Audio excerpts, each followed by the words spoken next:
After entering the small restaurant, a sharply dressed waiter welcomed Han Li. Han Li didn't head to the second floor and chose to sit in a remote corner of the first floor. He ordered a few dishes and silently observed everything that was occurring in the restaurant. There were people from all backgrounds sitting on the first floor. It was as Han Li saw from other restaurants. Regardless whether it be hard laborers or small business merchants, they were all present.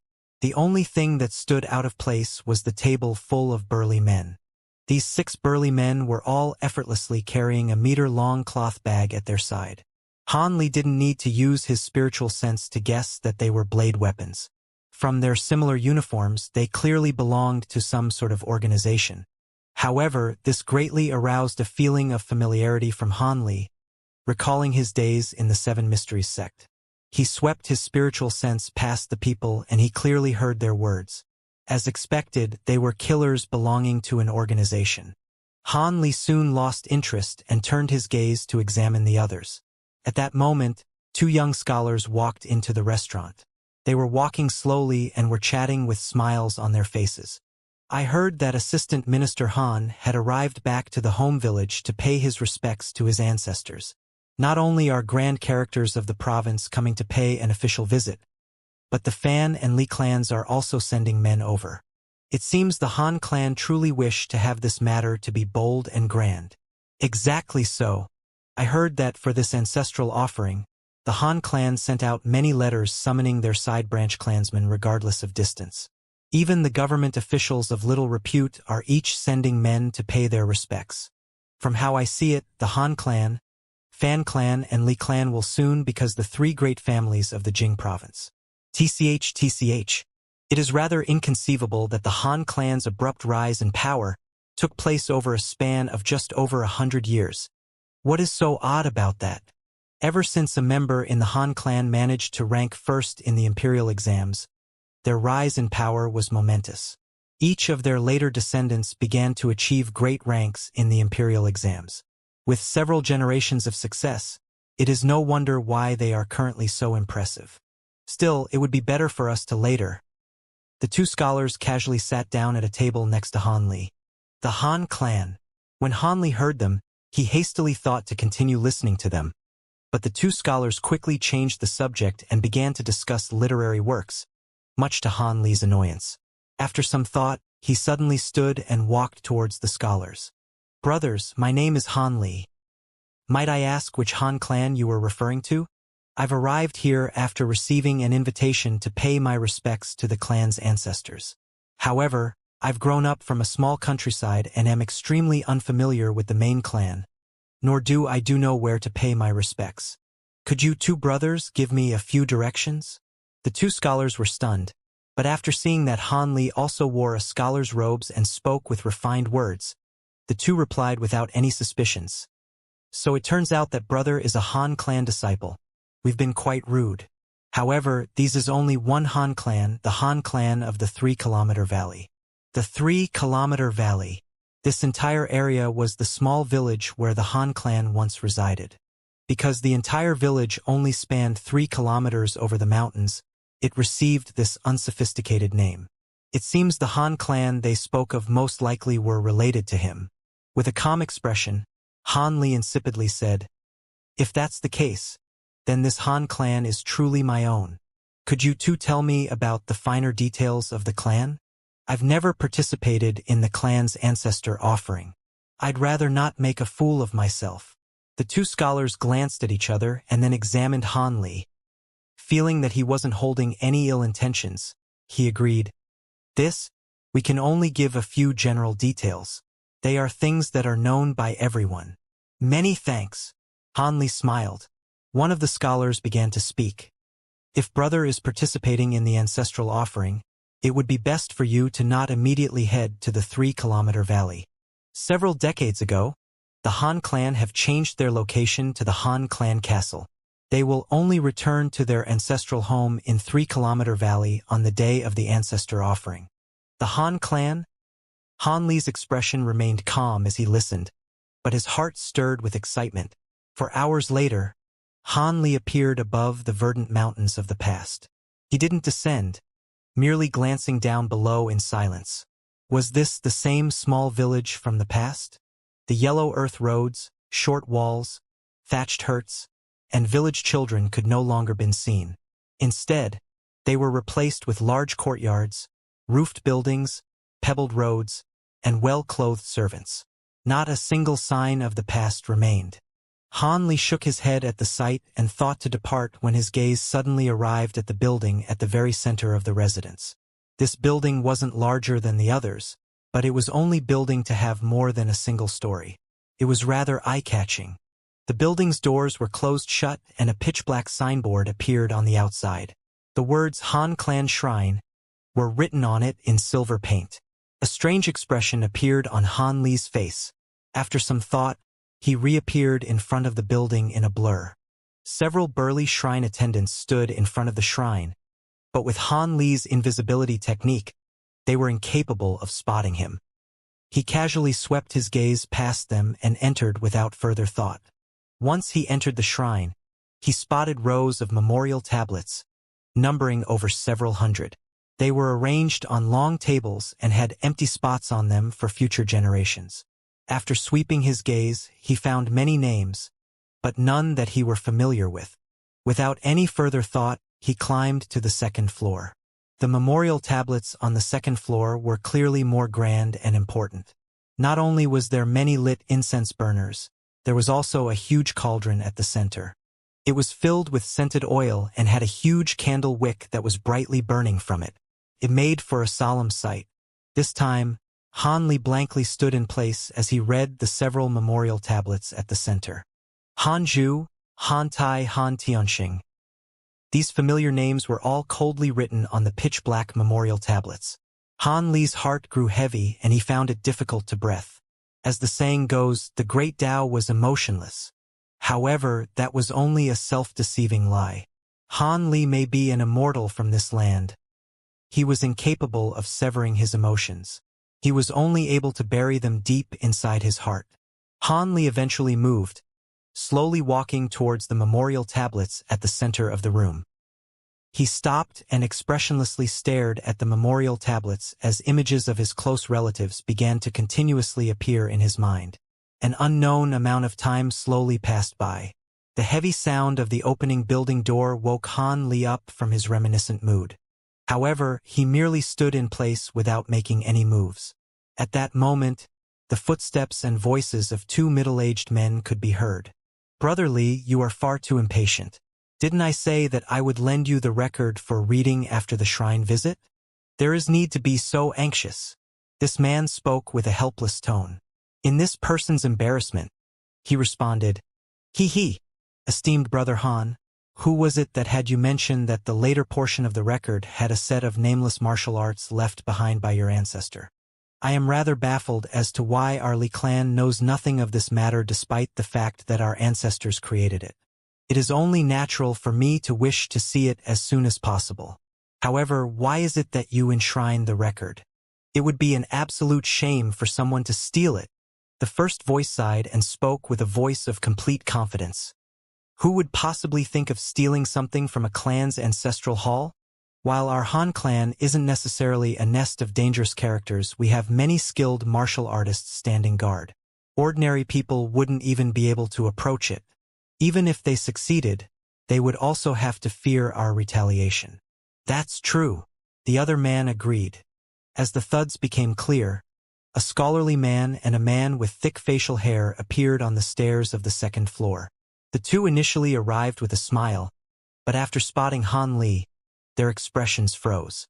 In their alarm, the large man stepped forward and covered the front of the middle-aged scholar. With a fluttering mustache and beard, he softly roared, "What a clever villain to think OT waiting here in ambush, but you will not be leaving alive." Once that was said, the man's hands tightened into a fist and he ferociously pounced towards Han Li. But before he arrived, a gale with astonishing pressure suppressed him. Han Li remained motionless as he stood in place with his back facing them. With a muffled thump, the large man's fist struck Han Li's back. The large man was stunned, but his face vastly changed upon seeing an azure light flicker from Han Li's body. As the man attempted to land another blow, he was sent flying. The middle-aged scholar instantly revealed an expression of amazement. Just as the large man's enormous frame fell, his body suddenly slowed and he landed on his feet as if he was light as a feather. He appeared completely uninjured. "Brother Li, are you all right? Did you sustain any internal injuries?" Although the scholarly man possessed little strength, he knew there were many ways that Jianghu martial arts could injure without any external signs. As such, he revealed worry. The large man surnamed Li took a deep breath and felt that his body had no injuries. He couldn't help but whisper in bewilderment, "It's nothing. I am fine." His skills are unfathomable, but it doesn't seem he's hostile.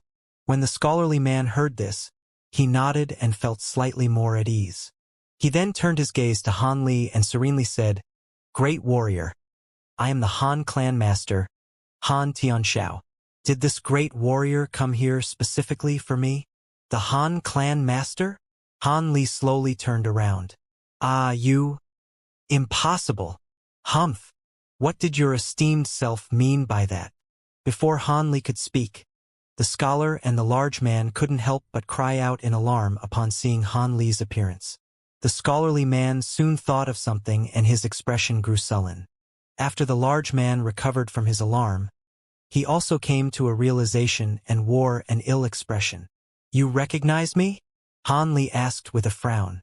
He glanced at the two and found that the two seemed faintly familiar. However, he left the matter alone with a wry smile in his heart. The scholarly man stared at Han Li and deliberately said word by word, "Your esteemed self asks despite knowing the answer? Your appearance resembles that of our Han clan's fourth great uncle. Why wouldn't I recognize you?" "Fourth great uncle?" When Han Li heard this, he wore a mysterious smile. Since he was the fourth eldest amongst his siblings, it was naturally referring to him. However, it was unclear how they would know of his current appearance since he hadn't met face-to-face with any of his relatives ever since he left when he was small. Han Li smiled and said, "Oh? When did I say that I was like your fourth great uncle? Couldn't this just be my natural appearance?" The scholarly man quickly grew angry and he coldly said, "There are many similar faces in this world, but not only does your face bear a striking resemblance. Here you are in the Han clan's ancestral hall. What else does that leave for your esteemed self?" Han Li's expression relaxed and he said with an impressed tone, "Your reply is spot on. You are worthy of being an official of the royal court. The Han clan's current prosperity is undoubtedly a result of the later generation's efforts." A harsh expression flickered over the man's face and he angrily said, "What? Does your esteemed self truly plan on pretending to be my ancestor?" "Pretend? Why would I want to do that? How about you mention how you know of my appearance? I seem to recall that ever since I left home, my family had never seen my appearance. Could it be the members of the Seven Mysteries sect drew a portrait for you?" Han Li's gaze then dropped onto the large man with thick facial hair. He narrowed his eyes, eventually realizing why he found the man to be familiar. "HM? Your surname is Li. Could you be related to Li Feiyu?" The large man revealed furious alarm. "You? How do you know the name of my clan ancestor? It turns out you know quite a bit about my Li clan." When Han Li heard this, he nonchalantly smiled. The scholarly man was alarmed upon hearing the words, Seven Mysteries Sect, and Li Feiyu. He bewilderedly said, "Since your esteemed self repeatedly claims that you are my ancestor's younger brother, you must certainly know that our Han clan's great uncle has disappeared. But now your esteemed self has shown up 200 years later, but I fail to see any indication of your great age." The scholarly man had only recently found out about the Han and Li clan's history from a letter. Could it be that this person had also seen this letter? With that thought, the scholarly man couldn't help but look at the table with the memorial tablets. The letter was hidden somewhere between them. Seeing that the scholarly man's gaze grew odd, he swept past the memorial tablets with his spiritual sense and discovered the letter hidden within. Han Li raised his hand without any reservations and beckoned towards the table. The two men were dumbstruck by what happened next.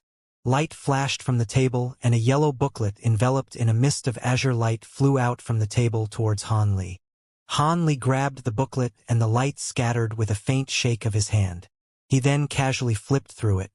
As the scholarly man had long since been part of the bureaucracy, he was long accustomed to keeping his calm in the face of astonishing events. However, he couldn't help but dryly swallow in a panic as he glanced at the large man. The large man wasn't faring much better, but his expression grew odd as if it contained both happiness and fear. While the scholar still felt confused, the large man cupped his hands and deeply bowed towards Han Li as he hesitantly said, "Might I ask if your esteemed self is an immortal cultivator of legend? As an immortal, you are unlikely to trifle with the affairs of us mortals. Would Senior happen to have any keepsakes to verify his identity? After all, this matter is rather significant. My esteemed brother Han and I cannot easily believe others based solely on words." The scholarly man was stunned upon hearing the large man, but the legend soon came to mind and he felt his blood run cold. He began to look at Han Li with an expression of awe. "Oh, I didn't expect for you to know of immortal cultivators. Impressive. From the record, it seems that you truly are Li Feiyu's descendant. Truly inconceivable for Li Feiyu's children to form a bond with my Han clan. As for regards to keepsakes, I can't recall having any. At the time, I was in complete pursuit of the Tao and departed from my homeland in a hurry. I even left without bidding goodbye to Brother Li. I merely left behind a slip of paper for him and a few bottles of medicine pills," Han Li casually said.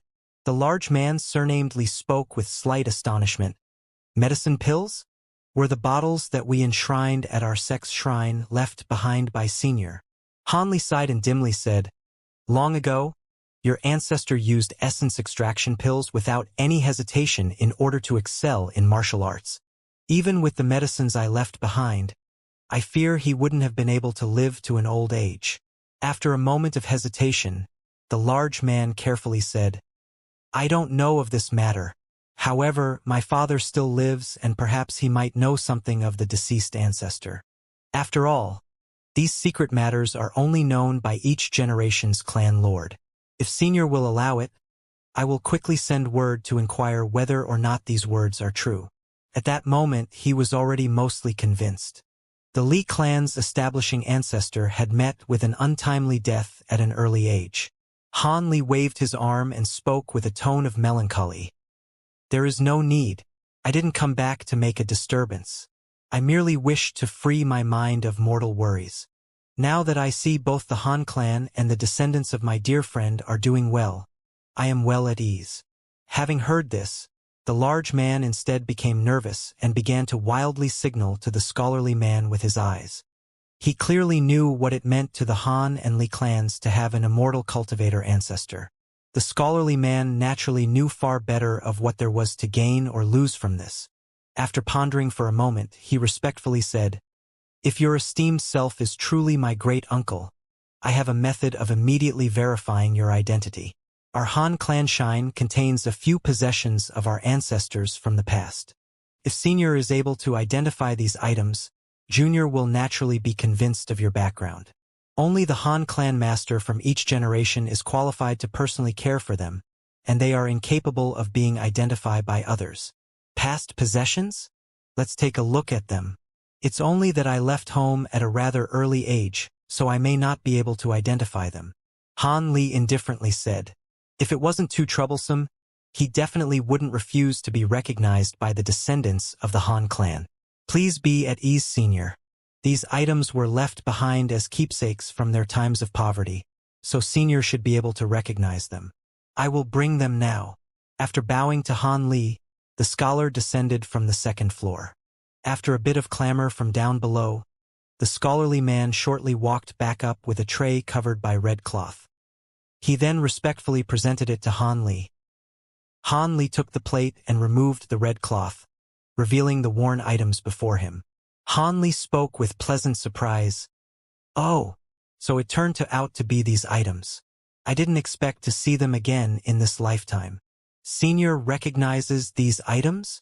the scholar cautiously asked with a nervous expression. "I know a majority of these items, but there were 3 that were acquired after I left home.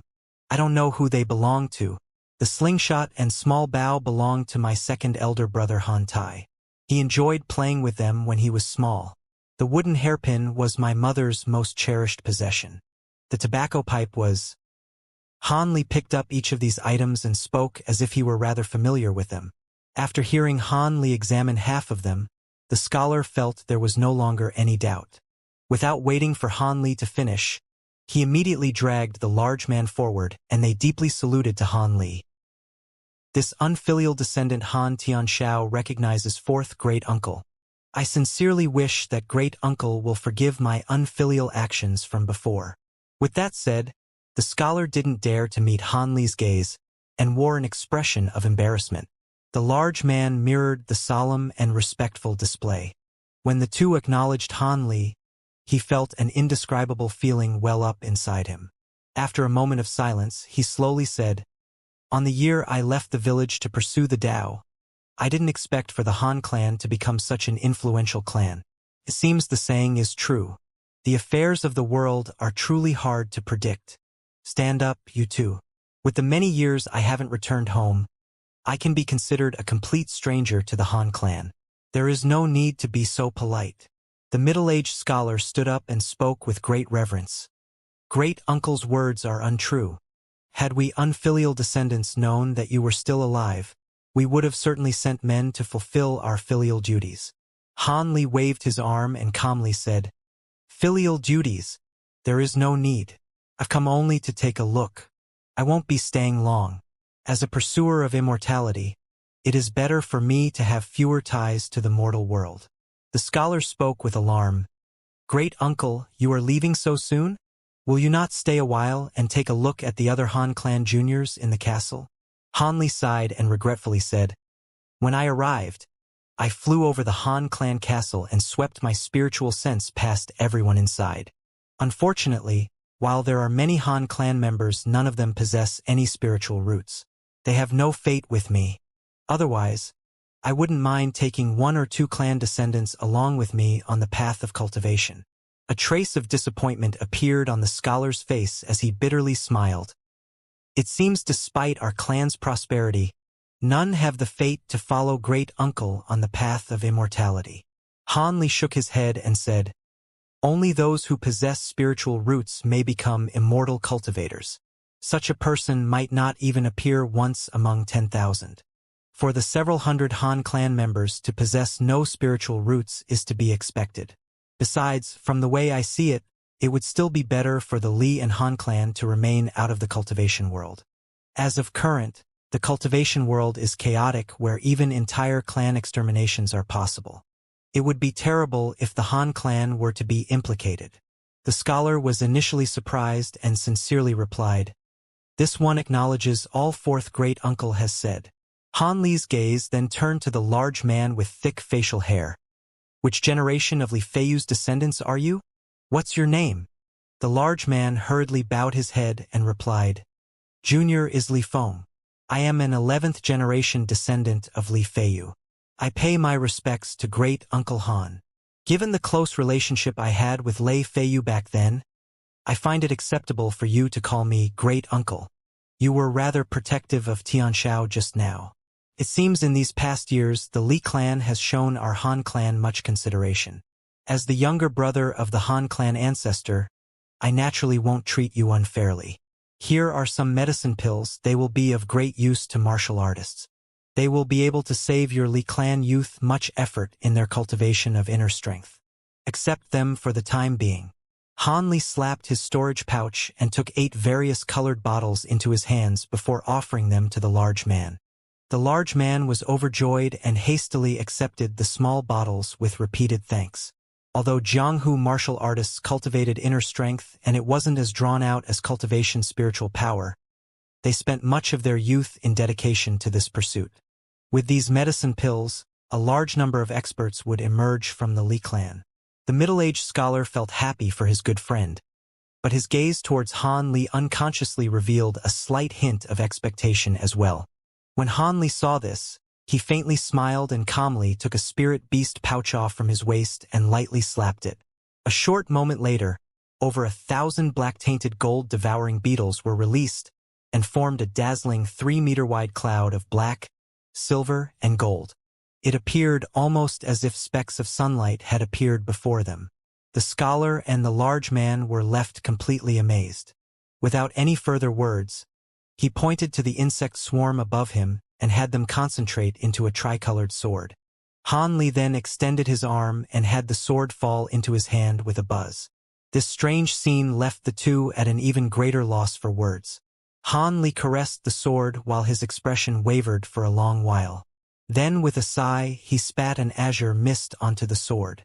In a flash of azure light, a simple green scabbard appeared on the sword's blade.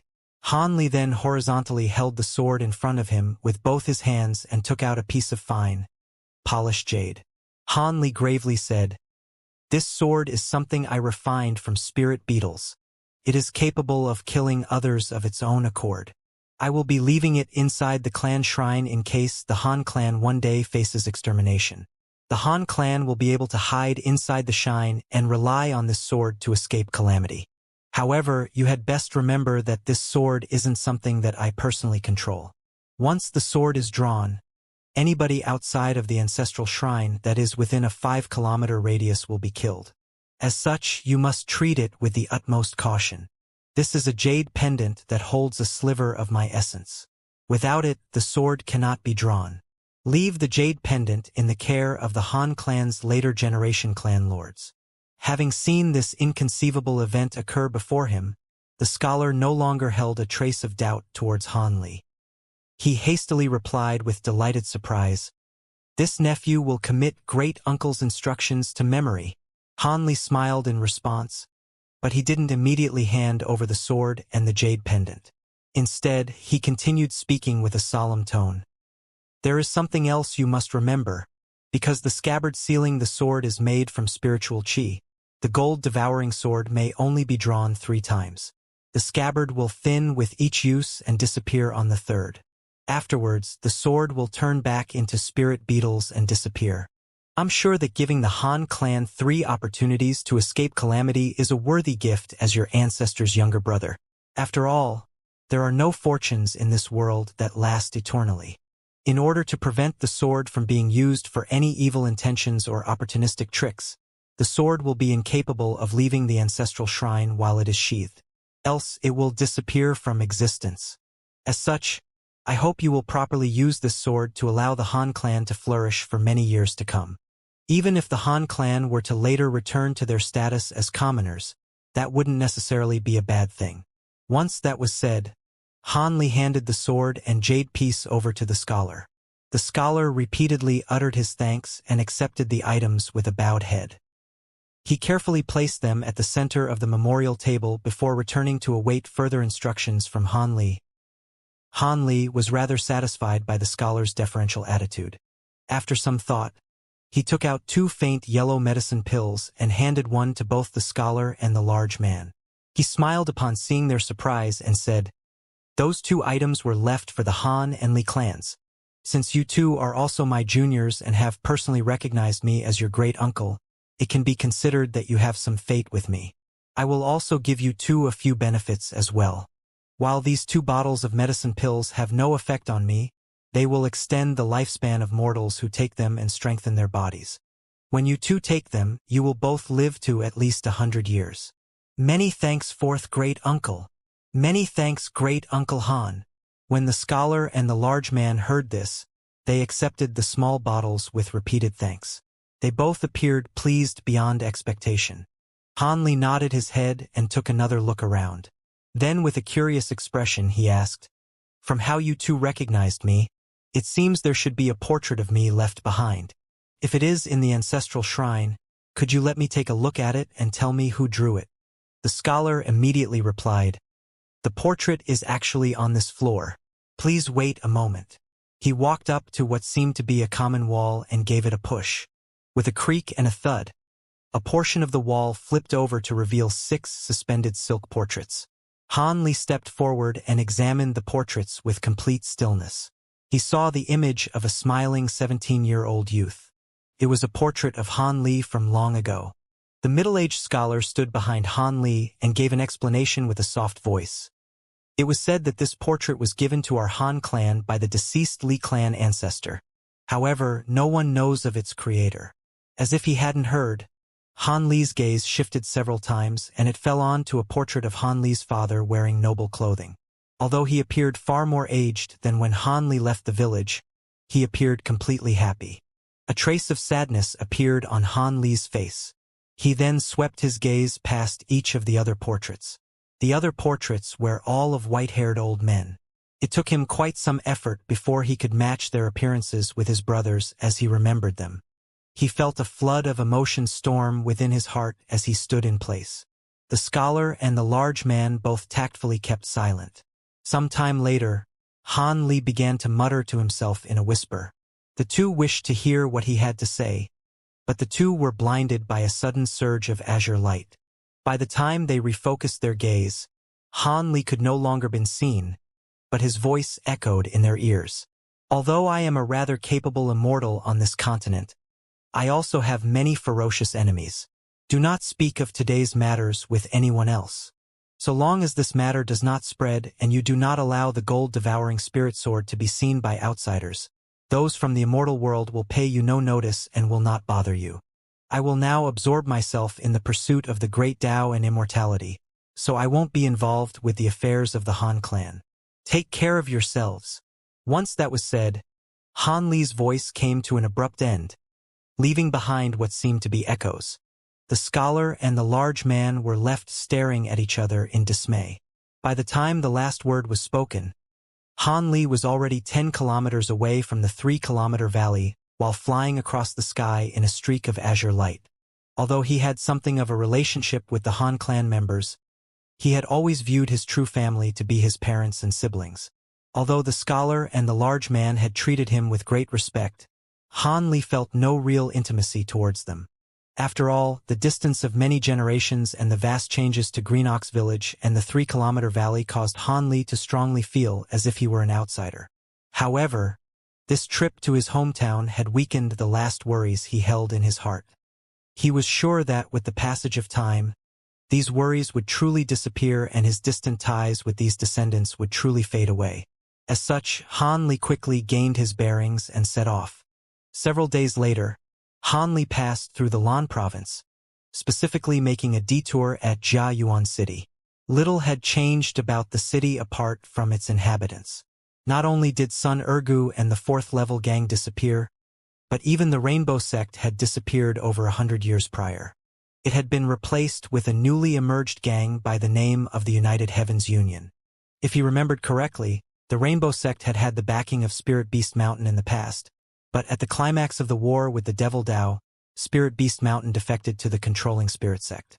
Now that the state of Yu was under the control of the Ghost Spirit Sect, the fall of the Rainbow Sect came as no surprise. Additionally, he had no idea if Mo Yuju or her daughter had met with any mishaps. It was a pity that so many years had passed, as even if Han Li asked around, there would be no information to be found. Han Li could only sigh and hurriedly depart. As for Sun Ergu, he didn't manage to find any information on his clan. Han Li didn't mind this in particular since he didn't hold them in much regard. Although he had given Sun Ergu many benefits, Han Li had received little in return.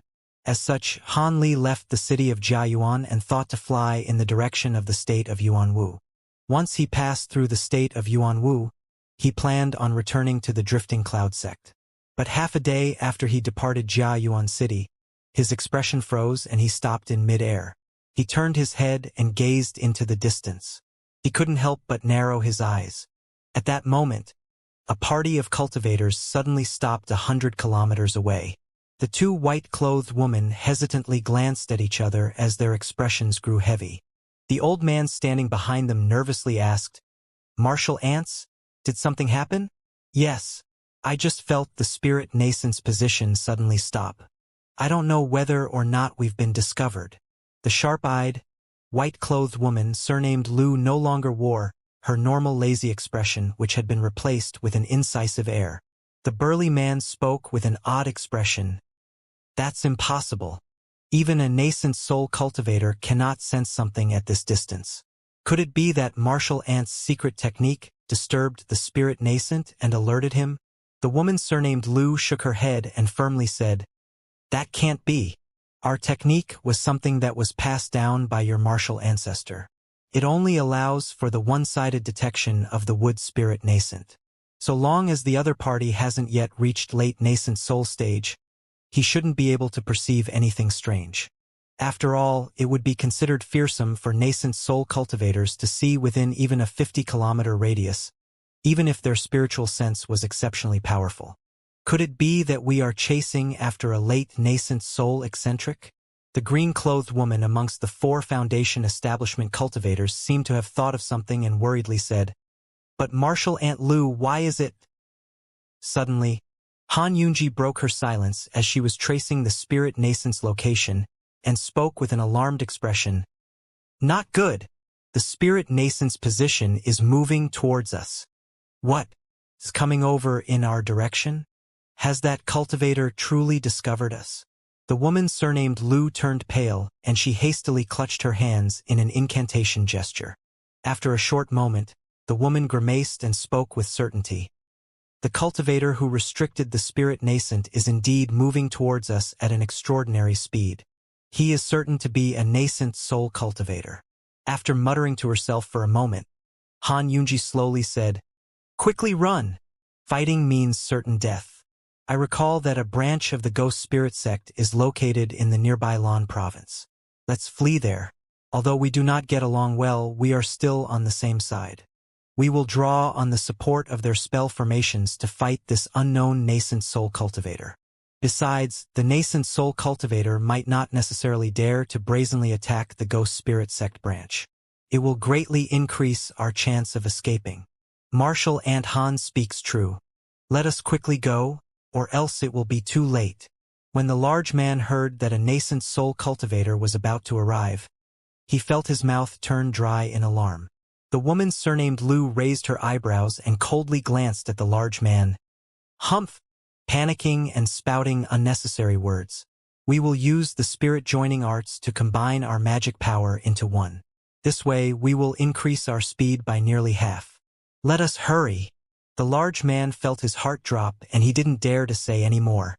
Under the lead of Han Yunji and Cultivator Lu, the 6 immediately made use of the spirit joining arts and flew off on their magic treasures and tools as a single streak of yellow light. With their united spiritual chi, their speed was amazingly fast. At that moment, Han Li immediately noticed this and his expression grew sullen as he flew forward at full speed. Han Li didn't entirely understand just how powerful his spiritual sense currently was. He merely knew that by utilizing the 4th layer of the Great Development Technique, his spiritual sense was able to envelop a 50-kilometer radius around himself. Past that, he wouldn't be able to observe anything in detail. He would only have a vague observation of anything within 150 kilometers. A moment ago, Han Li suddenly felt a sliver of strange, concealed spiritual power linger near his body that had greatly alarmed him. Ordinary nascent soul cultivators wouldn't have been able to easily detect it with their spiritual sense. Although he didn't know exactly what this was, Han Li knew that trouble had arrived at his door. He guessed that it was more so the matter that he had casually tidied up with the Ghost Spirit sect rather than his extermination of the Fu clan back in the state of Yuanwu. As a result of this discovery, Han Li spread out his spiritual sense and discovered that 100 kilometers behind him, there was a party of several cultivators that were stealthily following him. Although it was too far away for him to clearly see their faces, Han Li surged with killing intent and flew towards their direction without any hesitation. As cultivators that were capable of tracking him, he absolutely couldn't allow them to continue following him. Eradicating them would prevent future troubles. And since there were only 2 core formation cultivators in their party, it should prove to be an easy affair. In the following instant, a dazzling 30-meter-long streak of azure light quickly chased after a dense beam of yellow light, producing waves of clear rings from their wake. In only a short moment, Han Li had already closed the gap by 50 kilometers. When Cultivator Lu sporadically detected Han Li's position through her techniques, she couldn't help but grow pale in terror. At this speed, the 6 wouldn't even reach half the distance to the Ghost Spirit sect branch before being chased down by the nascent soul cultivator. With great worry, the woman turned her head to Han Yunji and thought to discuss further plans to flee, when Han Yunji suddenly smiled and whispered, "Quickly, look ahead. There is a party of ghost spirit sect cultivators that seem to be heading towards us." Ghost spirit sect cultivators? Han Yunji's soft voice roused the spirits of not only Cultivator Lu but the other 4 Foundation establishment cultivators as well. Although they didn't dare to imagine that they would have enough strength to fight a nascent soul cultivator, they would be able to assist them in buying more time. As expected, they soon saw over 10 black dots approach them from the distance. Cultivator Lu felt somewhat at ease when she saw them. Nevertheless, she snuck a glance at Han Yunji, shaken that her senior martial sister Lu had discovered the ghost spirit sect cultivators far earlier than she had. Since there was only one with spirit nascent, they were actually rivals despite their appearance as martial sisters. While they would ordinarily call each other martial sisters with great familiarity, they felt a great competitive spirit in their hearts, hoping for the opportunity to fuse with the wood spirit nascent. It was only natural to covet an opportunity to reach for greater heights. At that moment, the 6 had arrived before the party of ghost spirit sect cultivators and scattered the spiritual chi around them to reveal their true appearances. The ghost spirit sect cultivators had long discovered the controlling spirit sect cultivators. Although they didn't take any malicious actions, they each assumed a cautious attitude. Isn't it junior martial sisters Han and Lu from the controlling spirit sect? A truly rare visit indeed for you to have arrived at the state of you. A surprised voice spoke out from among the black-clothed ghost spirit sect cultivators. 3 core formation cultivators then walked out from the group, 2 men and 1 woman. These 3 ghost spirit sect cultivators consisted of a black-clothed man with a resolute appearance, an embroidered-robed scholar with flickering eyes, and a middle-aged woman who still retained the beauty of her youth. When the woman surnamed Lu saw the 3 disciples of Master Splintered Soul, she sweetly smiled, "Senior Martial Brother Soon." So it turned out to be the disciples of Senior Splintered Soul. How timely. But when the 3 black-robed cultivators heard this, they coldly examined them and their expressions grew sullen. The woman amongst the 3 wore an unfriendly expression and asked, "Timely? Why have our 2 junior martial sisters from the controlling spirit sect snuck into our state of you? Could it be you hold our ghost spirit sect in contempt?" Cultivator Lu explained with a smile. "Senior martial sister misunderstands. Senior martial sister Han and I came to the state of you under orders from our sect ancestor. Because the matter was urgent and couldn't be delayed, we were unable to inform your esteemed sect of the matter. Moreover, we've only arrived in the state of you for a few days. We had no intentions of neglecting your sect." The black-clothed cultivator stared at Cultivator Lu and expressionlessly asked, "Regardless of why you've arrived at the state of you, there is only one question we wish to ask you. Did you take anything from the Taiyu Mountains a few days ago?" Han Yunji frowned and an odd expression appeared on her face. "The Taiyu Mountains? The mountain range that originally belonged to Yellow Maple Valley. Did you 2 junior martial sisters truly pass by there?"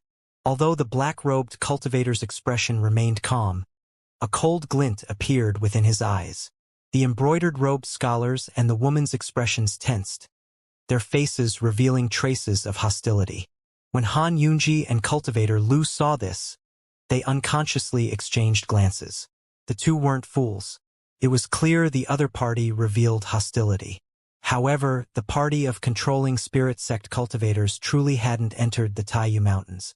They merely probed the spirit nascent's position from a distance and discovered that the cultivator who captured it seemed to have stayed at the Taiyu Mountains for half a day.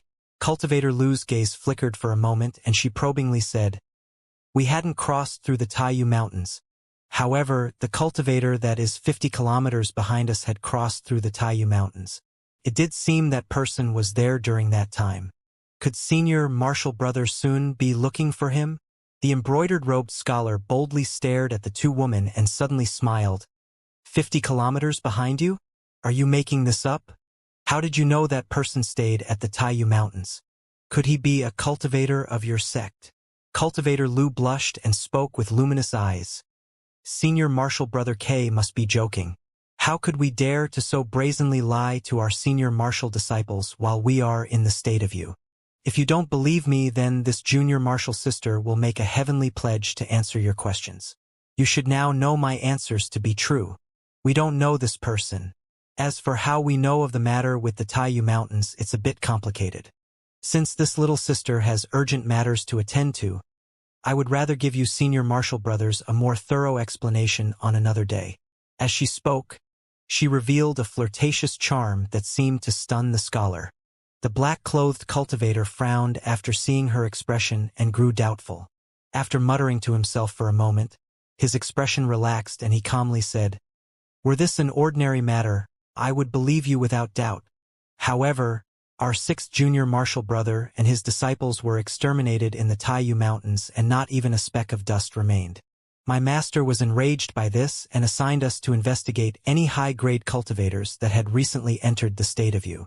Since the movements of Junior Martial Sisters Party are rather strange, would it not be better for us to confront this cultivator together?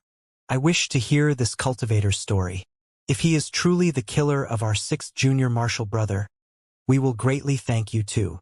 The black-clothed cultivator then rigidly stared at the party of controlling spirit sect cultivators. Confront. Cultivator Lu's expression grew unsightly. "What? Are you two junior martial sisters too busy to help us?" The black-clothed cultivator seemed to speak lightly of the matter, but the group of ghost spirit sect cultivators behind them all formed a semicircle blocking their front. It appeared that if the controlling spirit sect cultivators didn't agree, they would be attacked. Upon seeing this, Cultivator Lu's expression changed and she thought to say something. But suddenly, she turned her head around with fright. It wasn't just this woman, but all the cultivators present felt an icy spiritual sense suddenly sweep over them, enveloping them all within it. Although the spiritual sense's owner wasn't yet seen, they unmistakably felt a harsh, bone-chilling intent. In furious alarm, the middle-aged woman couldn't help but shout, "A nascent soul cultivator! The person you spoke of was actually a nascent soul cultivator. You wanted to lead us to our deaths. Cut the rubbish. Immediately flee. Everyone escape if you can." Although the black-robed man surnamed Sun was also furious, he knew that now was not the time to pursue the matter.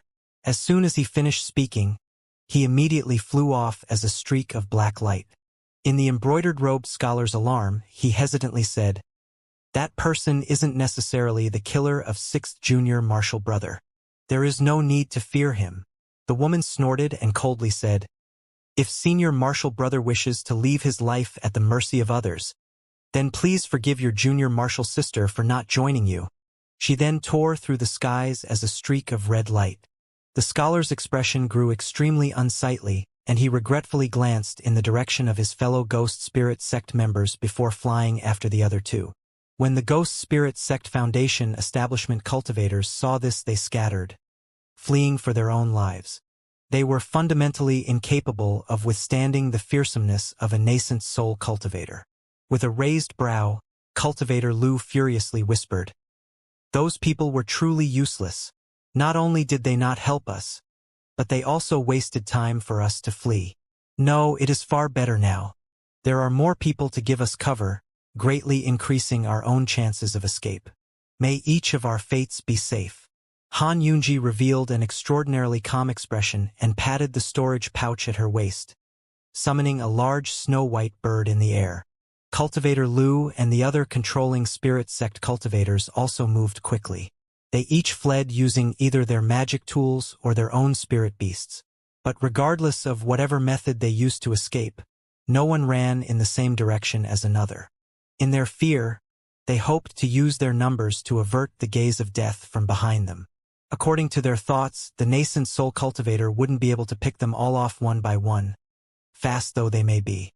As such, the many cultivators fled as quickly as they could. Having arrived 50 kilometers away, Han Li was amazed to discover that yet another wave of Devil Dao cultivators had appeared. But when he saw them scatter, he couldn't help but frown. He felt the matter had become far more troublesome. A harsh expression appeared on his face and he took a deep breath. Silver lightning arced from his back, followed by roars of thunder as two silver wings emerged from his back. After infusing a sliver of divine Devilbane lightning into the thunderstorm wings, Han Li instantly disappeared in an arc of lightning. A moment later, he reappeared several kilometers away. Traveling great distances in a mere flicker of lightning, Han Li shortly appeared at the area where the cultivators had recently scattered.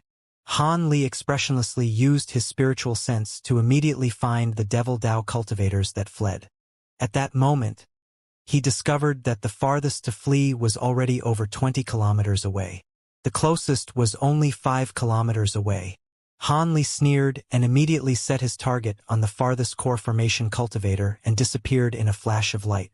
The cultivator farthest away wasn't the one who fled first, the black-robed man surnamed Sun. Rather, it was the middle-aged woman instead.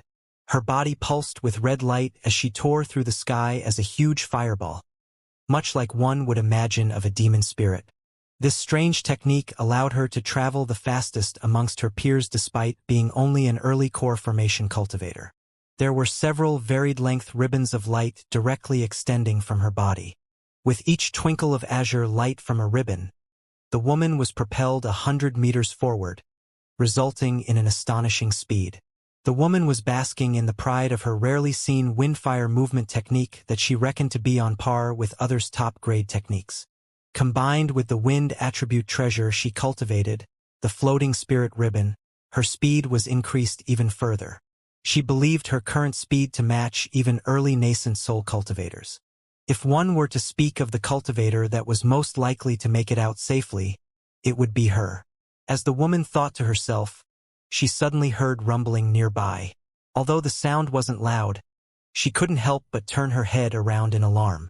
When the woman turned her head around, she couldn't spot even the slightest trace of a person, but the deep rumbles only became louder as if something was on the verge of approaching her.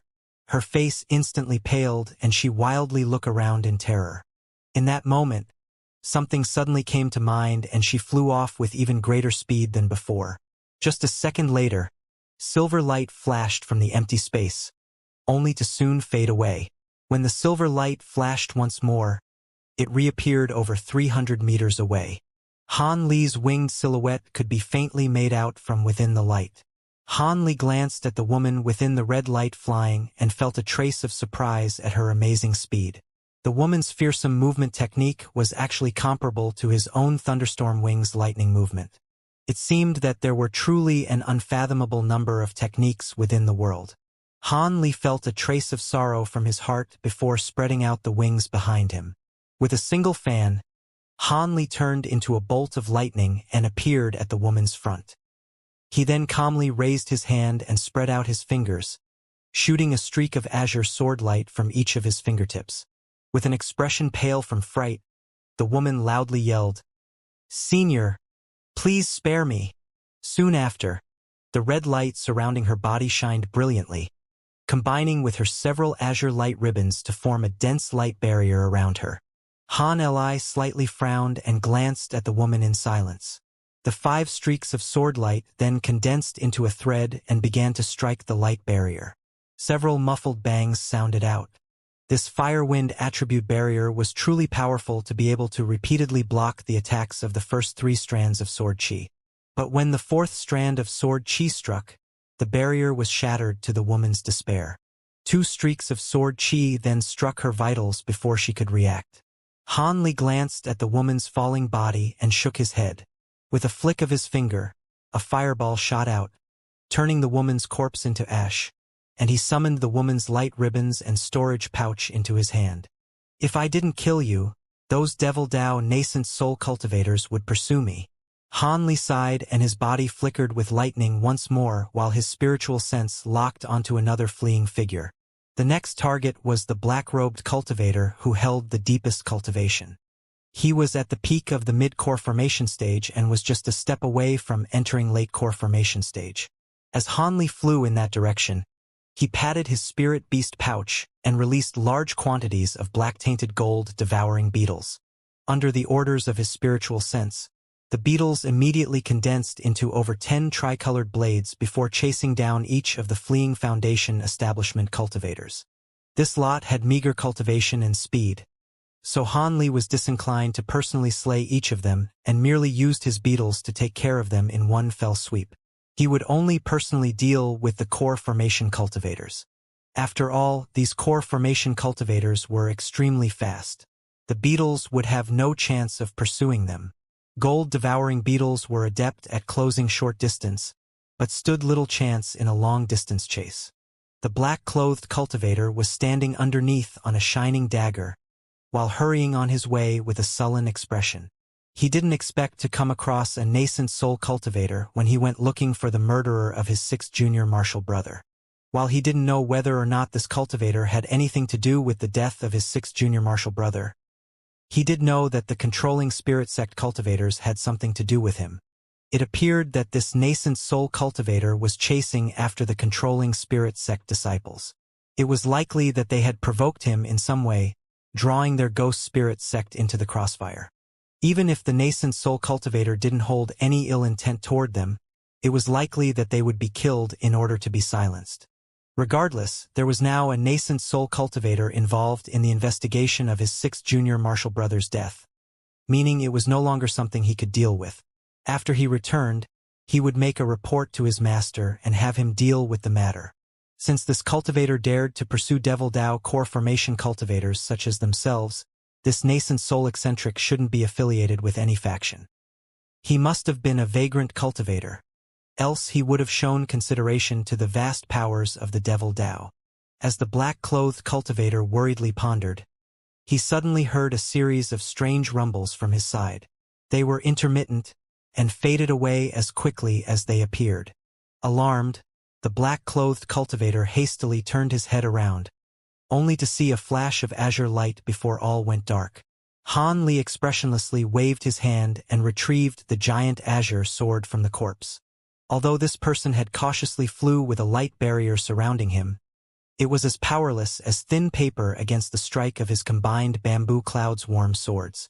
Both man and light barrier were cut through in a single blow. Han Li's gaze now turned to yet another distant location. While being pulled forward by 2 dark green skulls, a scholarly cultivator wearing embroidered robes was nervously glancing at his surroundings. Despite having fled so far away, he clearly understood that so long as the nascent soul cultivator's spiritual sense enveloped him, it was only a matter of time before they would pursue him. As a result, he simultaneously spread out his spiritual sense to its greatest extent while he flew forward as fast as he could. He could feel his thumping heart rise into his throat. When a sudden sense of unease gripped him, he turned his head around and felt his heart drop into a deep abyss. Not far away, a youth in his 20s had appeared at an unknown time. He wore azure scholar robes and smiled towards him, revealing glints of his perfect teeth. But before the embroidered-robed cultivator could turn his head back and run, the youth said with a friendly tone, "It must have been quite taxing for fellow Taoists to have run so far. It's only proper for me to send you on your way." When Han Li said this, he flung his sleeve and scattered countless gold specks across the sky. These specks instantly formed a huge golden cloud and enveloped the sky with a fearsome presence. The embroidered-robed cultivator released a wretched scream and was engulfed by the golden cloud alongside his magic treasure. A moment later, the golden cloud scattered, leaving no trace of the cultivator behind. Han Li's expression changed upon seeing this, and he muttered, "The evolved gold-devouring beetles are far more fearsome. In a mere instant, they were able to even clearly devour magic treasures. Their repute of being able to devour anything is well deserved." Soon after, he flung a spirit beast pouch from his sleeve, and the gold-devouring beetles reluctantly flew into the bag after spiraling through the air several times. Han Li frowned at the sight and inwardly sighed.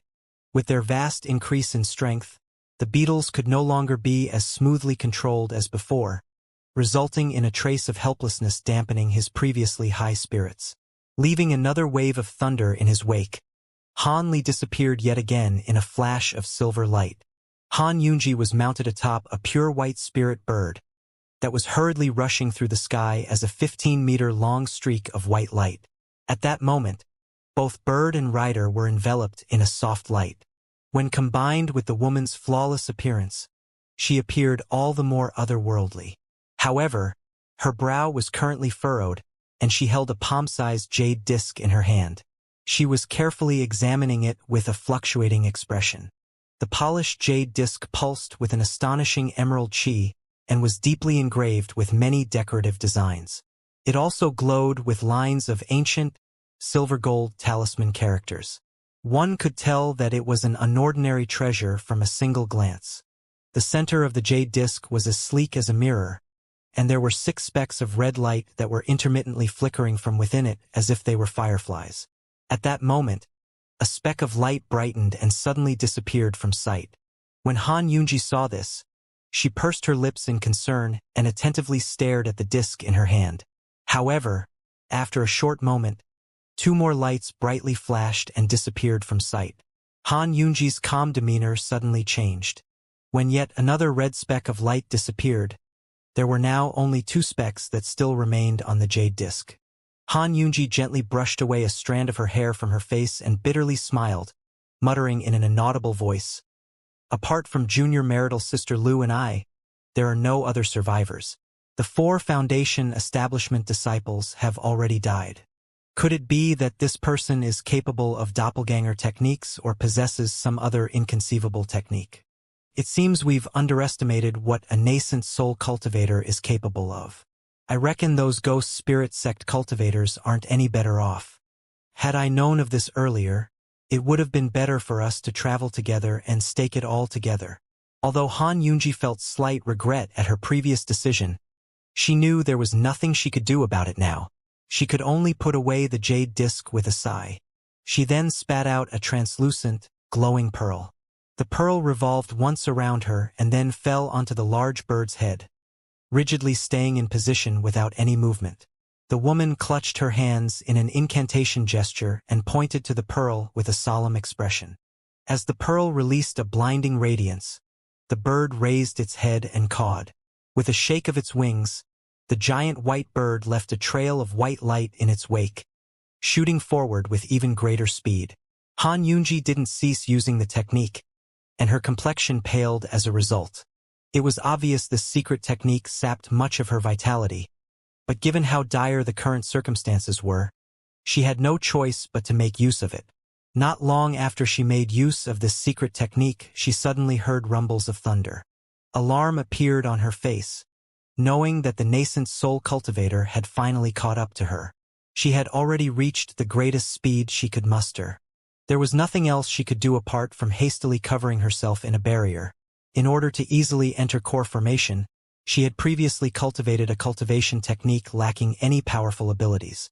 With 2 further claps of thunder, an arc of silver lightning flashed at the woman's side. A winged silhouette appeared about 40 meters ahead of her, while an azure light obscured the man's face. The man wordlessly raised his arm, summoning several streaks of blinding azure light. Han Yunji revealed an expression of despair and closed her eyes in the face of certain death. It's you." When the silhouette clearly saw Han Yunji's appearance, he shouted out in surprise. The light from his arm dimmed in an instant. Han Yunji was baffled by this. When she thought to examine the other party's appearance, his figure flickered with silver light and disappeared. Han Yunji was at a loss for a moment, but when she heard thunder roar from behind her, she regained clarity of mind. Just as the woman thought to hastily turn around, her light barrier was shattered, followed by the strike of a sliver of golden lightning. Han Yunji suddenly felt herself turn numb and her limp body fell off the bird. At that same moment, she felt as if she were being carried in a man's embrace. With shameful fury stirring inside her, she fell unconscious. Han Li glanced at the woman in his bosom and wryly smiled with a trace of helplessness. After an unknown amount of time passed, Han Yunji slowly opened her eyes to a blue, cloudless sky. She then glanced around in alarm and hurriedly stood up, discovering that she was currently at some small mountain. Her large white bird was crouching nearby as if it had lost consciousness. Han Yunji hastily walked over to take a look at it. Fortunately, the bird was merely affected by a simple restriction that was easy to dispel. The woman then awakened the bird with a breath of relief and flew it into the air, intending to observe her surroundings. She didn't seem to be far from where she had lost consciousness, and it appeared that not much time had passed either. Han Yunji appeared to be at a loss for a long while, before suddenly recalling a dreadful matter. She hastily examined her clothes and body. They appeared ordinary, as if nothing strange had occurred. Additionally, the magic treasures within her body and her storage pouch were untouched. This truly dumbfounded Han Yunji. Not only was she not killed, but she wasn't assaulted either. She was completely lost as to what was going on. Han Yunji recalled that before she fainted, the nascent soul cultivator yelled in shock, revealing an expression of bewilderment. Could it be that nascent soul cultivator had recognized her? Were they friends? However, she couldn't recall ever having met any nascent soul cultivators from another sect. Unfortunately, this person moved far too quickly, and she wasn't able to see his appearance while his stature appeared rather ordinary. However, she wasn't able to make out anything from his cry of alarm. Han Yunji pondered for a while, but she was unable to come up with any answers. She soon took out the jade disc from her robes and formed an incantation gesture with a single hand. After muttering a few words, a streak of white light struck the jade disc, and a flicker of green light revealed that only single speck of red light remained. Han Yunji tensely frowned at the sight. She began to feel trepidation when she recalled how she had been effortlessly restrained by the nascent soul cultivator. Her junior martial sister Lu was either killed or left the range of her magic treasure. From the nascent soul cultivator's previous killing spree, it seemed likely to be the former. She faintly sighed and put away her magic treasure before flying away on her bird. At that same moment in a faraway place, Han Li was flying through the air as he held a young woman in his arms. He looked down at the intact woman in his arms with an entirely calm expression. Not long after he knocked Han Yunji unconscious, he immediately changed direction and chased down the other controlling spirit sect cultivator. When this woman saw Han Li chasing after her, she wore an expression of despair and threw several foot-long winged centipedes into the air. This centipede was quite unordinary. Its body glowed with a pitch-black light and had two snow-white wings on its back. As soon as they left the spirit beast pouch, they spouted out large breaths of frost, resulting in a fierce appearance. Han Li was initially stunned upon seeing them, but he soon grew elated. If he wasn't mistaken, these exotic insects were the 18th rank winged frost centipedes. These centipedes were the same as his gold-devouring beetles. They were also an insect species that existed during times of antiquity. Due to their partial lineage from frost attribute dragons, their bodies became snow-white upon full maturation, grew 6 wings, and could spew enough icy chi to freeze anything within 50 kilometers. However, these centipedes were exactly the same as his original gold-devouring beetles. They were still only fledglings. The icy chi they spouted might prove difficult to common cultivators, but to Han Li, who previously refined a trace of celestial ice flames, it was nothing to fear. Han Li immediately began to circulate his cultivation. He easily swept up the icy chi with his sleeve and brought it towards his body without the slightest hesitation, much to cultivator Lu's shock.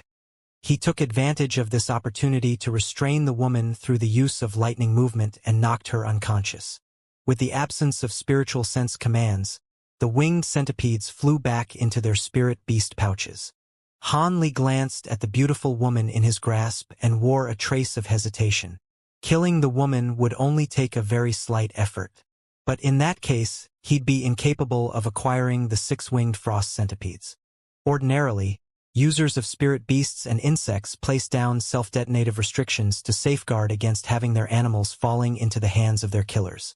Once their master met an unexpected death and their soul scattered, the spirit beast would follow suit and self-destruct. Naturally, if cultivators felt that their lifespan was drawing close to the end and wished to impart these animals onto their successors, they would get rid of these restrictions. Han Li's gold-devouring beetles, for example, were also placed under similar restrictions. Since Han Li wished to acquire these centipede eggs, he couldn't kill the woman. He was also interested in the controlling spirit sect's method of controlling insects. After all, the controlling spirit sect was renowned in the entire heavenly south for its beast and insect use. They were certain to have great experience in controlling insects, and were certain to possess a secret technique capable of better controlling his gold-devouring beetles. With that thought, Han Li placed several talismans on her body to restrict her spiritual power and prevent her from waking up. He then carried the woman off in a streak of azure light across the sky. As for Han Yunji, when he recalled that young girl that he met in his youth, he couldn't bring himself to strike her down. In the end, he wasn't a heartless man by nature and could only leave the woman alone. In any case, Han Yunji hadn't seen his true face and would have little to report once she returned. And by the time he headed back to the state of Shi, even if these matters were all revealed, what could the controlling spirit sect and the ghost spirit sect do to him then? The Heavenly Tao Alliance and the Devil Tao were already hostile with each other. With the Heavenly Fiend sect master personally attacking the Dreamcloud Mountain's sacred area, there were surely grievances being nursed by the three sects of Dreamcloud Mountains. So long as they were incapable of trapping the other, all the two powers would be able to do was menacingly glance at each other and speak boldly. These circumstances were fully known to Han Li, but for the time being it would be best for him to hurry on his way to avoid being surrounded by other nascent soul cultivators. With that thought, Han Li unconsciously increased his speed. When the several ghost spirit sect cultivators met their end, an isolated room in the old base of the Masked Moon sect opened to reveal a black-robed cultivator leaving seclusion. When his many capable disciples simultaneously met a bitter end, the nascent soul eccentric was unable to continue seclusion in feigned ignorance. He wordlessly released several message talismans, delivering the news of his disciples' tragic end to several ghost spirit sect branches across the state of Yu. He was about to personally set off and discover who it was that was so bold as to have killed Splintered Soul's disciples.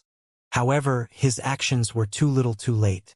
Before the Ghost Spirit Sect and Devil Tao cultivators even started their large-scale search, Han Li had already left the state of Yu and began to head north in the direction of the state of Yuanwu.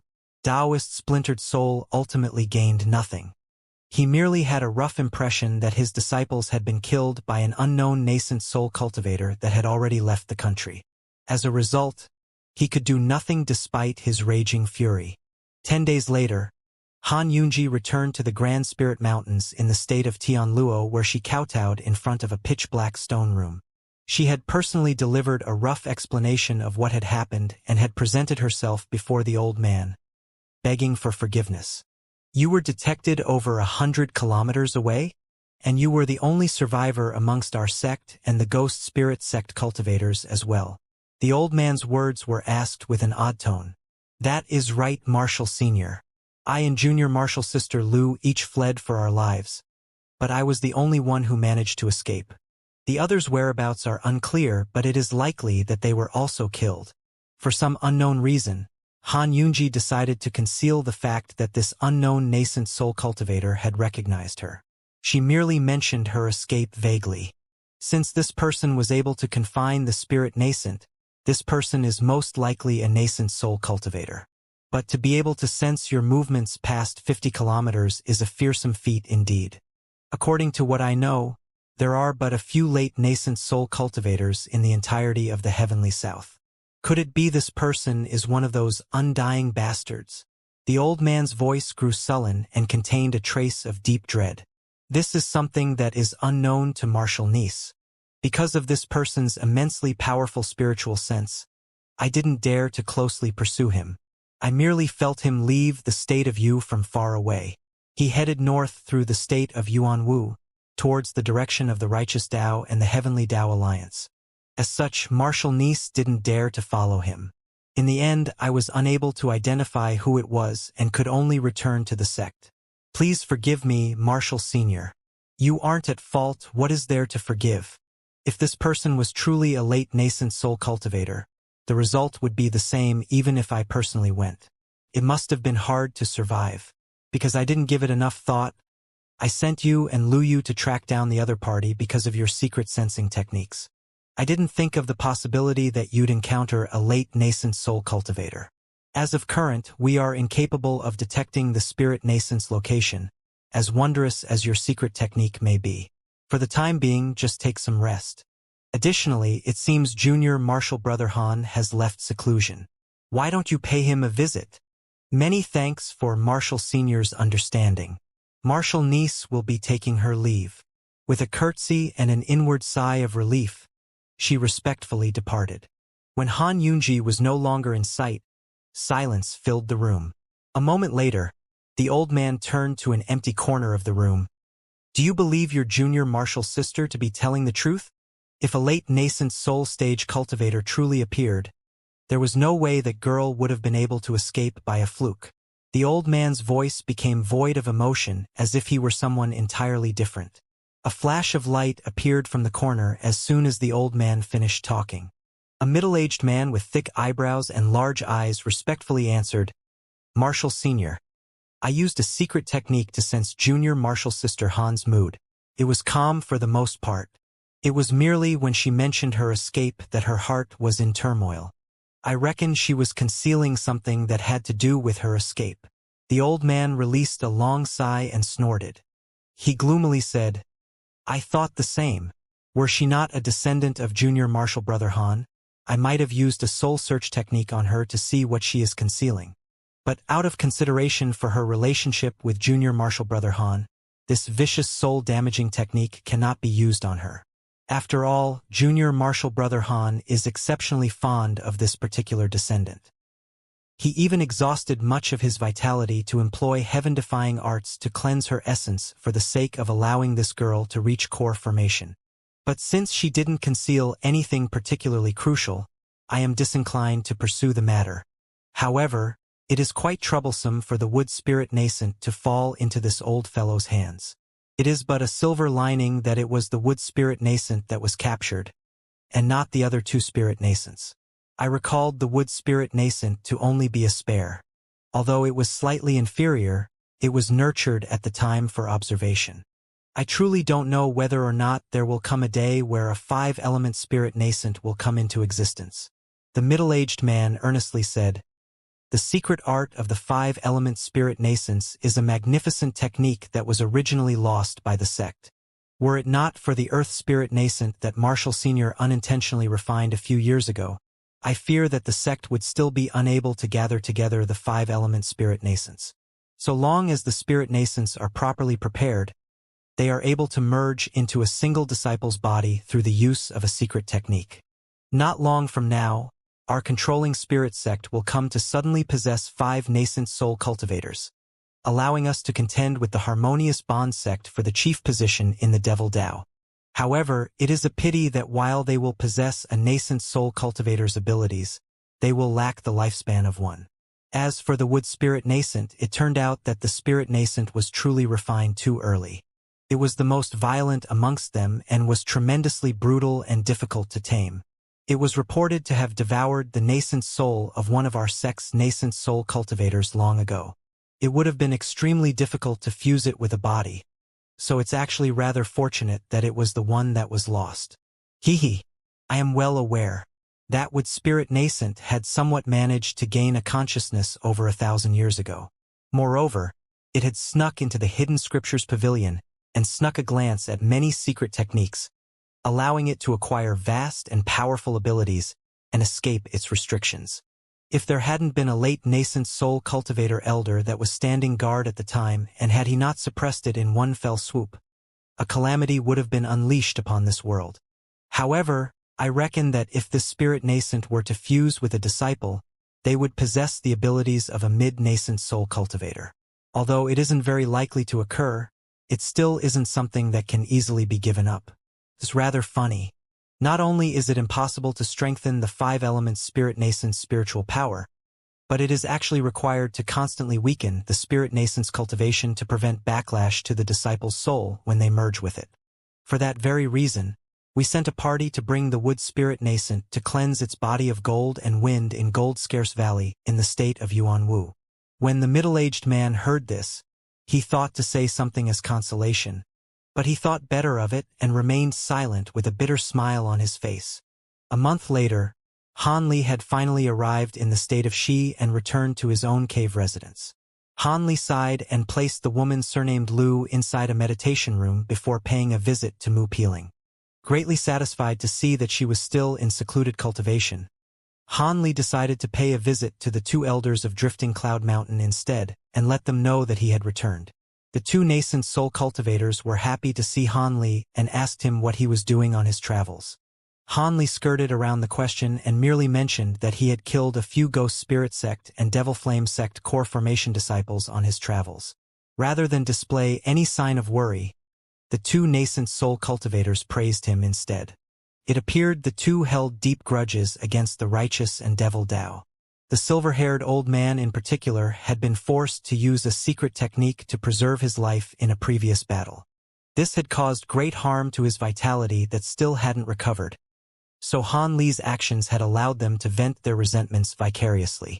Han Li felt even more at ease about the matter and had a chat with them for a long while before he returned to his cave residence. On his way back, he began to ponder over how he should deal with the white-clothed beauty.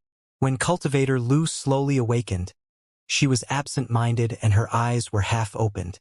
When she saw that there was a face so close to her own, she couldn't help but jump up and walk back until her back hit a wall. At that moment, she discovered the owner of the face belonged to a beautiful young woman that was sweetly smiling at her. She glanced around to find herself in a sealed room. There was nothing in the room apart from a circular praying mat. The woman happily said, "Fellow Taoist has awakened. If there is nothing wrong, I will be taking you to see Master." Lu Yu's mind was still fuzzy and she still hadn't realized what was happening. She hesitantly asked, "Master? Who is he? Where is this place?" Silvermoon examined the woman's startled figure and slowly said, "If you follow me, you'll have your answers. As for this place, it is the Dreamcloud Mountains in the state of Xi. You should know where that is." After a moment of thought, she immediately realized something and couldn't help but shout, "Dreamcloud Mountains in the state of Xi? You're a Heavenly Tao Alliance member." Silvermoon's eyes flickered and she said, "Fellow Taoist truly is intelligent. This place belongs to the Heavenly Tao Alliance's Drifting Cloud sect. You'd best go quickly and not keep my master waiting." "Fine. This young woman also wishes to see the senior. I will trouble fellow Taoist to lead the way." The white-clothed woman was able to quickly regain her calm, showing herself to be an unordinary character. Silvermoon faintly smiled and elegantly walked out of the room as the white-clothed cultivator silently followed after her. A short moment later, the two women arrived before a large hall. Han Li was sitting in a stone chair looking at a large, deep yellow light barrier at the center of the room. It contained a spirit beast that was violently pounding against the barrier to no avail. Lu Yu attentively examined the spirit beast and discovered that it appeared like a green bull with scales on its back and hoofs of silver. It was a rarely seen iron rhino. Although the spirit beast isn't a remnant of an ancient race, it is an immensely rare spirit beast in the cultivation world. The recently exterminated Fu clan in the state of Yuanwu kept such a spirit beast. It was said to have strength to rival a mid-core formation cultivator. Could it be the same beast? If the bull was one and the same, then the person before her was the one who exterminated the Fu clan. Lu Yu grew inwardly fearful of Han Li's viciousness. There was nothing good that could come from being captured by this nascent soul cultivator. She was also amazed by Han Li's youthful appearance. After all, male cultivators rarely cultivated appearance-halting techniques.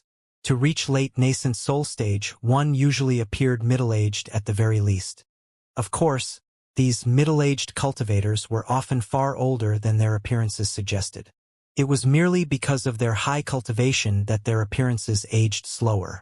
As a result, it wasn't rare for old men to address a middle-aged cultivator as martial uncle or martial ancestor.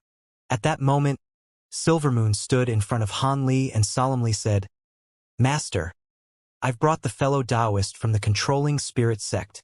Han Li nodded and said, "You may leave." "Yes, Master." Silvermoon replied to Han Li's command with a smile and quietly withdrew. They both knew that Silvermoon wouldn't be able to last much longer in her human form. Lu Yu restlessly walked towards Han Li and gracefully saluted him before standing at the side. She revealed a dainty appearance in her deferential and obedient actions. Han Li coldly glanced at the woman before turning his gaze to the iron rhino inside the light barrier. A sliver of lightning shot from his fingertip, penetrating the barrier and striking the spirit beast. The iron rhino's body sparked with electricity.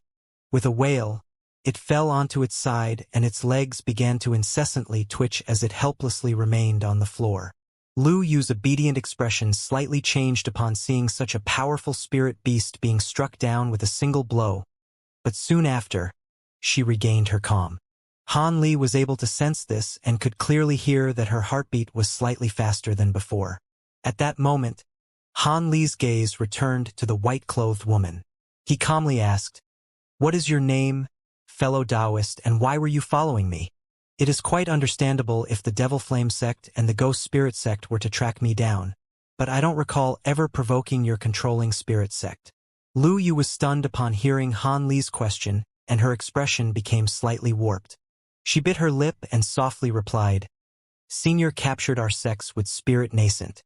This little woman had no choice but to follow orders to pursue your tracks. If I've offended you, I hope you won't bring yourself down to my level. I was only following orders." Given the amazing abilities of a nascent soul cultivator, this woman clearly understood that if she didn't speak the truth, her knowledge could be forcefully obtained through a soul-scouring technique. She had no intention of having her soul damaged and then turning into an idiot. Han Li frowned and immediately recalled the monstrous little silhouette. "With spirit nascent, you're talking about that green demon nascent." Lu Yu explained with a bitter smile, "That's right, that is the spirit nascent. It was originally refined by our controlling spirit sect with immense care and effort. It is extremely important to our sect, but we didn't expect that it would manage to flee and end up being captured by you."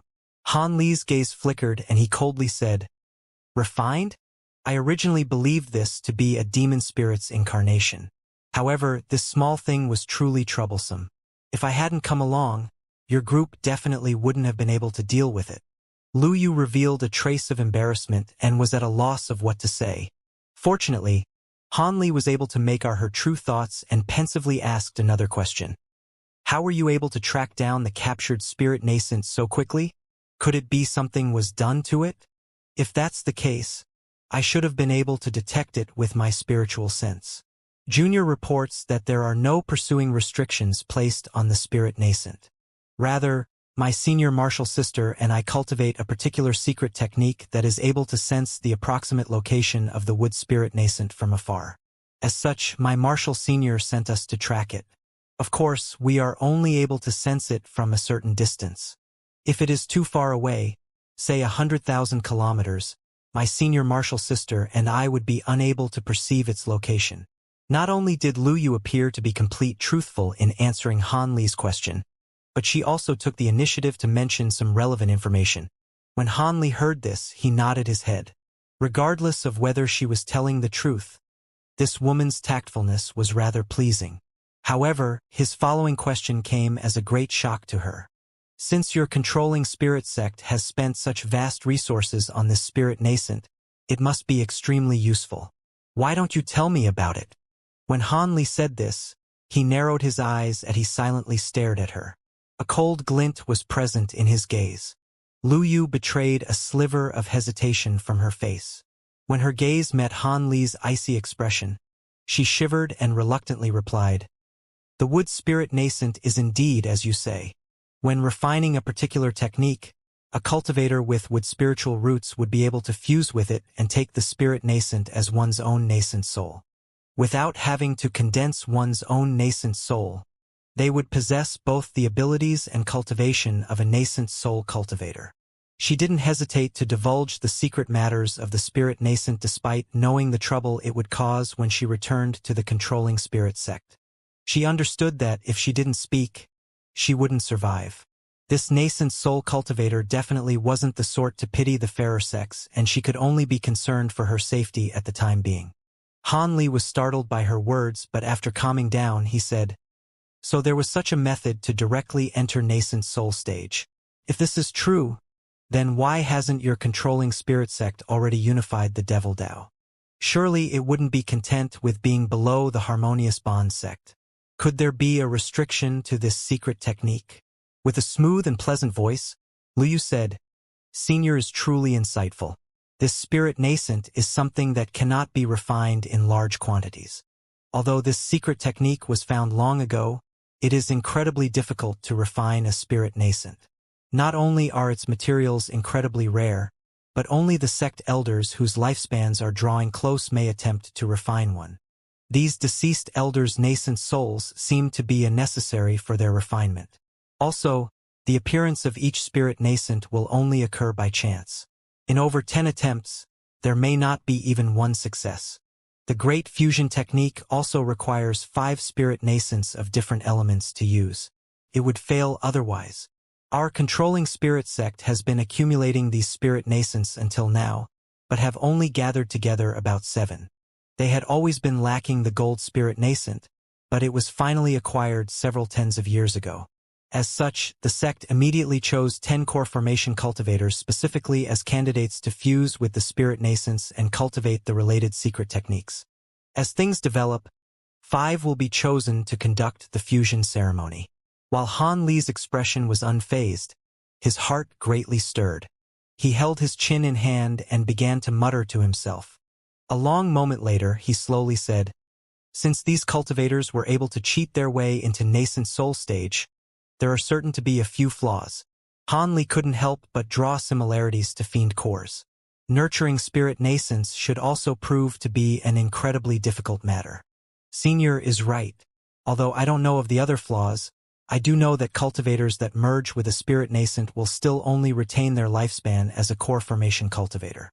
One also forfeits their true opportunity to condense a nascent soul by using this secret technique. Their cultivation will also remain stagnant and so will their lifespan. However, there are still many advantages to be had. Since this point had been reached, the woman resolved herself to give the full details. After all, speaking more wouldn't make matters worse. With the woman's explanation, Han Li had a general understanding of the wood spirit nascent that he captured. It was somewhat similar to his weeping soul beast as a spiritual object that was refined by human hands.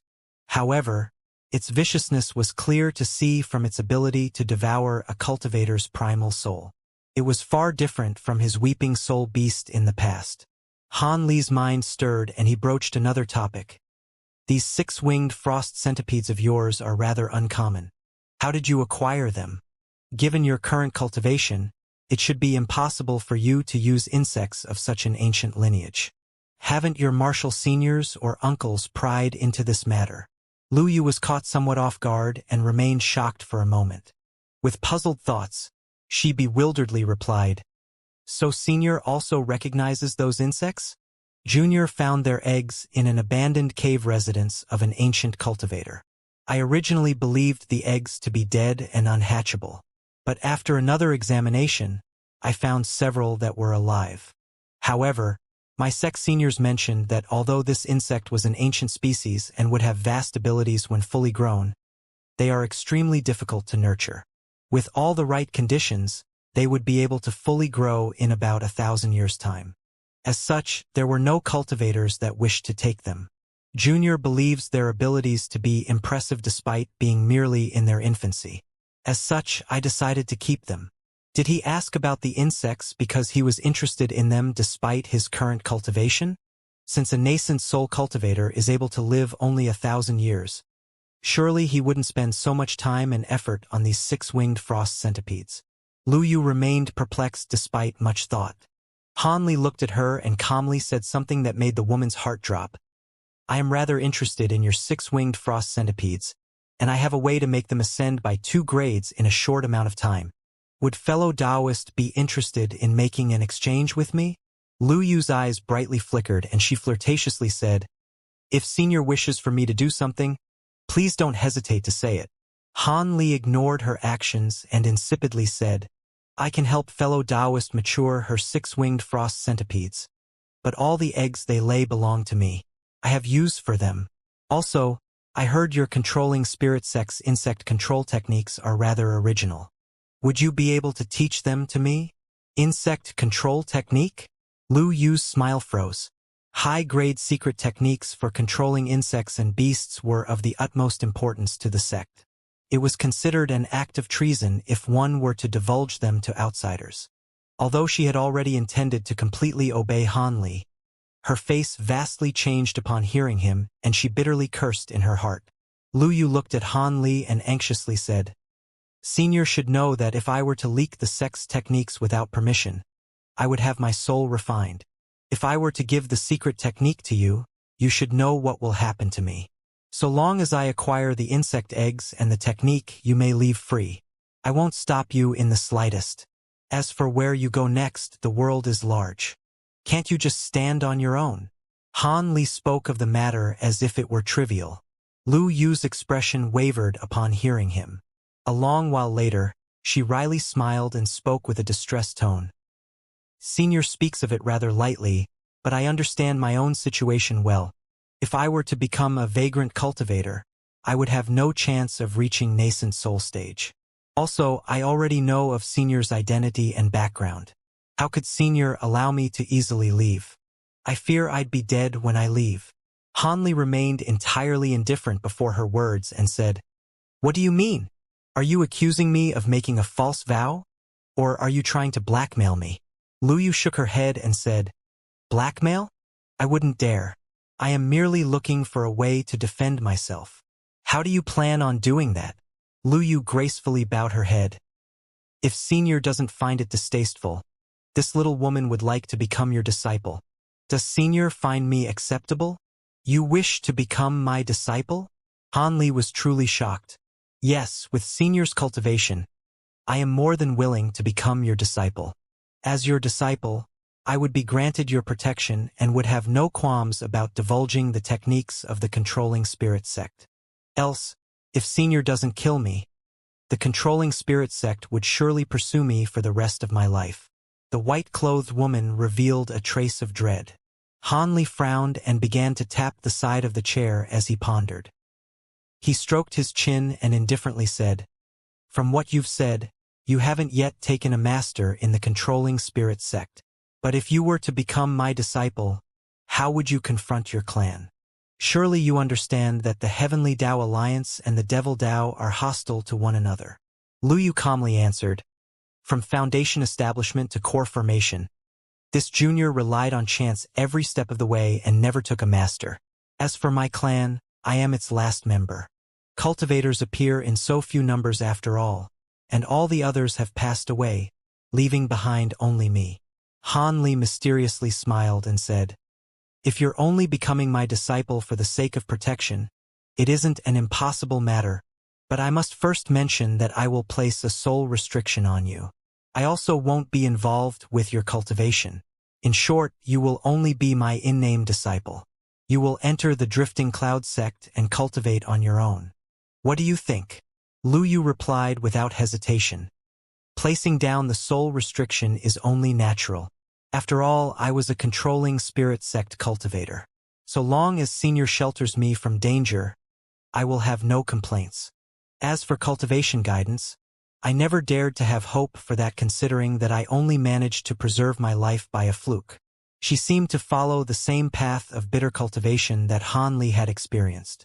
With the woman's blunt agreement, a strange expression flickered from his eyes, and he grew silent for a moment before nodding. "Good! Since you've agreed to these conditions, I will naturally uphold my end of the agreement. Tomorrow, I will bring you to the two other elders of Drifting Cloud Mountains and have you enter the sect under a different name. Many thanks for your kindness, Senior." Lu Yu felt greatly relieved with the knowledge that her life was secure, and hastily saluted Han Li. Han Li waved his arm and said, "Return to the silent room and rest. I will be placing a soul restriction on you later, and will remove the restrictions to your magic power as well." After expressing her thanks once more, she respectfully took her leave from the hall. A flash of yellow light came from one of the hall's walls, revealing Silvermoon in her human form. Han Li glanced at Silvermoon and asked with a flat tone, "You still haven't reverted back to your original form?" This servant has made great progress in cultivating her fox body. Of course, this led to an increase in the time I can take this form. However, Master, do you truly plan on taking this girl as a disciple? I recall that Master was never fond of the idea, fearing it would cause problems through implication and interfere with your cultivation. Are the six-winged frost centipedes so important to Master? If you're talking solely about the secret insect control technique, you can simply draw it out through the Dream Tier technique. The woman's eyes stirred while she spoke, and she appeared puzzled. Han Li leaned his body against the back of his chair and wore a lazy expression. "You're not wrong. I truly do hold the six-winged frost centipedes in high regard. At my current pace of refining the celestial ice flames only a sliver at a time, I reckon it will take quite a while before I will be able to refine it." Silvermoon hesitated for a moment and asked, "Do you know how long?" "To tell the truth, it will take 200 years at the very least to refine all the flames, given that there needs to be a buffer of a year between each sliver. This would take far too long, which is where the six-winged frost centipedes come in. Their icy chi would be able to greatly shorten the amount of time it would take to refine the flames. Furthermore, it will have a certain fantastical effect when applied to the celestial ice flames." Han Li then raised his hands and extended a finger from each. Under Silvermoon's astonished gaze, each of his fingertips flickered with a white and a blue light. There was a frost that was white as snow along with an icy flame that glowed a brilliant blue. They then nimbly hovered off of his fingertips. Silvermoon yelped in surprise. "This?" Han Li calmly breathed out, spitting a small cloud of azure chi onto the frost and the blue flames. The frost and blue flames then turned into specks of starlight and began to mix together. Soon after, a muffled boom sounded out and a blinding white-blue light illuminated the room. A small violet flame bird appeared from within the azure chi and began to flap its wings. It appeared quite graceful as it flew in circles. Han Li revealed satisfaction upon seeing the thumb-sized violet bird. There was even a trace of excitement that was betrayed from deep within his eyes. "Silvermoon, do you remember the sacred Azura flames that the old devil bone sage used?" Silvermoon cried out in astonishment. "The sacred Azura flames? Of course I remember. Those are the devil flame known as the sacred flames of the ghost Tao. If the bone sage had truly refined them, there would have been few in this world that could be his match. However, the flames you've used don't seem very similar to what the bone sage displayed during that day." "Of course not. These aren't the sacred Azura flames. But while I don't know the specifics behind this particular flame, its might is clearly superior to the celestial ice flames. If I haven't guessed incorrectly, once the flames are fused with the six-winged frost centipede's icy chi, their might will increase to the point where they could rival the sacred Azura flames.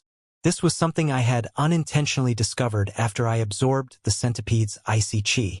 A fortunate coincidence indeed."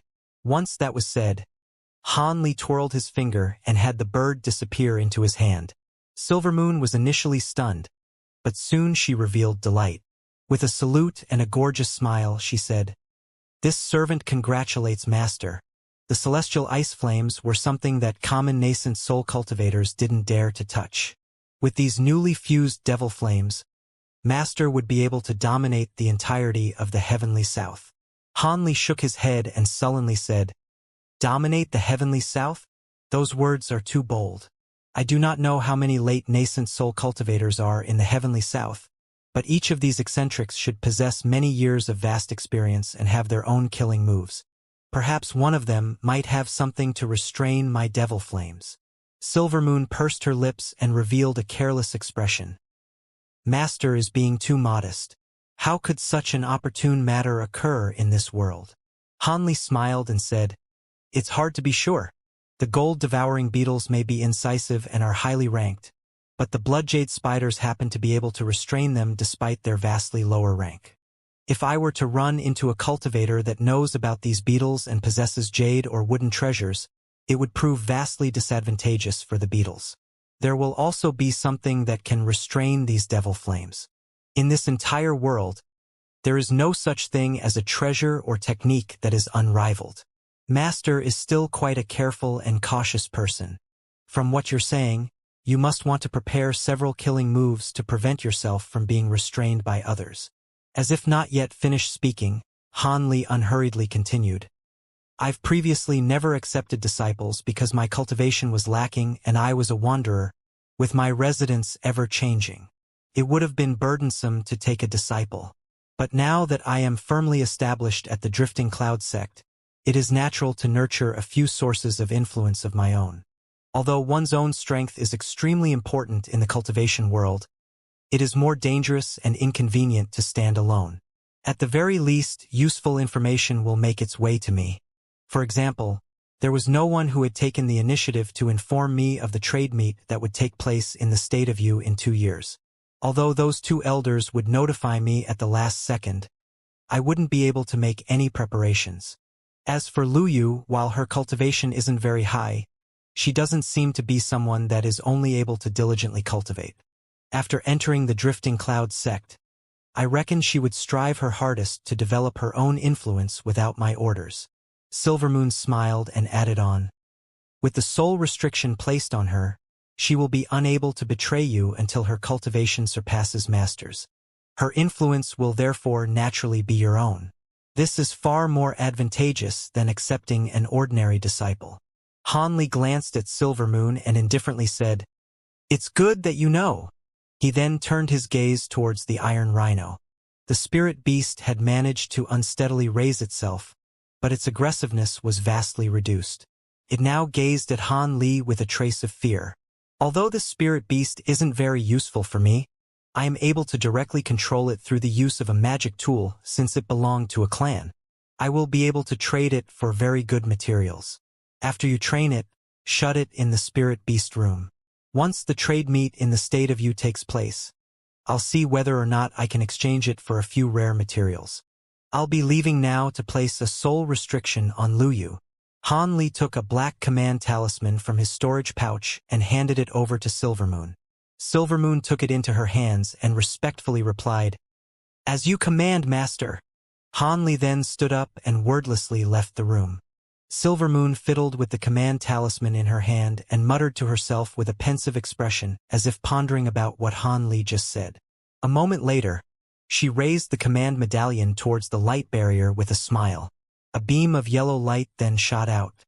Soon after, a series of miserable bellows filled the hall. After Han Li placed the soul restriction onto Lu Yu, he brought her to the silver-haired old man. Of course, he didn't give the complete truth. He merely mentioned that they had a bit of relationship and he had brought her back to the state of Shi from the controlling spirit sect, intending to take her in as a disciple and look after her. When the old man heard this, he was initially stunned before laughing with an expression of realization. I was wondering why Junior Marshal Brother Han made a trip to the Devil Dao's domain. So it turned out to be for Marshal Nislu. Good, very good. This sect could always use another core formation cultivator, and a woman at that. The silver-haired old man accepted Lu Yu into the Drifting Cloud sect without a problem. Han Li was very satisfied by this and chatted with the old man a while more before departing with the woman. Lu Yu then officially changed her name to Lu Mei and officially became Han Li's in-name disciple. Although Han Li said he wouldn't personally guide the woman, he wasn't about to be stingy when taking a disciple underneath him.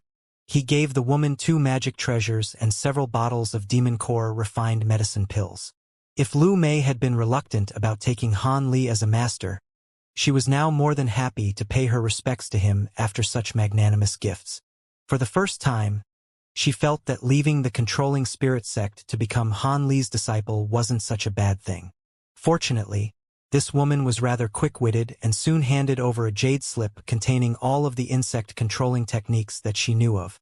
She also handed over her 6-winged frost centipedes.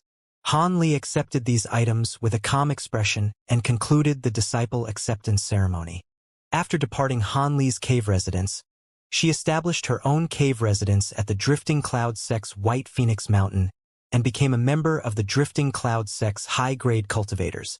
Unclear as to whether or not the silver-haired old man was paying face to Han Li, Lu Mei was appointed as Deputy Mountain Lord of White Phoenix Mountain, giving Mountain Lord Song an assistant. When Han Li heard of the matter, he merely smiled. After Han Li acquired the centipedes, he used the rainbow skirt grass to mature them. Given that they had this effect towards the gold-devouring beetles, they should also affect the 6-winged frost centipedes as well. Of course, he also entered a secluded room and began to study the insect control techniques alongside the profound nascent formation arts that Exine Ruyan had left behind. Han Li sat motionlessly on the floor with his eyes shut as an azure light began to flow around his body, as if he were cultivating a technique. A long while later, he opened his eyes and his eyes brightened. He promptly grabbed onto the storage pouch at his waist and wordlessly pointed, uttering, "Execute!" Suddenly, Several thousands of black-tainted gold, devouring beetles flocked from the pouch and hastily turned into a 3-meter large cloud that spiraled above Han Li. Han Li stood up without any hesitation and began to move his feet in a pattern as he muttered to himself. He raised his hands and shot a mist of azure light, enveloping the beetle cloud. The gold-devouring beetles suddenly stopped buzzing and began to hover back and forth in tight formation. However, none of them made contact with one another, making for a bizarre sight. Han Li's gaze brightly flickered as he watched the beetle cloud. He stared for a time before forming an incantation gesture with a single hand. He then extended his free hand as if reaching for the beetles and softly shouted. Azure light flickered from the beetle cloud and they immediately fell onto Han Li, enveloping him within them. The beetles were several times quicker than before and began to frantically fly circles around him, forming an impenetrable barrier. Han Li smiled at the sight, but that smile soon disappeared as he began to utter profound and cryptic incantations. Suddenly, the insect cloud suddenly charged towards Han Li with a sudden eruption of blinding azure light. A short moment later, the light disappeared to reveal Han Li's body covered in armor with simple designs of gold, silver, and black. The armor sparkled with azure light and continuously glinted. From a glance, one could tell it was incredibly hard and durable. Han Li's smile became a grin and he stroked the armor. It felt unfathomably smooth as if it were without flaw. Han Li's smile faded away and he sighed, muttering, "Not bad. I truly didn't think that my idea from Heavenvoid Hall of using beetles as armor would work. The controlling spirit sect are truly worthy of their fame for their insect control techniques. They are far more powerful than I could have imagined."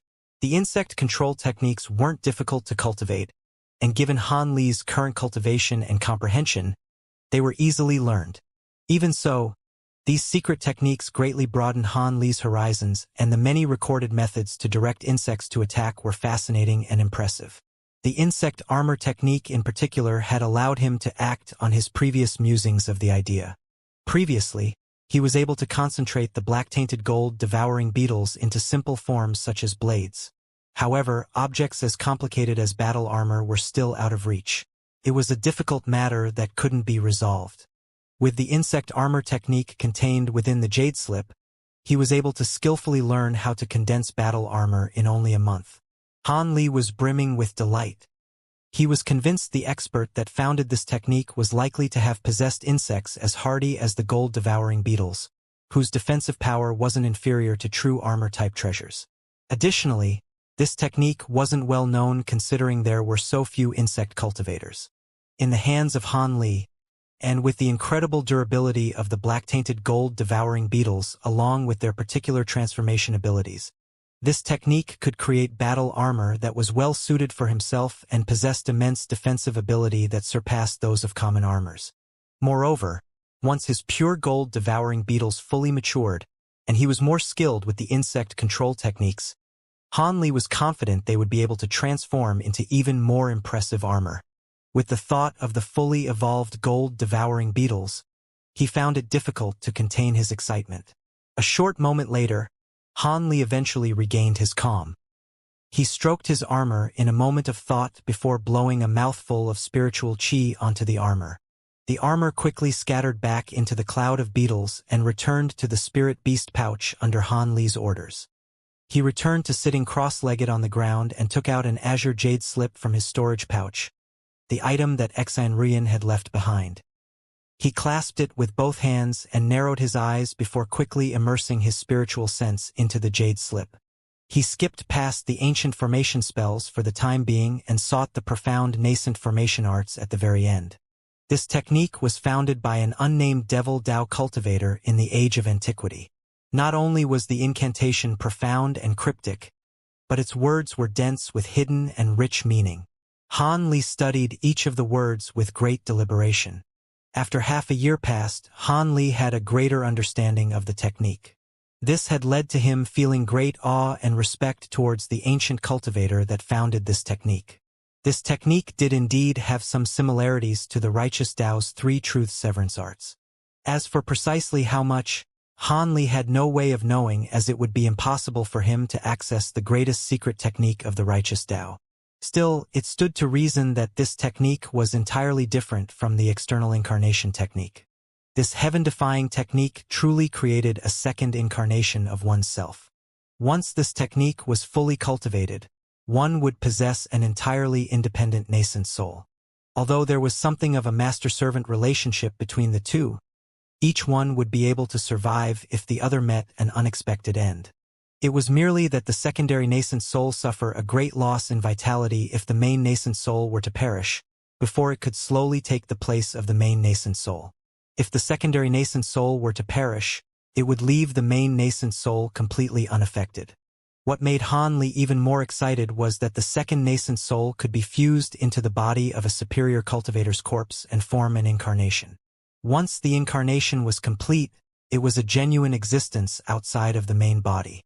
Even if his main body perished, Han Li would survive so long as the incarnation did. After all, both bodies would hold the exact same memories and emotions.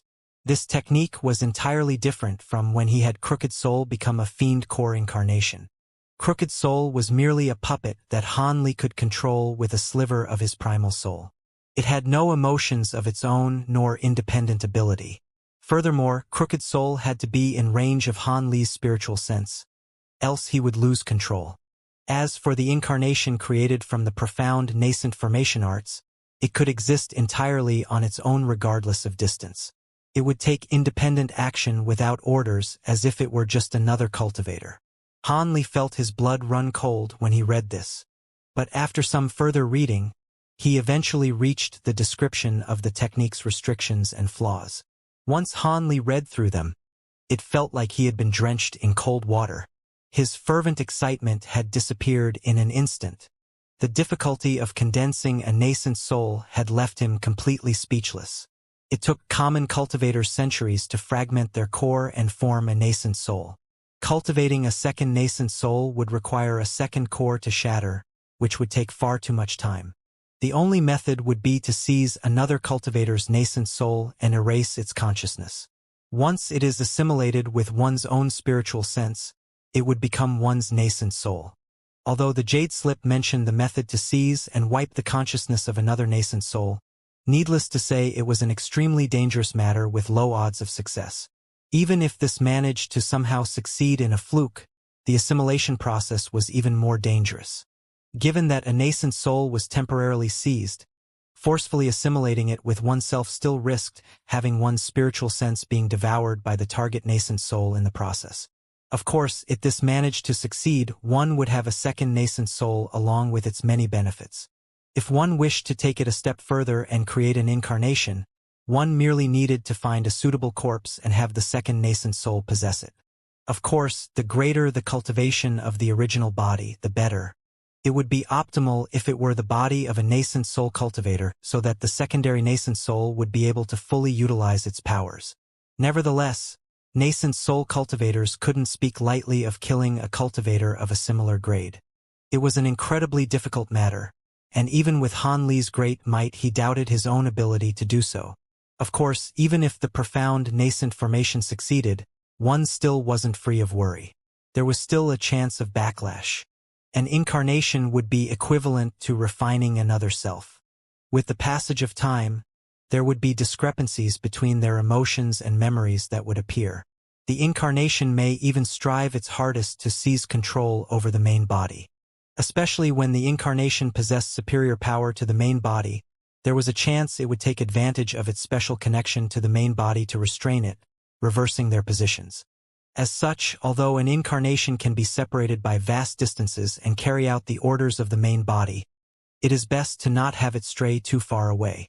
Every so often, one must perform the profound nascent formation arts unification technique to dispel the inner demons of each soul and converge their primal souls into one, strengthening the primary soul's control over the incarnation.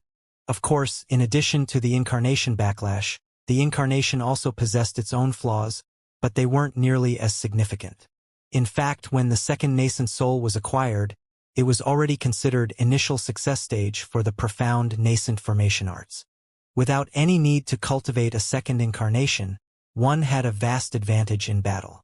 The second nascent soul would be able to use various powerful abilities and greatly increase the chance of survival without any danger from backlash.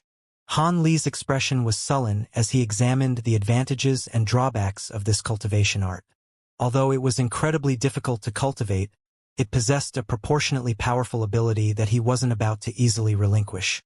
So long as he fully cultivated it, it would be equivalent to having an additional life, an extremely captivating proposition.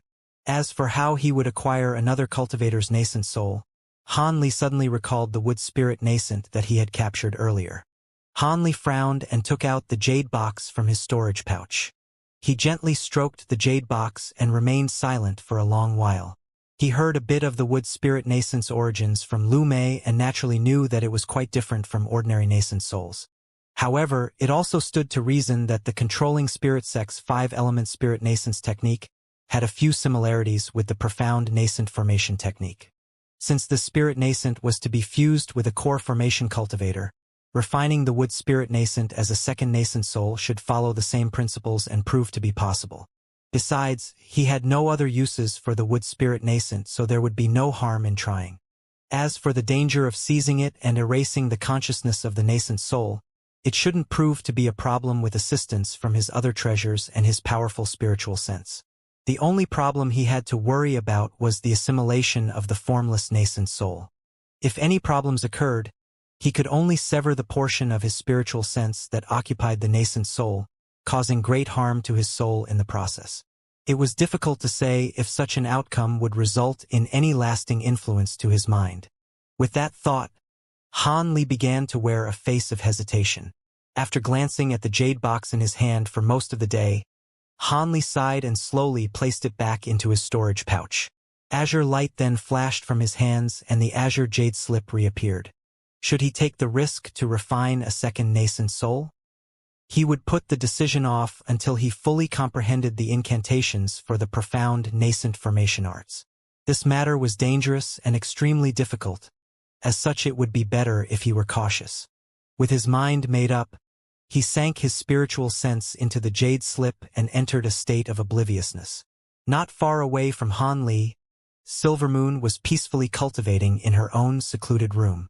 All of the other miscellaneous tasks were being handled by Han Li's 8 puppets. Time quickly went by, and yet another year had passed.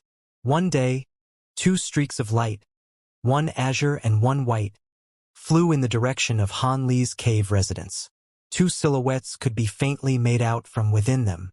They were the 2 drifting cloud sect elders, a silver-haired old man and a sallow-faced middle-aged man.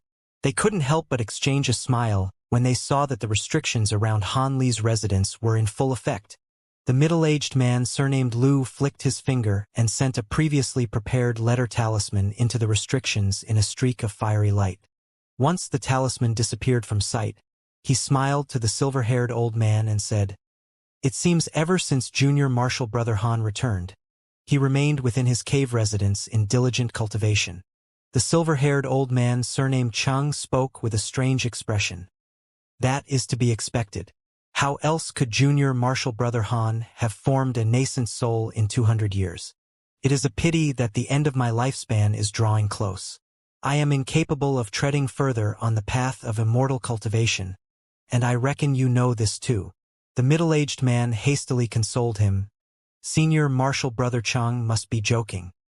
He still has another 200 years ahead of him at the very least." The silver-haired old man shook his head and calmly said, "Hee, junior martial brother Lu. How could I not know of my own circumstances? Perhaps if I hadn't been wounded from the last battle, I might have been able to live another 200 years without a problem. But despite my full recovery, the battle caused great harm to my vitality. It is something that cannot be solved through meditation." "Senior martial brother." The middle-aged man's expression changed and he thought to say something, but the old man interrupted him with a wave of his hand. The old man slowly said, "Even if I enter no further battles, I will live only 60 years more at most, that much is certain. There is no need to comfort me. Why else would I have so painstakingly roped junior martial brother Han into our drifting cloud sect? I have even done my best to befriend him. Normally, even if we were truly impatient about taking him into our sect, we would have done a meticulous investigation into his background. Fortunately, our hasty judgment has turned out to be correct. Although this person's history is somewhat complicated, he holds no ulterior motives towards our drifting cloud sect. The middle-aged man was stunned. Senior Marshal Brother sent disciples to investigate Junior Marshal Brother Han's background? That's right. Although Junior Marshal Brother Han's background is rather vague, with his name and appearance, I've sent disciples to stealthily make some inquiries into the state of you, and ended up with a rough background of our Junior Marshal Brother Han. You might not believe it, but over 100 years ago, our Junior Marshal Brother was originally a Foundation establishment cultivator of Yellow Maple Valley. During that time, he had earned a small reputation for himself. It was said that during the war with the Devil Dao, he alone managed to kill many cultivators of the same grade. But when Yellow Maple Valley was later routed, that treacherous ghost Ling Hu abandoned him for some reason. Afterwards, there was no further trace of Junior Marshal Brother Han. Perhaps he was cultivating in concealment and had only recently emerged when he reached late core formation stage. He then arrived at our drifting cloud sect and formed a nascent soul. It seems that during this missing period, Han Li should have had some fortuitous encounters. The middle-aged man sneered. It is quite ridiculous for him to be abandoned at the time, throwing away a sect disciple that happened to be such a rare cultivation genius. In a short amount of time, he managed to cultivate from Foundation establishment stage to nascent soul stage. I reckon that old ghost Ling who would be driven mad if he knew about this matter. After all, Yellow Maple Valley hasn't been faring very well in the Nine Nations Union. It should be quite difficult for his sect to rely on him alone.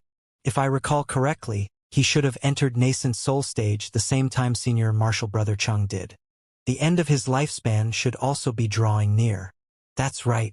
Old ghost Ling who is just a bit older than me, but he is quite a bit more proficient at extending his lifespan. Additionally, Yellow Maple Valley should also have no problem after his death. They can just rely on the repute of their allied nascent soul cultivators. I've also had similar worries for the Drifting Cloud sect when I passed, and feared that Junior Marshal Brother would find it difficult to stand alone. Were if not for the sacred spirit veins of the Dream Cloud Mountains, Junior Marshal Brother would have found it difficult to preserve the sect by himself.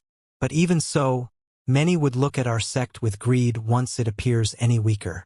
My original thoughts were to urge Junior Marshal Brother to take the initiative to withdraw from the Dream Cloud Mountains once I passed, avoiding any potential calamity the sect may encounter. But now that Junior Marshal Brother Han has joined us, the situation has changed. Although Junior Marshal Brother seems to be a cultivator who is wholeheartedly dedicated to pursuing the Immortal Tao and is disinterested in sect affairs, I am actually relieved by this. So long as we carefully win him over, our sect will continue to exist without worry for another 1,000 years. The silver-haired old man twirled his beard in his hand as if he had a plan up his sleeve. The middle-aged man hesitated for a moment before worriedly saying, "But while Junior Marshal Brother Han may be a cultivation genius, his age is too young, and he just recently condensed his nascent soul. I don't know whether or not his skills are up to par." With a pensive expression, the silver-haired old man said, "Yes, I also share the same worries. After all, there are a few cultivators wholeheartedly dedicated to pursuing the Tao that are unwilling to spend much time cultivating powerful abilities. While this results in a deep cultivation, these cultivators may be unable to defeat cultivators that are a grade lower than them. Although I don't believe Junior Marshal Brother Han to be such a cultivator, it would be better to test this. As such, I will be staying behind to guard the sect. You will accompany him to the trade meet. Does Senior Marshal Brother mean to say?" The middle-aged man revealed a sudden trace of understanding. The old man smiled and thought to say something further when the mist in front of him suddenly parted. The old man immediately grew quiet as the middle-aged man followed suit. The two walked into the path that opened through the fog without any reservations and disappeared from sight. The largest trade meet in the heavenly south convened at the northmost country of the Nine Nations Union, the State of Yu. Deep within the mountains of this country laid soaring Heaven City, the capital of the Nine Nations Union. Cultivators from all over the continent flocked to this country. Be it man or woman, young or old, all of those that resided within the city were cultivators. This city alone even had 7 cultivators at mid-nascent soul stage or higher stationed there, resulting in the immediate deaths of any cultivator who dared to cause trouble in the city. As a result, regardless of a cultivator's affiliation, none dared to act imprudently within. 2 months before the start of largest trade meet in the heavenly south, the Nine Nations Alliance activated a spell formation with a resounding reputation, the Greater Light Extinguishing Formation, to protect the city in place of a majority of its normal restrictions. Because a few cultivators have already made their way to the city out of impatience or otherwise, there were already stalls placed inside. Trade was already being conducted between cultivators. While the official days of the trade meet would have treasures of all kind in great number, they weren't something that common cultivators could afford. They would rather find a few suitable uncommon materials ahead of time instead. The quiet, cold soaring heaven city soon became bustling with activity, as if it were filled with the liveliness of the marketplaces in common mortal cities. However, those walking the streets of the city were cultivators of high rank, and the currency being used were spirit stones. The city only possessed a single auction house which was under the control of the Nine Nations Union. It had also begun to appraise and auction off all sorts of rare treasures, contributing to the liveliness of the city. Just as the trade meet was only half a month away, there were 3 streaks of light steadily flying through the sky several thousands of kilometers away. Once the 3 lights grew closer, they were revealed to be 2 men and 1 woman. The woman was a cool and elegant beauty. She flew at the side of a youth with a common appearance that wore a rather intimate expression. The third person in their party was a blue-robed middle-aged man whose clothes fluttered through the wind in a display of unordinary majesty. The 2 men were Han Li and Elder Lu, who had traveled from the state of Xi. As for the beautiful female cultivator, she was Han Li's concubine, Mu Peeling. The silver-haired old man had stayed behind to keep watch over the drifting cloud sect, preventing any sneaks from stirring up trouble while they were away. According to what the old man said, he had already participated in this grand meeting about 8 times and had no materials that he currently required. Naturally, he wanted to give the opportunity to his younger junior martial brothers instead. As for Mu Peeling, she had reached a cultivation bottleneck and encountered Han Li when she left seclusion. When she heard that he was heading to the largest trade meet in the heavenly south, her heart stirred and she asked to come alongside him to broaden her horizons. After all, if she were incapable of reaching core formation, this may be the only chance she had to participate in this trade meet. Since he wasn't unkind by nature and didn't feel this trade meet to be particularly dangerous, he agreed. After all, having a beautiful companion along on a long trip was a delightful matter.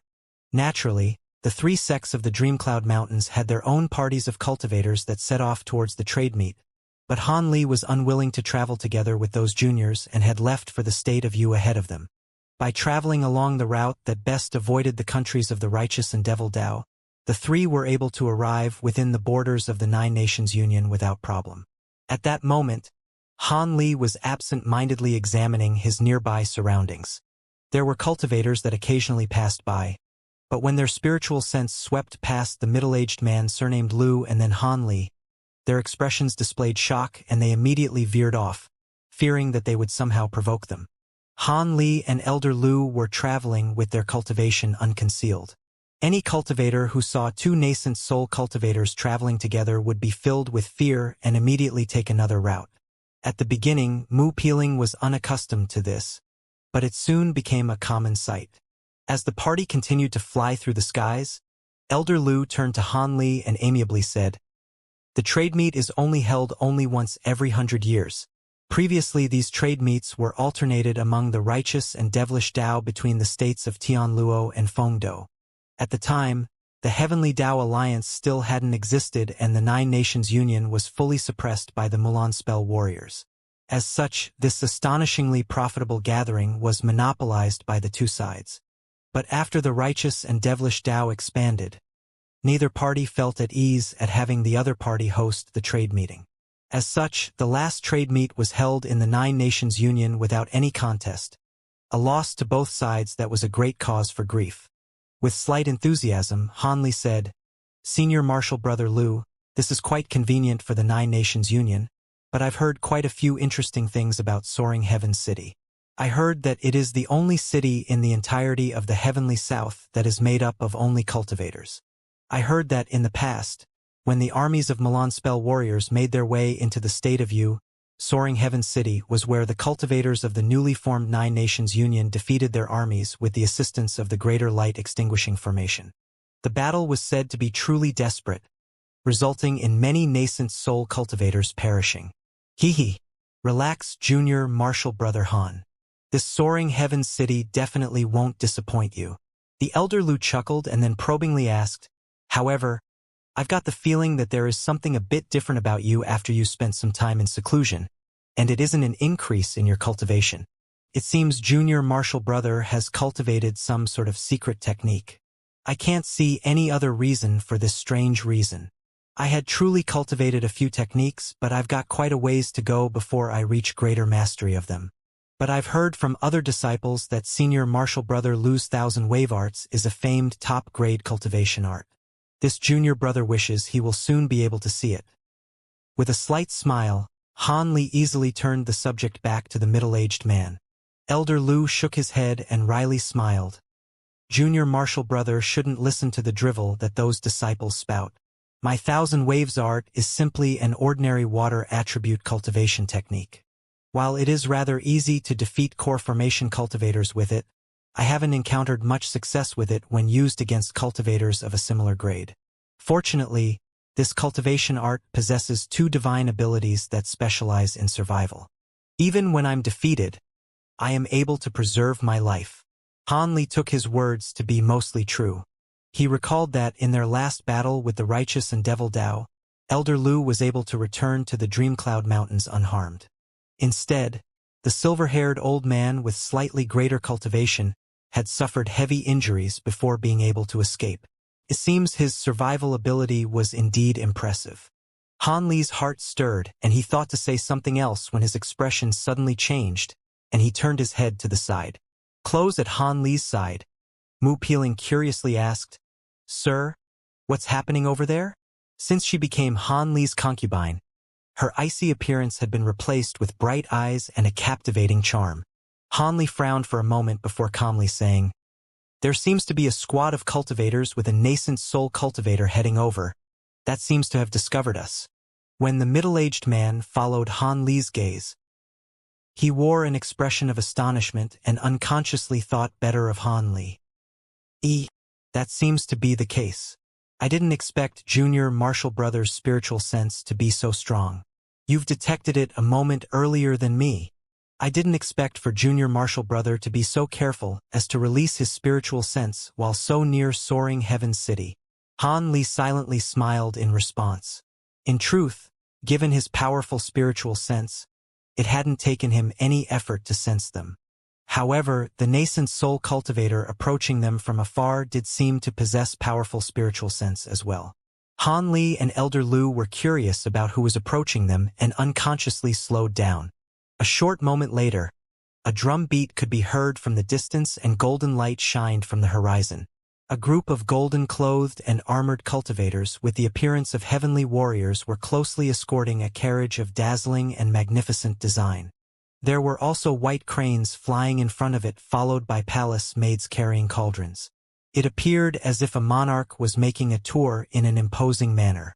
Mu Peeling was dumbfounded at the sight and her jaw dropped in astonishment. Han Li was also amazed by the sight, but he soon regained his calm. He was aware that cultivators were odd and fantastical to every description, particularly cultivators at the nascent soul stage. Perhaps due to the influence of their cultivation's arts or otherwise, their temperaments become strange and separated from reason. Since this was a common affair, he was surprised for only a moment. But when the middle-aged man saw this, he felt his blood turn cold and he harshly whispered, "Duke Nan Long, why is this old eccentric also participating in the trade meet?" Junior Marshall Brother Han, do not speak carelessly. His abilities are mighty and his temperament is strange. Since I've met him in the past, let me deal with him.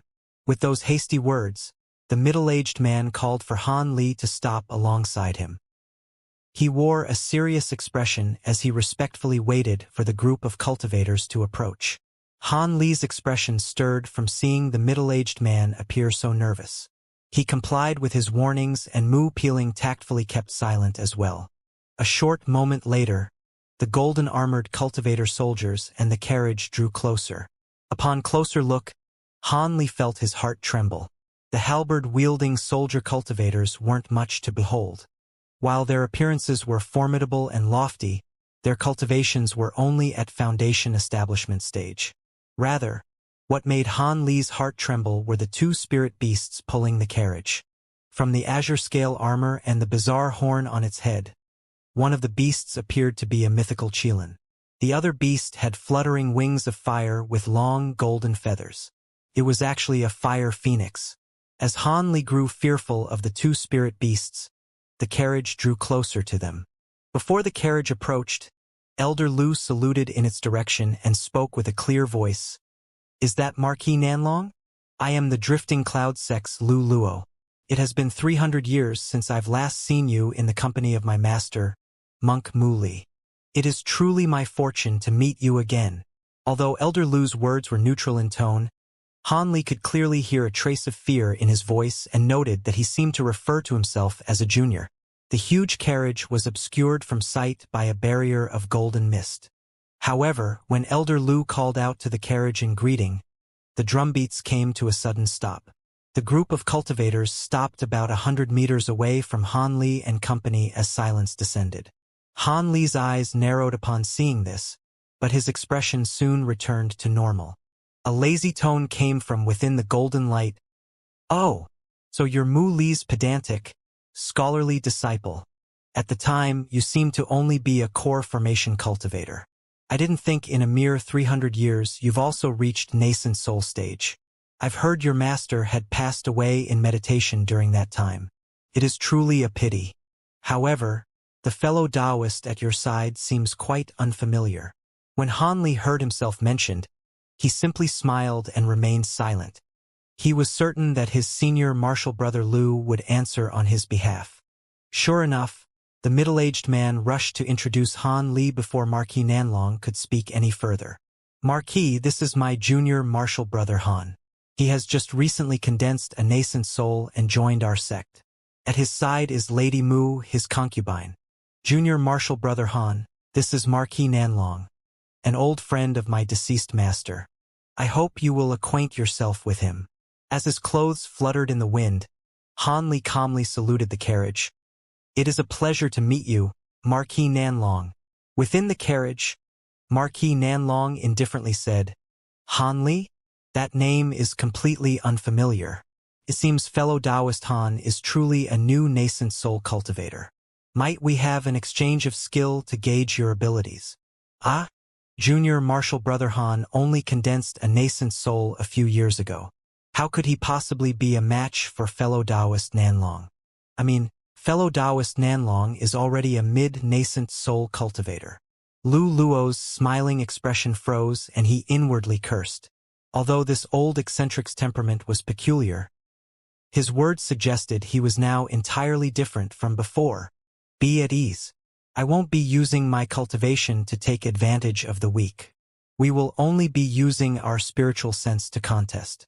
After all, fellow Taoist Han's spiritual sense is rather strong, very unlike a cultivator who had just condensed his nascent soul.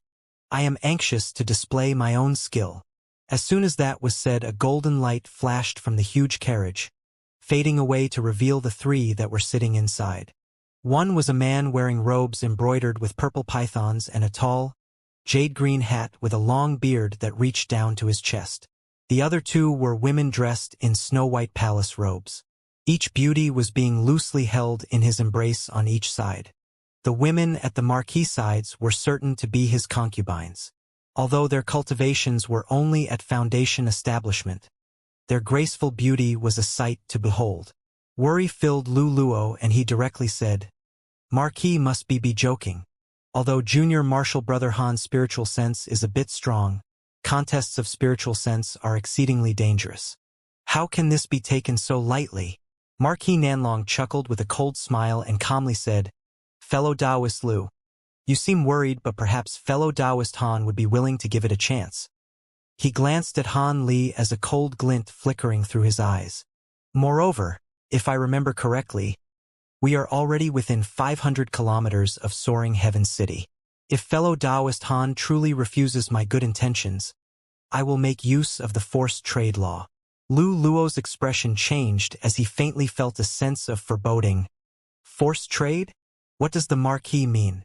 Marquis Nanlong's gaze coldly swept over Mu Peeling as he expressionlessly said, "From how intimately Lady Mu and fellow Taoist Han are acting, fellow Taoist Han must certainly hold her dear.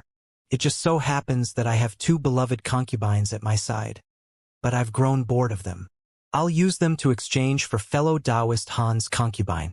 My two beloved concubines are on par with Lady Mu with regards to both cultivation and appearance, fulfilling the forced trade conditions. If fellow Taoist Han is unwilling to trade, you will have to stake it in a contest of spiritual sense. If you win, not only will you retain your own concubine, but you may take both of mine." The two concubines in his embrace had a slight change of expression, but they soon returned to normal. When Lu Luo heard this, furious alarm was revealed on his face and he was at a loss for words while Mu Peeling turned pale. Han Li frowned for a moment before he calmly responded, "A forced trade? Senior Marshal Brother Lu, could you give me a detailed explanation?" From Han Li's perspective, this Marquis Nanlong was still a mere mid-nascent soul cultivator and was nothing to fear with Han Li's current abilities. "It isn't anything much. Forced trades are one of the laws that are specifically for use by nascent soul cultivators of the host power. Junior Marshal Brother should know that when cultivators reach nascent soul stage, no powers are willing to offend one another. The host of the trade meet is no exception to this. However, with such a large trade meet, there are certain to be a few clashes and disagreements. If the cultivators are at the core formation stage or below, the hosting power may forcefully suppress them. But if something were to occur between nascent soul cultivators, the hosting power is unwilling to go through the trouble of intervening. As such, there are a set of particular laws that will allow for nascent soul cultivators to resolve the dispute themselves. Forced trades are among the least used of these laws. Specifically, before the trade meet starts, any nascent soul cultivators within 500 kilometers of the city may use obviously superior goods to trade for something they require. If the other party refuses, both sides may settle the decision by comparing techniques and divine abilities. However, the conditions for use are harsh. Even if the initiator of the exchange wins, they still must pay the price to exchange, but if they lose, they will hand over their proposed goods to the challenged party free of charge. Furthermore, if someone is severely injured during the challenge, the trade meet host will pursue the offending party to its greatest extent, but it had always been extremely difficult to constrain nascent soul cultivators. Also, unless the item is desperately required and one's cultivation is clearly higher than the challenged party, no one would perform such a risky trade and risk making enemies. Lu Luo's expression was unsightly as he gave Han Li the explanation. With regards to concubines, there have been nascent soul cultivators that trade them, and it is actually quite popular among a few Devil Dao sections. As the conditions of the current exchange were satisfactory, contacting the 9 Nations Union's enforcers would result in nothing. Fortunately, this affair shouldn't put Han Li's life at risk, but it would be rather troublesome if he were to receive injuries before the trade meet even started. Moreover, Han Li wasn't particularly attached to Mu Peeling. Even if he was forced to trade her, he would end up with 2 grand beauties. It shouldn't prove to be too much of a loss for him. Han Li's expression was completely calm upon hearing Lu Luo's explanation, but Mu Peeling was full of regret. Had she known that the trade meet had such laws, she wouldn't have requested to accompany Han Li. Although she didn't know much of this Marquis Nanlong, from how he treated other cultivators and his concubines, it was likely that she wouldn't be able to preserve her maidenhood until core formation stage and would be treated like a material good. Mu Peeling gritted her teeth at the thought of this occurring, and her pale complexion faintly revealed a dark shade of red. She didn't have high hopes that her husband would be able to defeat him. Marquis Nanlong sat on the carriage and closely pressured Han Li, asking, "Well, will fellow Taoist agree to the exchange, or will we have a match with our spiritual sense?" Silence filled their surroundings for a time. Not only did Lu Luo and Mu Peeling nervously glance at Han Li, but even the two concubines of Marquis Nanlong curiously glanced at the youthful cultivator with an ordinary appearance. After stroking his chin, Han Li suddenly smiled. If it's a contest of spiritual sense, then I will agree. Since I've just recently condensed my nascent soul, I coincidentally wish to compare my spiritual sense against other nascent soul cultivators. However, if I somehow manage to win, I don't want the Marquis's beloved concubines. Instead, I would rather know the true reason Marquis Nanlong has decided to have a spiritual sense competition.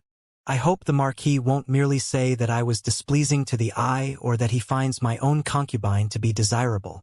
Han Li calmly spoke, revealing not a trace of worry. An indescribable expression flickered over the Marquis' face, and the others were left at a complete loss. Marquis Nanlong grew silent for a moment before slowly replying, "All right, I agree." His expression appeared completely solemn. "Sir?" Mu Peeling couldn't help but call out to Han Li upon seeing him agree to the battle. She wore a complicated expression on her face. Han Li waved his arm. "It's nothing, just a mere contest." Lu Luo sighed and warned, "Junior martial brother, be careful. If it becomes too much, concede immediately. I will immediately act to protect you." Han Li nodded and said nothing further. At that moment, Marquis Nanlong had already pushed away his concubines and flung his sleeve, launching himself through the air. Azure light flashed from Han Li's body as he also made his approach. Although the forced trade provision mentioned that it would be best if the 9 Nations Union enforcers to be present, both sides decided to tacitly remain silent of the matter. When both parties were only about 20 meters away from another, they stopped. Han Li then calmly said, "Although I don't know why the Marquis truly wishes to test the depths of my spiritual sense, the reason clearly isn't shallow. I am quite curious about the matter. Fellow Taoist Han is truly intelligent. However, you will only know the reason if your spiritual sense is at least as strong as mine. Were it not for your powerful spiritual sense sweeping past me previously, I wouldn't have tainted my reputation by challenging you." Marquis Nanlong coldly smiled and bluntly said, "However, I don't see your chance of victory being large. The differences in spiritual strength between early and mid-nascent soul cultivators aren't something to underestimate. Fellow Taoist speaks the truth, but I have no intention of handing over my concubine. I merely wish to exchange a few pointers." Han Li spoke calmly and soon released his spiritual sense. With the appearance of an astonishing aura, something shot towards the Marquis. "Good." Marquis Nanlong appeared completely calm and released his spiritual sense. 2 streaks of nearly incorporeal force appeared between the two and burst in a collision. A violent gust suddenly appeared and blew out in every direction. Marquis Nanlong felt alarmed by the development as his initial spiritual sense probe instantly grew several times greater in size. Layers and streams of violent white instantly flew into the gap of space between Han Li and the Marquis, causing their silhouettes to blur as if there were 2 originless and unmoving shadows. Spiritual sense formation. How can this be? How is junior martial brother Han's spiritual sense so strong? Lu Luo couldn't help but cry out in disbelief. Spiritual sense formation? Could my lord win? I'm not sure either, but ordinarily, spiritual sense formation is a divine ability only mid-nascent soul cultivators can grasp. For junior martial brother Han to be able to use this technique, his main cultivation art must be specialized in spiritual sense. That is the only possible explanation. Lu Luo's excited words turned into a pensive mutter halfway through. Filled with hope by her martial ancestor Lu's explanation, Mu Peeling said, "In that case, my lord must have a fighting chance." With a shifting expression, Lu Luo said, "That's hard to say. There are differences in strength among even similar grade cultivators. Marquis Nanlong had already entered the mid-nascent soul stage 300 years ago. Although his progress has stalled, he is without a doubt only a step away from late nascent soul stage. It should be quite difficult for junior martial brother Han to win against this old eccentric." When Mu Peeling heard this, her briefly hopeful heart immediately turned ice cold once again. At that moment, the explosions in the skies suddenly became far more dense and winds began to continuously revolve, forming a huge ring of white wind around Han Li and the Marquis. Lu Luo yelped in surprise as an odd expression appeared on his face. I can't believe it. Junior Marshall brother isn't losing. Mu Peeling was overjoyed by this and thought to ask something more, but a series of blinding white lights filled the skies. Soon after, claps of thunder rang out and the ring of wind surrounding them ruptured, sweeping up their surroundings in a violent windstorm. 100 meters away from them, the others revealed shock as they saw the overbearing squalls arrive towards them. Not good, Lu Luo softly shouted. His figure blurred and blocked Mu Peeling. At the same time, he crossed his hands, summoning a blue light barrier in front of them. In that short moment, the fierce squall had already arrived at their barrier. Strange creaks continuously sounded out from the wind as if it were a heavy strike. An instant later, there was a deep indentation left behind on the barrier. Fortunately, the winds quickly scattered and a majority swept past them. The light barrier was soon restored to its original form. As for Marquis Nanlong's group of soldier cultivators, they lifted their golden halberds in a disciplined manner, forming a huge barrier of golden light around them and the carriage. However, the golden light only lasted against the white Gallifer an instant before shattering. When the remaining gust swept through, the cultivators behind the barrier held their heads in their arms and Mr. screamed. Blood bled from every opening of their head in a frightening display. Only the two concubines were safe due to the carriage's protective restrictions. However, their faces were pale from fear. Mu Peeling felt her blood turn cold at the sight as she turned her gaze once more to Han Li, mesmerized. At that moment, Marquis Nanlong coldly snorted. A ball of golden light suddenly appeared and burst into countless streaks of golden light that quickly surrounded his servants. When the golden light appeared, his servants ceased their screams and stood firm once more. Although they appeared panic-stricken, they no longer seemed to be in pain. Having saved his subordinates, Marquis Nanlong turned his gaze towards Han Li and revealed bewilderment, as if he couldn't believe that Han Li's spiritual sense could rival his own. In that previous bout, he had released a majority of his spiritual sense, but Han Li was able to effortlessly continue. From how relaxed he appeared, it seemed possible that Han Li's spiritual sense was actually stronger than his own. Marquis Nanlong's contempt had long disappeared and his heart wavered. At that moment, Han Li widely smiled at him and casually said, "Shall we stop the contest? I fear I might not last if this continues." With some further thought, Marquis Nanlong's expression relaxed and he said, "Ha, fellow Taoist Han is far too modest. Let alone your techniques, but even your spiritual sense isn't inferior to my own in the slightest. Let us drop the contest, else we may end up injured." When Han Li heard this, he inwardly sighed despite the smile on his face. Although he wasn't willing to truly fight against this Marquis Nanlong, from what he had experienced in the contest, Han Li should prove an equal match at the very least. However, their recent struggle had caused the Marquis to view Han Li with some apprehension, and he didn't dare to treat him lightly. Moreover, his spiritual sense was strong enough to meet his conditions. He had a request to make of Han Li. Marquis South Dragon strangely smiled at Han Li and stealthily sent him a voice transmission. "Since fellow Taoist Han's spiritual sense is on par with mine, I will tell you the true reason for the contest. It is as fellow Taoist guessed. I had a different objective in mind for forcibly testing your spiritual sense. However, this matter is quite important and it is inconvenient to speak of it here. The Jade Slip contains a map. On the 4th day of the trade meet, there will be a gathering of cultivators as indicated. I will introduce you to these fellow Taoists, and we will discuss a matter that will benefit us all." Afterwards, he stroked his storage pouch and took out an exquisite jade slip that he tossed towards Han Li without any regard to Lu Luo. When Han Li saw this, he immediately extended his hand and took the jade slip. After examining the Marquis for a moment, he placed the jade slip into his storage pouch for later.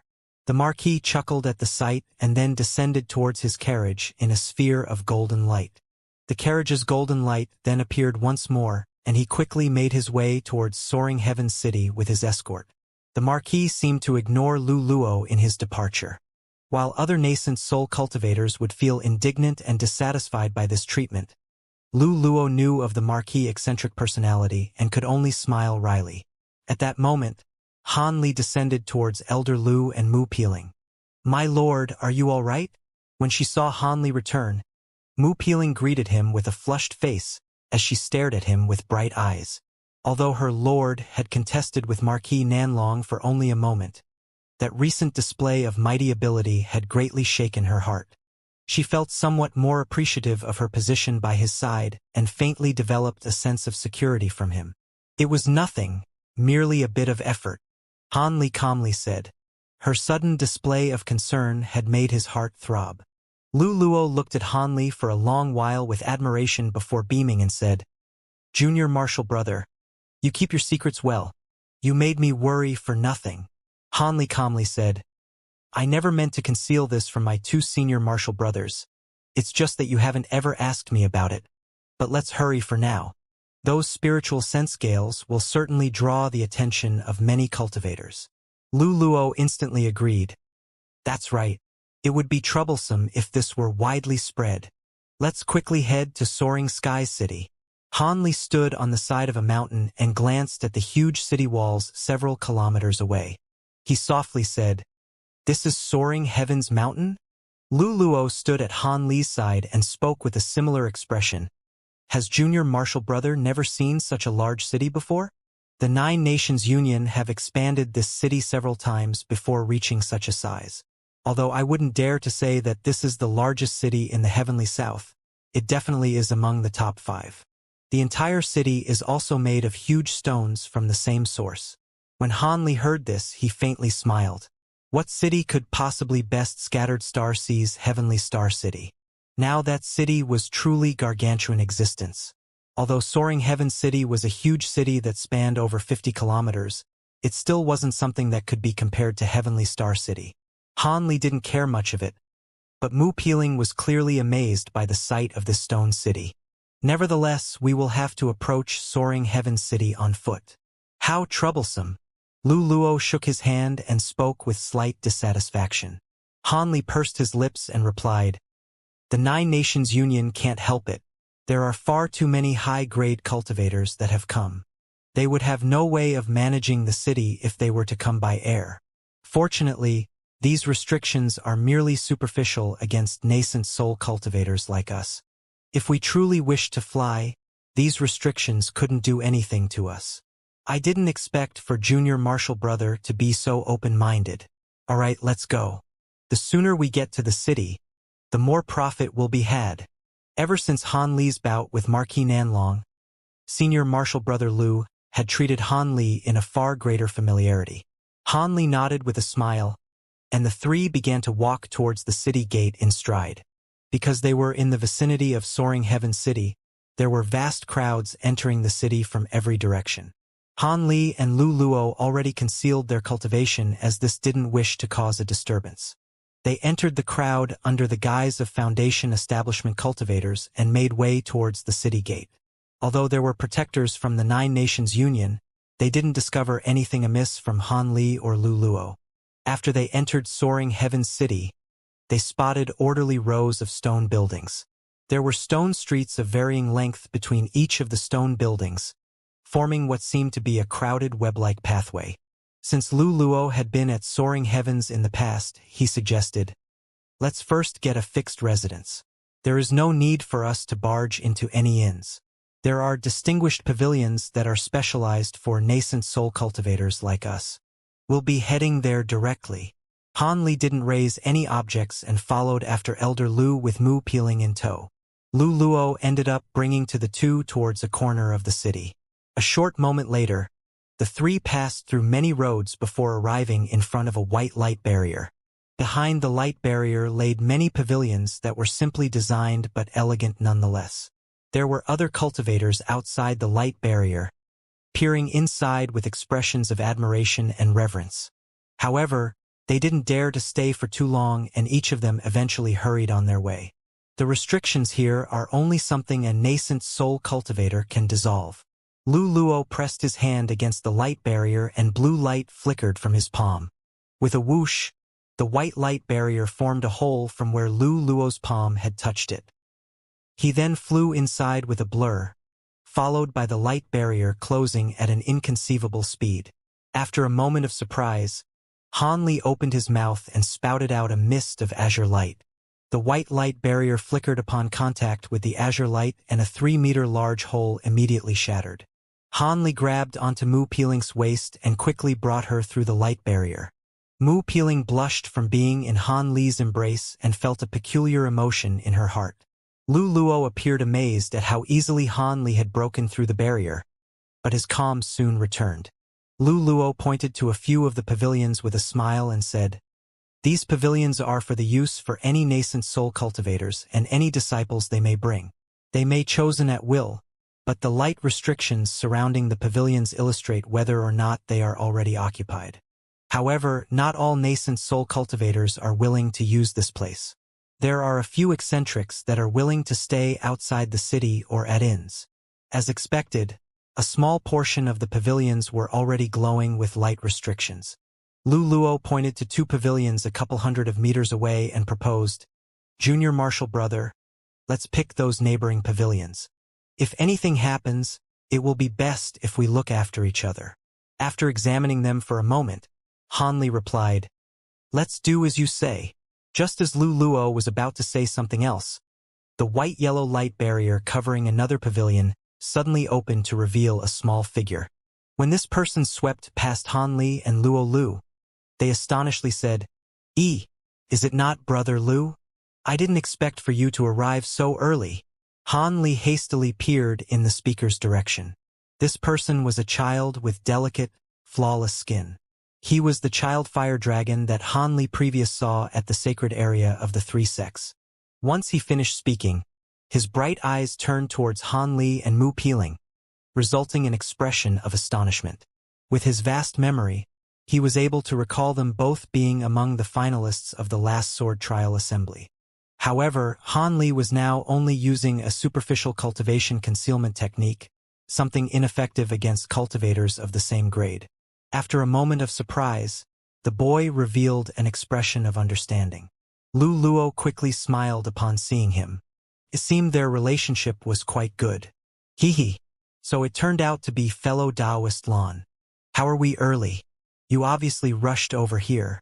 "Ah, that's right. This is our newly joined Elder Han. Junior Marshal Brother Han, I believe you've met Brother Lan once before.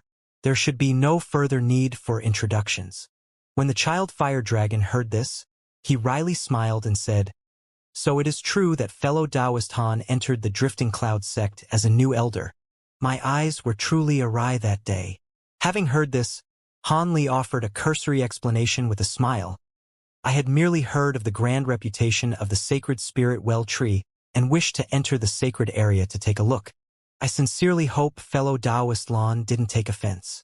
Since fellow Taoist is now an elder of the Drifting Cloud sect, this matter need not be mentioned further. However, you two have arrived quite timely. I happen to be meeting a few friendly acquaintances of mine at the Crystal Dragon Pavilion for a small-scale trade. How about you two fellow Taoists come and take a look? Perhaps you might find something you like." The child fire dragon seemed to have a straightforward temperament to have invited them with a beckon. Lu Luo joyously said, "To think there would be an exchange so soon. TCH. We've definitely come at a good time." He then hastily turned towards Han Li with his expression quickly turning solemn. "Junior Marshal Brother Han, there aren't many exchanges that occur between nascent soul cultivators. We must go, else we could miss some good items." Han Li calmly smiled and said, "Then let us follow Senior Marshal Brother Lan." After Han Li and Luo Lu arranged restrictions outside their pavilions, they followed the child fire dragon out of the residential area. Han Li had instructed Mu Peeling to stay inside the pavilion for the time being. The child fire dragon explained in a clear voice, "The Crystal Dragon Pavilion was opened by a good friend of mine from the 9 Nations Union. My good friend has made a wide range of connections, acquainting himself with those from every power. As such, he was able to form this trade meeting. However, in order to prevent any unnecessary trouble, all of those attending will be concealing their true appearances. Lu Luo's heart stirred and he spoke with amazement. Brother Lan seems to be talking of Taoist Heaven Crystal. However, I recall that Taoist Heaven Crystal isn't fond of business matters. Did he truly take the initiative to hold this trade meeting? The child fire dragon chuckled and said, "Hee hee, I didn't expect that fellow Taoist Lu would know of my old friend's reputation. That's right, while my old friend isn't fond of such inconvenience, there are a few required materials that he had been searching for. I reckon he took the initiative to start this trade meet in order to find them." Lu Luo nodded his head. "Oh, if that's the case, it does seem quite likely." As Han Li listened to the two, his expression remained as always. The three walked towards a pure white pavilion ahead of them. It was 3 stories tall and grew more narrow towards the top. There was a silver sign that hung from the building with the words, "Crystal Dragon Pavilion." "It's right here. Fellow Taoists, let's go in." The child fire dragon smiled at the two and walked towards the Crystal Dragon Pavilion with a swagger. Once they approached the pavilion's large gate, Han Li casually took a look inside and revealed surprise. The interior appeared to be that of an ordinary restaurant. Not only was it full of guests that were eating and drinking, there were also several waiters that were scurrying between tables with dishes in hand. The scents of fine wine and food were accompanied with the clanging of cups. After they pushed open the gates, they saw a foot-long wooden plate hung at the side. "This building is taken. Outsiders are prohibited," were written on it in pitch-black words. That old ghost Heaven Crystal is still playing around with silly illusion techniques. Really? After muttering those words, the child fire dragon paid no more attention to it and walked in with a stride. When Han Li heard this, his heart stirred and he swept his spiritual sense past the floor. He soon revealed a strange expression, but he continued inside. Once they passed the gate, the guests, waiters, scents and sounds, all disappeared like the pop of a bubble.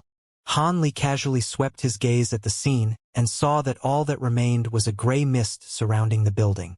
There was merely an old-fashioned table at the center of the room with a copper lamp that was lit with a gray-robed Taoist with an amiable face sitting behind the lamp. He appeared to be 60 years of age and was glancing at the three with a smile. "I didn't expect that Brother Lan would arrive, let alone bring guests. This old Taoist's eyes are rather poor. It seems as if I've never seen this azure-robed fellow Taoist before. Could he have recently entered nascent soul?"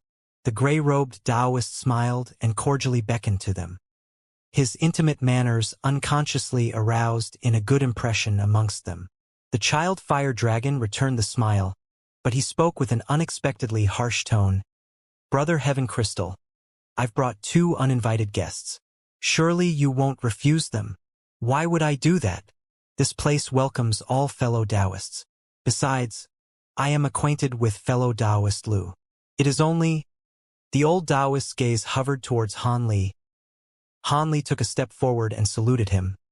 "I am the Drifting Cloud Sex Han Li, a newly ascended nascent soul cultivator. I hope Taoist Heaven Crystal can provide me some guidance in the future." Taoist Heaven Crystal pleasantly smiled and said, "So it turned out to be a sect member of fellow Taoist Lu. From his young age, he's certain to have boundless prospects. Enough, old friend. The others should be arriving soon. We'll be going upstairs."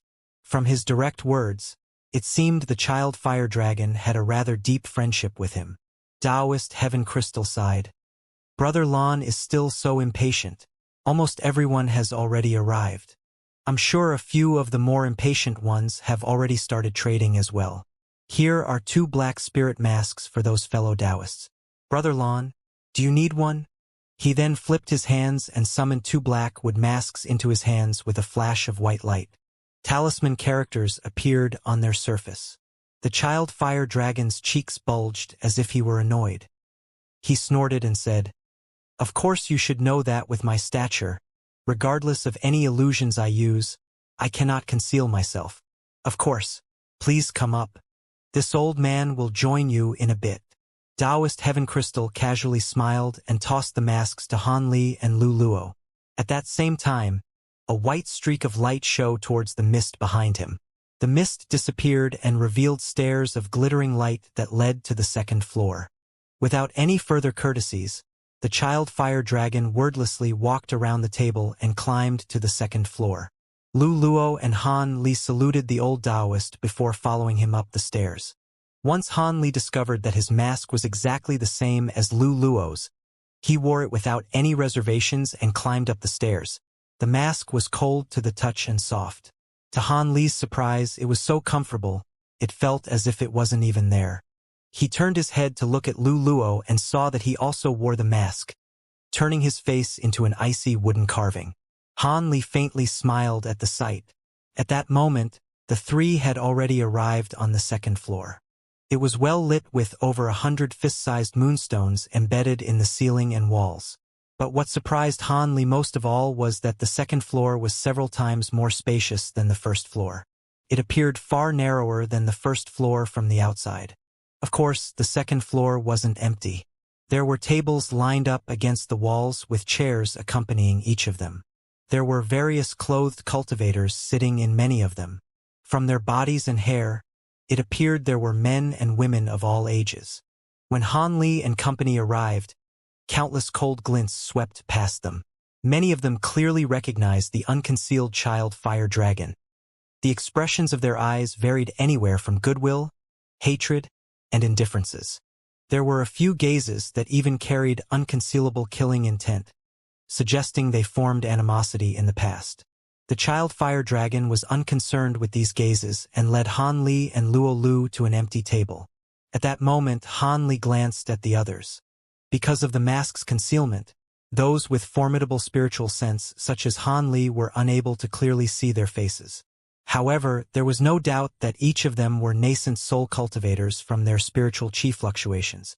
There were even two among them that were at mid-nascent soul stage, but they were sitting alone and none dared to rashly sit next to them. What appeared to be a small pavilion held at least 20 nascent soul cultivators, something that was rarely heard of. Before this, Han Li hadn't seen so many nascent soul eccentrics in one place. It seemed one's cultivation had to be at a similar level to encounter so many cultivators. Han Li's gaze flickered, and it suddenly focused at a particular corner of the floor. As Taoist Heaven Crystal had mentioned, there were already a few impatient cultivators that had gathered around a table. Their lips were moving from voice transmissions, and they occasionally exchanged jade boxes and small bottles in some small-scale trades. However, most of the other cultivators were sitting with their eyes closed in meditation. They were waiting for everyone to gather before they started trading. It seemed what was being traded prematurely wasn't anything particularly valuable. Also, in what seemed to be an attempt to avoid being recognized, many of the cultivators were completely silent and only spoke to one another through voice transmissions. The second floor of the pavilion had completely maintained its silence in a bizarre and stifling manner. The child fire dragon hadn't bothered to wear a mask, attracting many gazes as a result. Nevertheless, there were none who took the initiative to reveal themselves to him. Sitting right across from Han Li and company was an extremely fat man, who also wore no mask. His waist was 4 times thicker than the average person and even caused his chair to slightly deform. Regardless, this person didn't seem to mind in the last. When he saw Han Li glance at him, he shot a beaming smile in his direction. However, the many layers of fat on his face made it difficult to accept his kind intentions. Sitting at the plump man's side was a very shapely female cultivator. Although she wore a mask, her eyes were vivid and captivating. Still, everyone present was certain of the cunning of those around them, and none paid any particular attention to the woman's charm. When Han Li saw this, he heard Lu Luo's voice transmission. "Junior Marshal Brother Han? Be careful. That fatty may seem harmless, but together with the woman at his side, they are the Devil Dao Harmonious Bond Sex Flesh Rouge Devils. With their secret pair cultivation techniques, they are able to contend against even mid-nascent soul cultivators. Avoid provoking them. They are incredibly difficult to deal with." When Han Li heard this, he felt his heart tremble and he immediately added their names onto a long list of those he should be wary of. After he finished observing the characteristics of all others in the room, he closed his eyes and silently meditated. Over the period of a long while, Several masked nascent soul cultivators continuously entered the room. Taoist Heaven Crystal was the last to enter, drawing the eyes of all the cultivators present. He directly walked to the center of the floor and casually waved his arm, summoning a table and chair towards him with white light. He then smiled and said, "Everyone should have already arrived. If nobody has anything else to say, let us start the trade meet. Taoist Heaven Crystal is far too polite. But since I've grown rather impatient, how about I start off?" An embroidered-robed cultivator said with a smile. Hee, since fellow Taoist insists, so be it. Taoist Heaven Crystal smiled and casually withdrew a few steps, inviting the embroidered-robed cultivators to step forward. There were no rules given for the trade meeting as the cultivators that were present were rather experienced. Hee, since Brother Heaven Crystal agreed, this old man won't refuse. The embroidered-robed cultivator boldly stood up and saluted the cultivators in the room. He lightly slapped the storage pouch at his waist and summoned a palm-sized wooden box into his hand with a flash of red light. The wooden box was refined from a fantastical wood of some sort. Red flames faintly flickered from its dark green body, with two intersecting gold and silver restriction talismans laid over it. This mysterious box attracted the various gazes of those in the room. These experienced cultivators naturally knew that this box was certain to hold a precious item. Seeing this treasure being exchanged at the very start of the trade meet was cause for excitement. The embroidered-robed man swept his eyes past the crowd in a display of pride. He then pointed at the two talismans on the box, and the box opened by itself once the talismans flew off. Suddenly, a glowing red spirit mushroom slowly floated from the box. The spirit mushroom was only a few inches large, but the scorching heat that it emitted and its sparkling exterior revealed it to be a divine object, not to mention the red mists that spiraled around it. As Han Li was dumbstruck from the sight of it, there were already others calling out its name. A black-clothed sighed and muttered, "Scarlet essence mushroom, a 3,000-year-old scarlet essence mushroom. It only grows where lava flows. It cannot ordinarily be spotted, let alone acquired. Fellow Taoist must be truly skilled." It was unknown whether he was envious or impressed by his tone. An uproar was raised among the cultivators. They even began to talk amongst one another. Scarlet essence mushroom? This is one of the ice-fire spirit mushrooms. It is clearly worthy of its reputation from the impressive fire spirit chi that it's emitting. When the embroidered-robed man heard that its name was mentioned, his eyes betrayed surprise, but he soon recollected himself and said, "Since fellow Taoist has recognized this item, there is no further need for me to speak of it. It is a 3,000-year-old scarlet essence mushroom, a top-grade material for fire attribute medicine pills. I will exchange it for either 100,000 spirit stones or its equivalent in earth attribute materials." 100,000 spirit stones? Han Li was astonished and his heart began to stir. This price was far lower than Han Li expected. This mushroom wasn't something that could be compared to high-grade demon cores. It was on the level of the 9-curl spirit ginseng itself. Not mentioning his many precious treasures, Han Li had acquired several hundred thousands of spirit stones from the storage pouches that he looted. The disciple of Archsaint 6 Dao in particular possessed 3,000 mid-grade spirit stones, enriching Han Li greatly. It was a sum that was comparable to the entire wealth of many nascent soul cultivators. Of course, these spirit stones were far inferior in value to spirit tools, magic treasures, and even ancient treasures. After all, there were precious items that couldn't be bought. If he could spend all of his spirit stones on ancient treasures similar to his flower basket and small bell, he would do so without question. Just as Han Li mused about this, other cultivators were also tempted by the item. Several cultivators promptly stepped forward and sent a few voice transmissions to the embroidered-robed cultivators. Afterwards, they took out several items for the cultivator to see. While the others couldn't see these items clearly, the embroidered-robed cultivator bluntly refused them each with a single glance, causing them to resentfully withdraw. Is there anyone else? This 3,000-year-old scarlet essence mushroom was acquired over 6 years of immense toil, and it is being sold for only 100,000 spirit stones. It definitely isn't expensive. However, I also wish that this item may be exchanged for some suitable earth attribute materials. Even if it is somewhat inferior in comparison, I will still take it. But if there is too much of a difference in value and you merely wish to take advantage of me, don't bother wasting my time. As if truly wishing to trade with the item in his hand, he grew impatient from seeing that no one was stepping forward. Han Li swept his gaze past the other cultivators and noticed that many wore expression of greed, yet none of them stepped forward. It seemed that they didn't believe the price to be too expensive, but that they didn't have anything suitable to trade for it. Even the child fire dragon wore a face of regret. He cultivated a genuine fire attribute cultivation technique, and it would prove incredibly useful towards him. Seeing that there were no further offers, he helplessly grasped the lid of the wooden box and was about to close it when Han Li sent him a voice transmission. Don't be so hasty, fellow Taoist. Would you be interested in an earth attribute demon core? The embroidered-robed man stopped upon hearing Han Li. With slight surprise, he replied to Han Li through voice transmission. You have demon cores?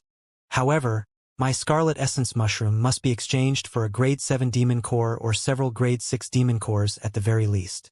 Han Li pondered after receiving his reply. He still had a few demon beast cores left over from refining his medicine pills. Since they came from particularly rare demon beasts, he kept them in case they may have other uses, such as now. The spirit mushroom could be further matured through use of his green liquid, unlike his demon cores. As for their prices, it was somewhat hard to say.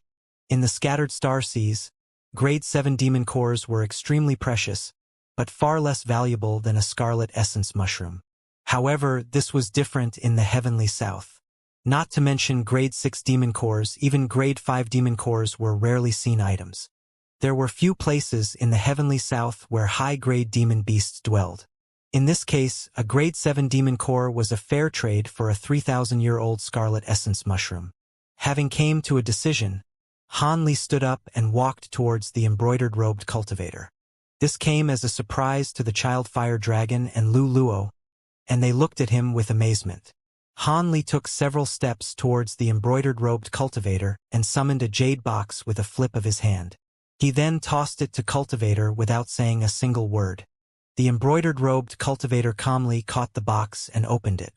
After carefully examining it for a long while, his gaze revealed delight. We've reached a deal. He beckoned to the floating mushroom and sealed it before handing it over to Han Li. At that same moment, he swiftly placed the jade box into his own storage pouch. Han Li nodded his head and placed the wooden box into his own storage pouch before turning to his original position. Lu Luo and the child fire dragon were both completely astounded, but the two tactfully avoided asking Han Li any questions and simply sent him a few words of congratulations. Han Li accepted their words with a tranquil expression. Nevertheless, Han Li could already feel the many gazes of the seated cultivators examining him once more.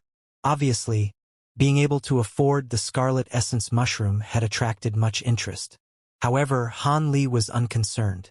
With his current abilities, he had no problems escaping from anything short of a late nascent soul cultivator. All right, since this fellow Taoist has finished trading, let's have the next fellow Taoist head up. Taoist Heaven Crystal beamingly smiled at a female cultivator sitting nearby the embroidered-robed man and suggested, "How about you?" The green-robed woman gracefully replied, "Of course, I shall be presenting my treasures next." She stood up and slowly said, "I didn't have such a good opportunity to acquire as rare a treasure as the previous fellow Taoist. However, I am proficient in tool refinement techniques and have refined a immortal binding ring that has never been bonded. So long as someone perform the rites to accept a master, one will be able to make full use of its abilities. I don't mean to boast, but while this treasure was created with common materials, its might is quite formidable. It is remarkably effective at both restraining enemies and protecting its user." With a flutter of her sleeve, a fine white ring flew out and began to fluctuate in size and flicker with light. Without speaking any further, she pointed to the ring and it suddenly trembled before expanding to 3 meters in length. The walls of the ring were as thick as an arm and emitted silver talisman characters along with an astonishing spiritual chi. Since this ring has yet to recognize a master, I am unable to display its full abilities. Of course, you should all know it comes at quite a price. I intend on trading this immortal binding ring for a bottle of nascent soul-level cultivation pills. If you're interested in giving an offer, I'll be taking a look at them. Although cultivators present each had their own magic treasures, nurturing multiple magic treasures with differing abilities wasn't unheard of. Furthermore, this magic treasure was masterless, so it can be given to disciples. Of course, magic treasures that were created by nascent soul cultivators were far stronger than those created by core formation cultivators. A majority of cultivators also weren't experts in tool refinement, especially so with nascent soul cultivators. Since an expertly refined treasure appeared before them, many grew tempted and wished to trade for them. The woman selected one of the bottles of medicine pills offered to her and smoothly concluded the transaction. Although this immortal binding ring was far less valuable than the scarlet essence mushroom, it was also much easier to trade for. The next cultivator stood up before Taoist Heaven Crystal called out to him. I am offering star steel sand for trade. It can be used for... The trade meeting went smoothly with each nascent soul cultivators taking out their own items, each an undoubtable rarity. They were far beyond what Han Li had previously seen offered at markets, and couldn't be afforded even with the entirety of a common core formation cultivator's wealth. When a cultivator's turn arrived, they naturally took out an item suitable for a cultivator of their rank. But of course, not everyone made a successful trade. There were a few items that were too unfamiliar, along with those that were desirable but had an unfulfillable price. Nevertheless, these nascent soul cultivators were each brimming with experience. There was no possibility of trades with a large disparities in value. The Child Fire Dragon and Lu Luo were both in front of Han Li and each took out their own items first. The Child Fire Dragon took out a bowl-sized, tricolored flower, an ingredient for pill refinement. Although it couldn't be compared with the scarlet essence mushroom, it was still a rare item. However, since there was no one that possessed the item he was looking for, the poison mark wood, he could only sit back down with disappointment. As for Lu Luo, he ended up with a rather successful transaction. He traded a bottle of something Han Li had never heard of before, spirit herb extract, for a small fire-red sword that hadn't yet recognized a master. It was unknown who he was giving it to, as there was no possibility of refining it for himself given his age. With Lu Luo's successful transaction came Han Li's turn.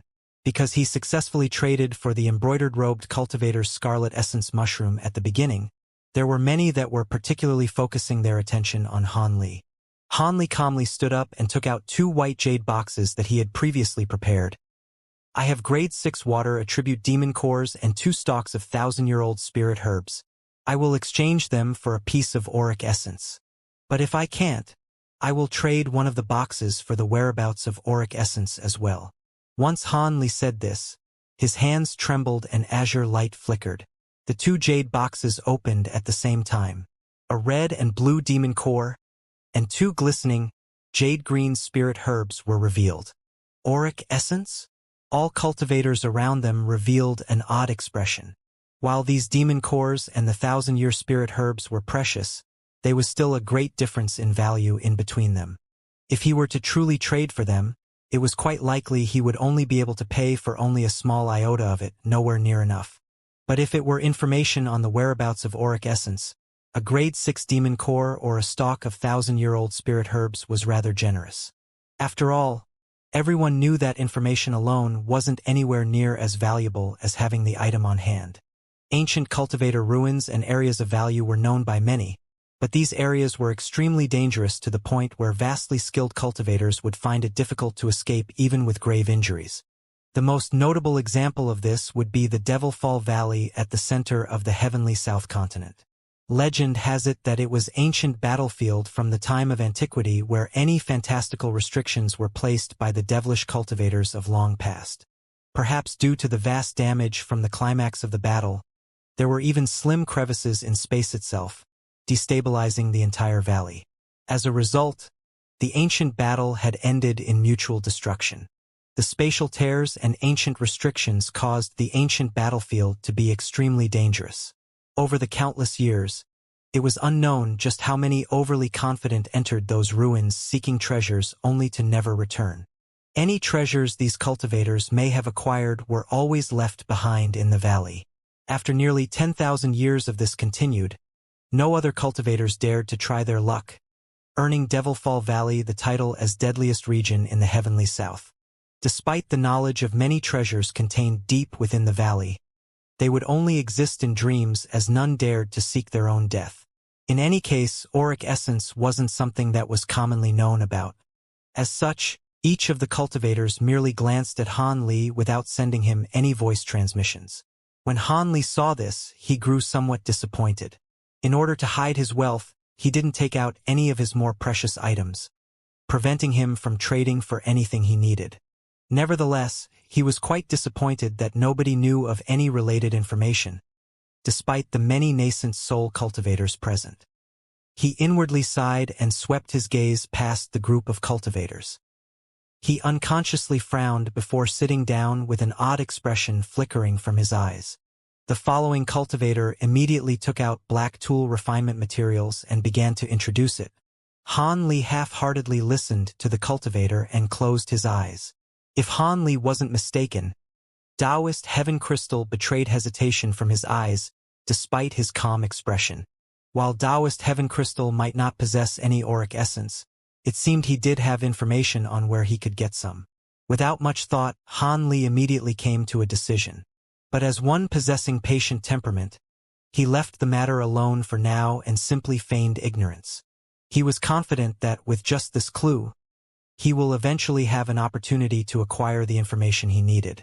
A long while later, the last cultivator finished exchanging for the materials they required. Taoist Heaven Crystal then walked to the center of the floor and smiled. Fellow Taoists, it appears a majority of you had traded for the materials that you required. Even if you didn't, it doesn't matter. Our little gathering is merely a tenth of the nascent soul cultivators that have arrived at the city. There will be more opportunities to come.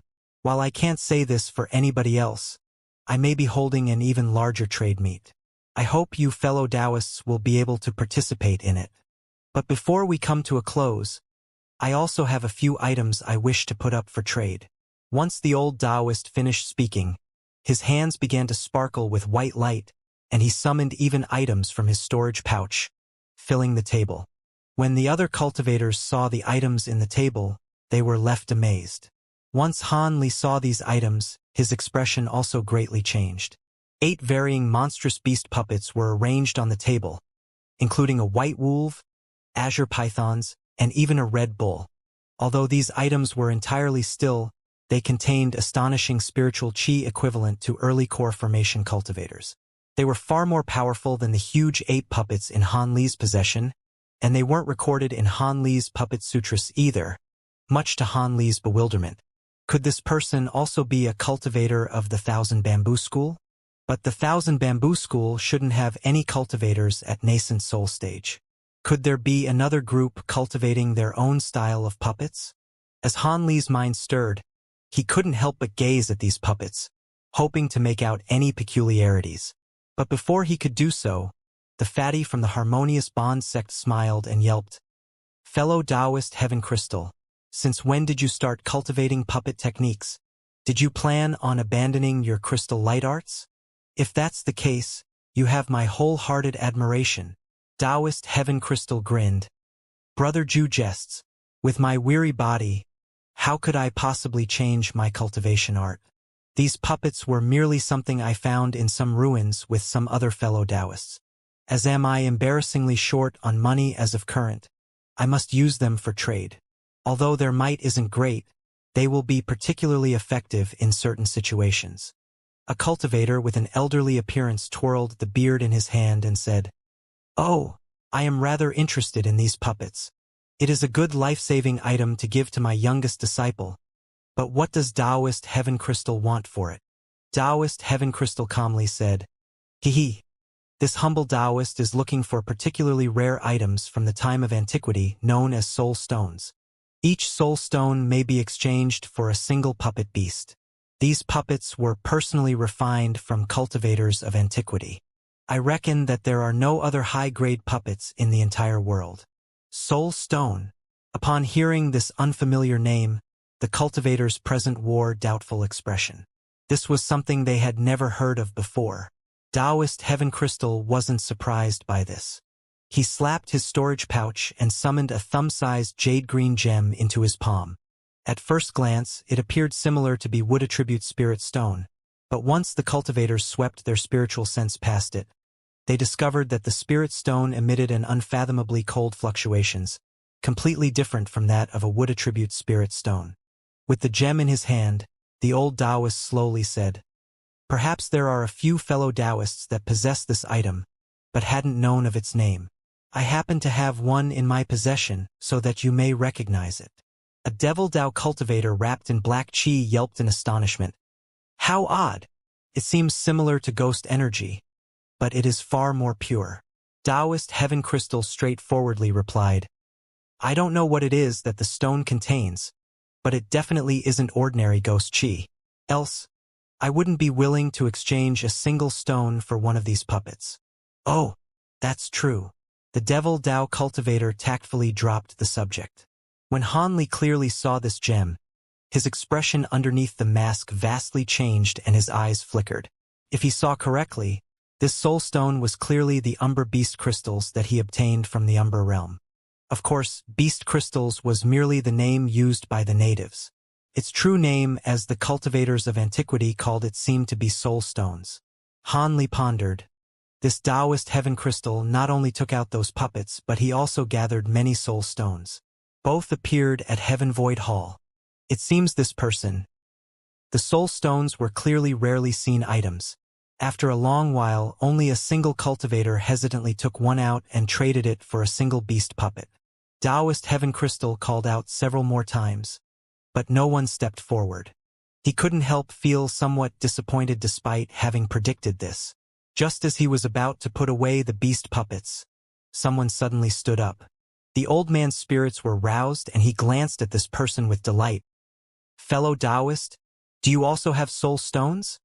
Han Li silently flipped his hand and a green gem appeared in his hand. This gem was the size of a chicken egg, far larger than the thumb-sized gem that the old Taoist took out. Its icy chi could be seen by the naked eye.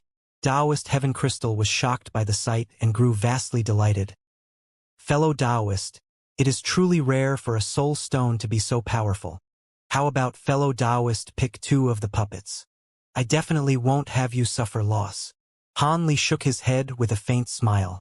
Taoist Heaven Crystal wasn't angered in the slightest and amiably asked, "What? Does fellow Taoist think this is too little? How many would you like?" Han Li calmly asked, "How about for all of the puppets?" The old Taoist frowned and gloomily said, "For all 6? Doesn't fellow Taoist feel this is too greedy?" "Hee, not at all. You should understand this from the soul stone's size alone. Moreover, to you, such a large soul stone would—" Han Li stared at Taoist Heaven Crystal and abruptly stopped his words.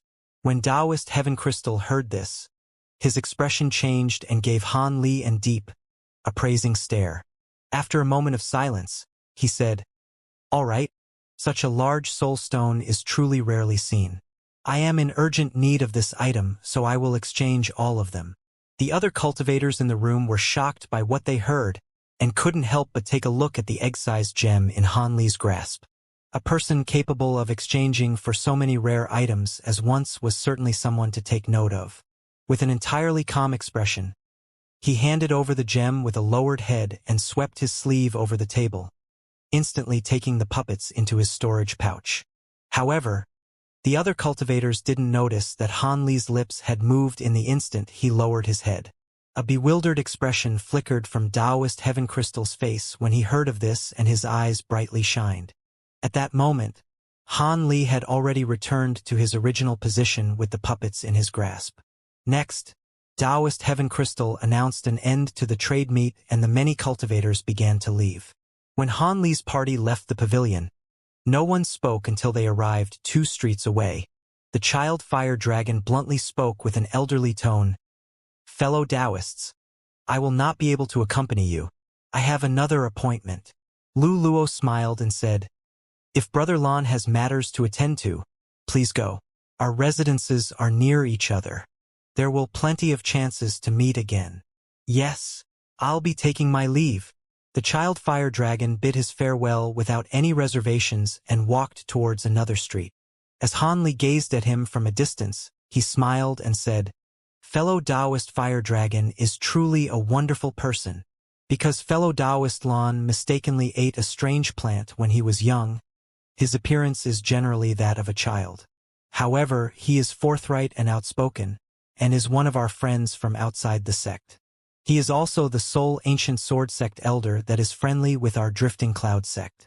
When Han Li heard this, he frowned and said, "You mean to say the elders of the ancient sword sect don't have a high opinion of the drifting cloud sect?" After taking a glance around, Lu Luo said, "That's right. Junior Marshal Brother Han, do you have any plans?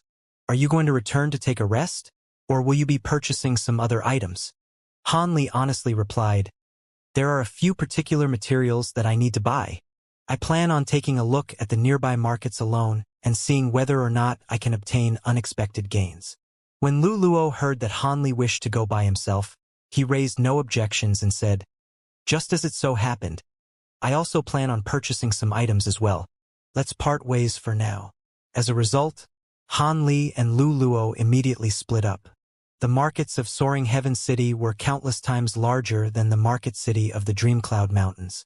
Han Li was walking down a road of the city's western market as he examined the streets on either side. The words Han Li said to Lu Luo weren't false. He did plan on purchasing a few rarer talisman refinement materials in preparations to refine a few high-grade talismans. Although he still possessed some spirit beast hides and blood from his time in the scattered star seas, he lacked supplementary materials such as high-grade talisman paper and cinnabar. He needed to raise his skills by an entire realm in preparation to refine the spirit subjugation talisman. Although he hadn't carefully researched the spirit subjugation talisman, the bones hard that recorded it mentioned that its might was truly powerful. As something that would be able to use it to save his life during a crucial moment, Han Li wasn't about to easily relinquish it. However, this talisman was far more complicated and difficult than Refinen ordinary elemental talismans. He had to improve his odds of success by not only improving his talisman refinement abilities but also acquiring a new talisman brush. His original brush was no longer useful. Unfortunately, while the talisman refinement materials were readily purchasable, a satisfactory brush was hard to come by. He already had encountered 2 stores before that were selling top-grade talisman brushes. But after he examined he could only shake his head and depart. While these talisman brushes could be used to refine ordinary high-grade talismans, they lacked the ability to refine a secret talisman on the level of the spirit subjugation talisman. Talisman brushes were only spirit tools that were used by talisman masters, and weren't commonly seen. Most of them were of low or mid-grade quality. If a talisman master lacked the magic power, forcibly using a high-grade talisman brush would only increase their odds of failure. Additionally, talisman masters were often too dedicated to their talisman refinement techniques and didn't spend much time increasing their cultivation, resulting in a caste majority of talisman cultivators being below core formation stage. In the entirety of the Heavenly South, there were only a sparse few core formation stage talisman refinement masters. As for any nascent soul stage, there were no such abnormal characters as far as Han Li was aware of. A majority of cultivators that reached nascent soul stage were specialized talisman refinement masters. Nascent soul cultivators were also diverse in their talisman refinement techniques.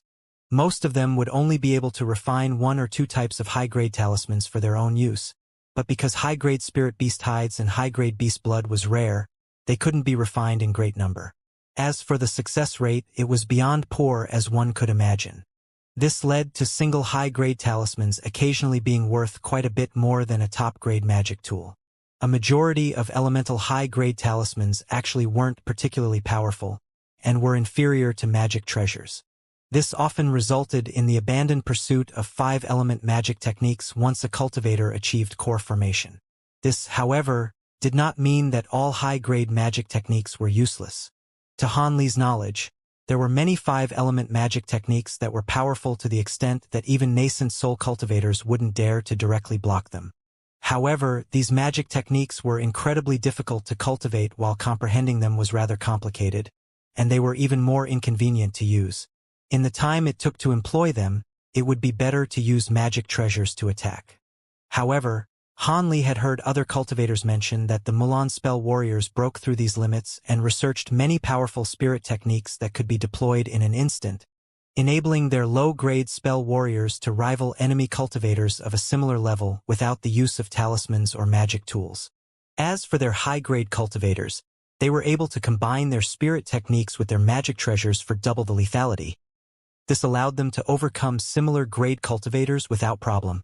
It was these capabilities that forced the several superpowers in the Heavenly South to unite against the Mulan tribes. Even then, only self-preservation was possible. They were unable of truly defeating the enemy. Ever since Han Li had condensed a nascent soul, he began to study the shallowest high-grade magic techniques in acknowledgement of his shortcomings. However, the speed with which he could employ these few high-grade techniques could only be described as tragic. The only way he could see himself utilizing these techniques was if he were merely smashing through a tortoise's shell. In half the time it took to cast the technique, a cultivator at the same stage could have already killed him 8 times over. Nevertheless, a simultaneous attack from a high-grade talisman and magic treasure makes for an extremely deadly combination. If those talismans were able to be used like low-grade ones in a barrage of 30 at a time, even late nascent soul cultivators would have no choice but to flee the battle. After all, this would be equivalent to the simultaneous strikes of 30 nascent soul cultivators.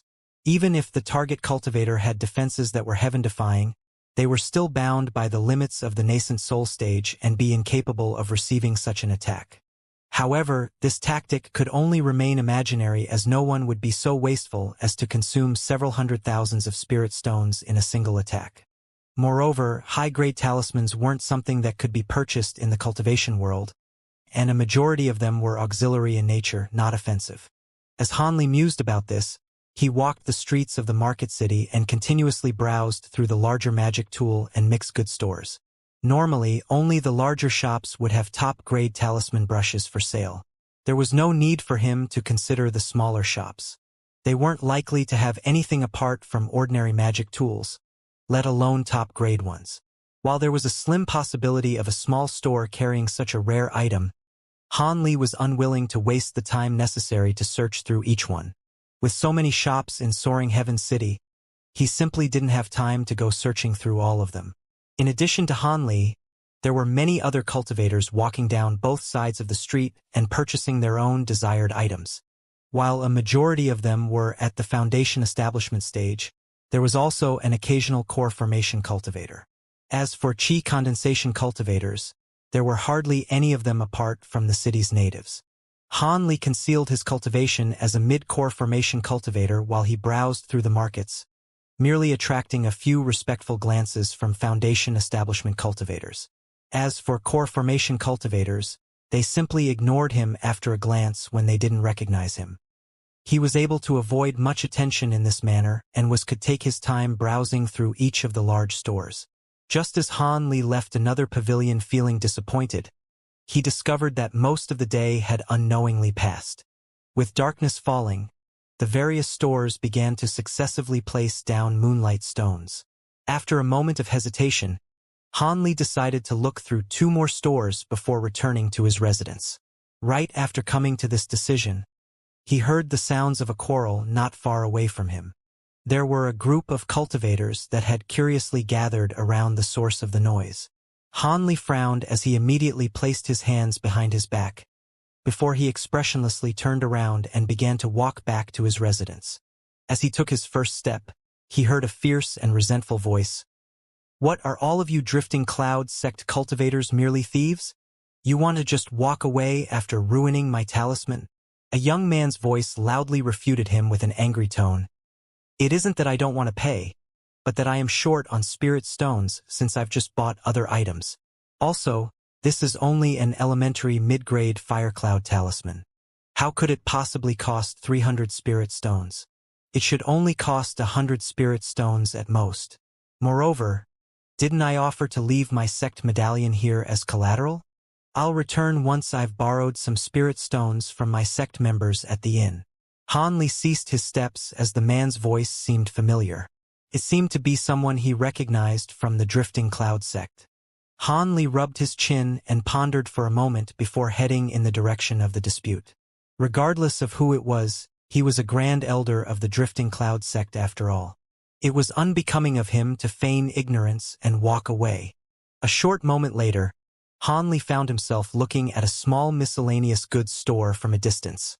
There seemed to be several cultivators standing in front of it in confrontation. Amongst them was a heroic black-clothed figure, Firecloud Mountain Sun Hua, who Han Li had last seen at the Sword Trial Assembly.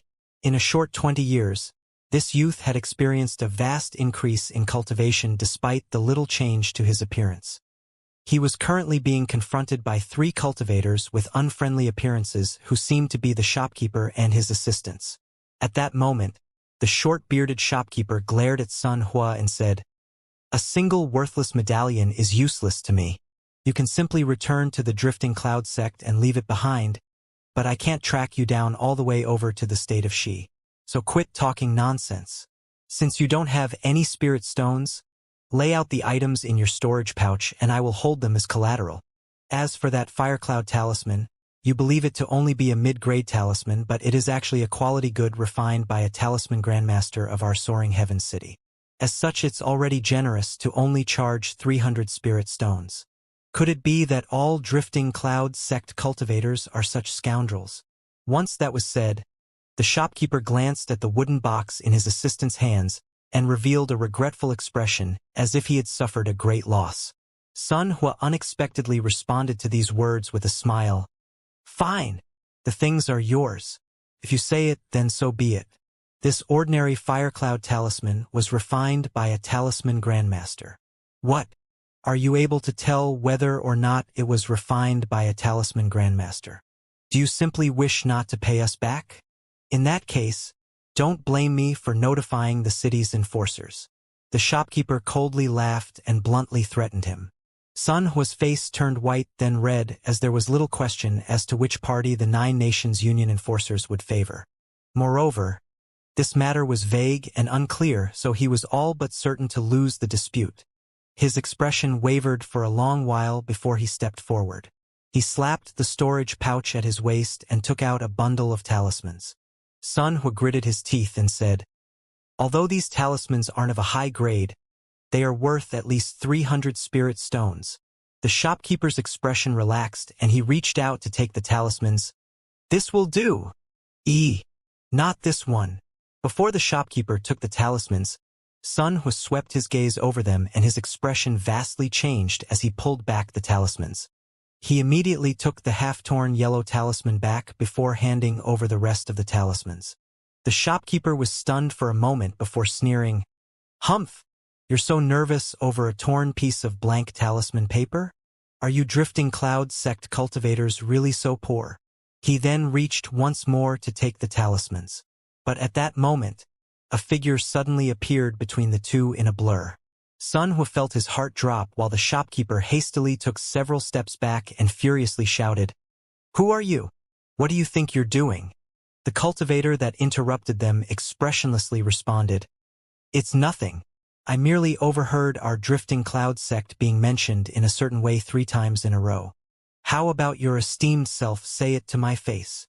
Once that was said, an astonishing pressure was released, causing the nearby cultivators to recoil in shock. A few of the cultivators with shallower cultivation felt as if the world itself now weighed down on them, and they fell onto their knees. The 2 core formation cultivators that happened to pass by fared somewhat better, but their bodies were also shaken. One of them became panic-stricken and they cried out, "Nascent soul cultivator! Senior, you?" Han Li turned his head and coldly glanced at the 2 core formation cultivators that were passing by, causing them to immediately swallow their words. He didn't recognize the 2 middle-aged cultivators, nor did he know which sect they belonged to. At that moment, the shopkeeper and his 2 assistants had already been thoroughly forced to the ground due to their close proximity to the immense spiritual pressure. They were incapable of moving in the slightest, seeming panic-stricken, only to grow even more terrified upon hearing that Han Li was a nascent soul cultivator. They hurriedly tried to beg for forgiveness, but they could barely even gasp for air, let alone speak. The surrounding cultivators all paled, while a few of the more cowardly ones had already fled in fear of being implicated. Han Li showed consideration for Sun Hua, and the pressure had little effect on him apart from his initial recoil. But once he recognized Han Li, his expression changed before he deeply saluted him and said, "Disciple Sun Hua pays his respects to martial ancestor Han." Paying no further attention to the three men in front of him, Han Li turned around and looked at the half-torn talisman in Sun Hua's hand. He nodded his head and said, "It seems there is no need for introductions. You already know of my identity." When Sun Hua recalled the rude words he spoke to Han Li at the sacred area, he felt greatly worried and humbly apologized with sincerity. Disciple was unaware of martial ancestor's true form. I hope he will forgive disciple's arrogant words. Han Li looked at Sun Hua and slowly said, "I had yet to become a sect elder at that time, so of course I won't blame you. However, that torn talisman of yours seems to have something to do with me." Sun Hua was stunned as something suddenly came to mind. He joyfully said, "Could this ruined talisman be?" Han Li waved and cut him off. "Leave this matter for later." Han Li's eyes then narrowed as he gazed at a silver streak of light flying across the sky. The only cultivators that were allowed to fly in Soaring Heaven City were obviously the 9 Nations Union protectors. They were responsible for keeping order during the entire duration of the trade fair. Sun Hua didn't dare to speak any further and obediently stood still in place. However, his heart was brimming with uncontainable excitement, and his grasp on the talisman paper grew even more careful. At that moment, the streak of light arrived before Han Li to reveal a yellow-haired old man possessing mid-core formation cultivation. A small golden sword was embroidered on his chest, the emblem of an enforcer. The old man could sense Han Li's astonishing pressure from a distance. However, this area laid within his jurisdictions. Even if there was a nascent soul cultivator showing their might, he had no choice but to confront them. Once the old man spotted Han Li motionlessly standing on the road, he saluted him and said, "Junior is an enforcer of Soaring Heaven City, Wu Fei. I am unaware as to why Senior is angry. Might I ask how I can help?" Given the vast disparity in their cultivation, it was only natural for the enforcer to speak respectfully.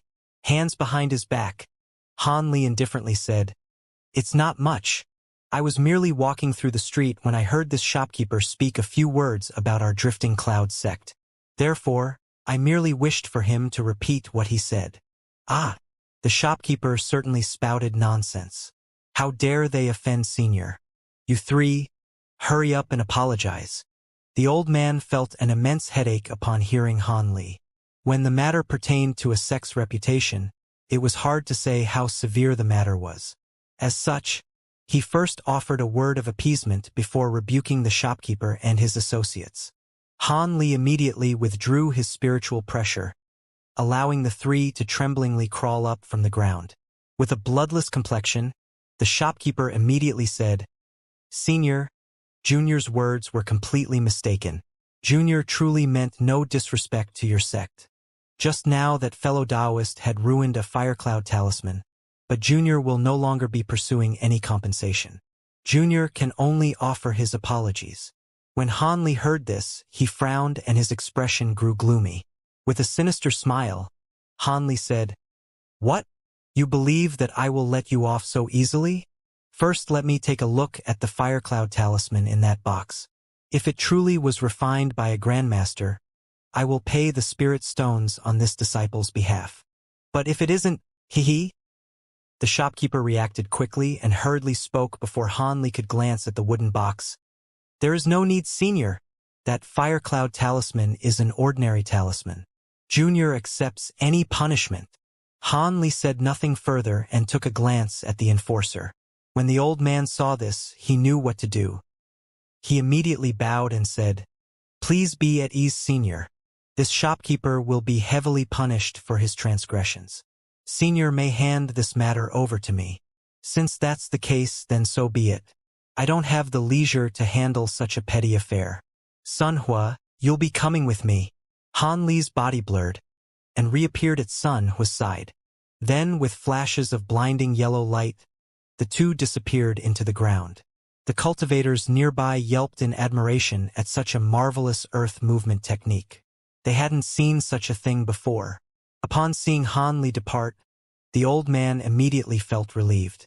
But when he glanced at the three offenders who were heaving large sighs of relief, his expression grew icy. You three will follow me and tell me the truth about everything that happened. This matter won't be forgiven so easily. When the shopkeeper heard this, his relief instantly turned to misery. A moment after this exchange, Han Li appeared with Sun Hua in a flash of yellow light inside a secluded stone building. Han Li deeply glanced at Sun Hua and said, "Here will be fine. Let me take a look at that torn piece of talisman paper." "Yes, martial ancestor." Sun Hua presented the torn talisman paper to Han Li without any hesitation. Han Li took the talisman paper and quickly glanced at it before silently taking out the other half. Under Sun Hua's unwavering gaze, Han Li put the two halves together and found that they matched without a single flaw. Sun Hua's deepest fear disappeared without a trace before he deeply saluted Han Li without any hesitation.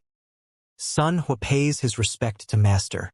Han Li calmly nodded his head and turned the talisman paper to ash with a flicker of red light. Sun Hua was startled by the sight but immediately calmed down. Han Li found the youth's willpower to be satisfactory. Han Li calmly asked, "It seems you're a descendant of Sun Ergu, but don't go calling me master in such a hurry. First, how about telling me what generation descendant you are?"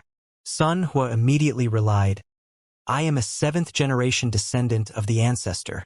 During that year, Sun Ergu pledged that the Sun clan that he raised would hold me as their master. But because of a few peculiar matters, I had to leave the heavenly south. As such, the Sun clan has never truly served me, nor have I offered the Sun clan any protection. Now that a descendant of the Sun clan has successfully entered the cultivation world, that pledge may no longer hold. But since I had some relation to your ancestor, I will give you two choices."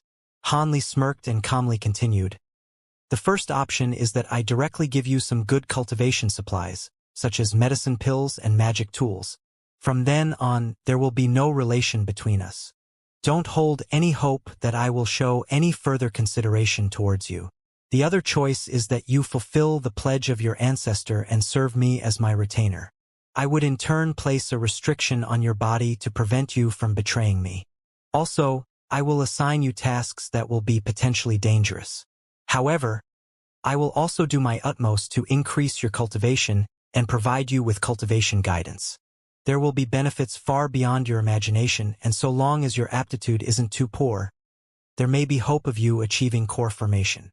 Once this was said, Sun Hua's expression wavered, and he appeared to be at a complete loss for a moment. It was clear that this scenario was far from what he had expected. After a long while, Sun Hua's expression grew resolute. "Martial ancestor, Han Li abruptly interrupted Sun Hua and said, "There is no need to rush. Give me your answer once the trade fair ends. Consider this an opportunity for you to make certain of your decision. Take this time to make careful deliberations, and you find me at my cave residence once you return to the state of Xi." Sun Hua felt that this was a rather generous proposal after some further thought and hastily agreed. "Disciple will do as you command. Many thanks for your understanding, martial ancestor." "Good. Now that that's taken care of, I have other matters to attend to. Look after yourself." Han Li nodded with a relaxed expression and disappeared in a flash of yellow light. Sun Hua didn't leave immediately. Instead, he muttered to himself for a long while and sighed before slowly walking out. By the time Sun Hua was leaving, Han Li had already returned to his residence and raised his head to look at the night sky while a strange expression slowly surfaced on his face.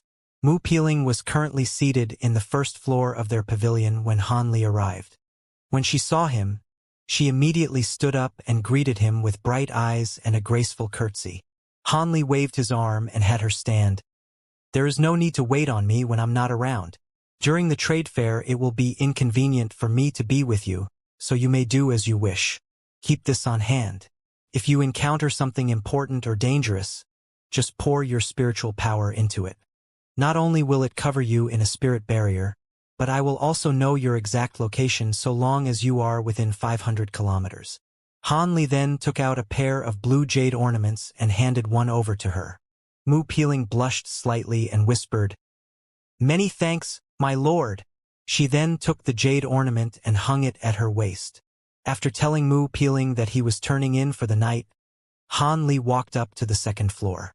Once she saw Han Li had disappeared from sight, she glanced at the jade ornament on her waist and wore a complicated expression. Han Li casually picked a room and began meditating on the bed.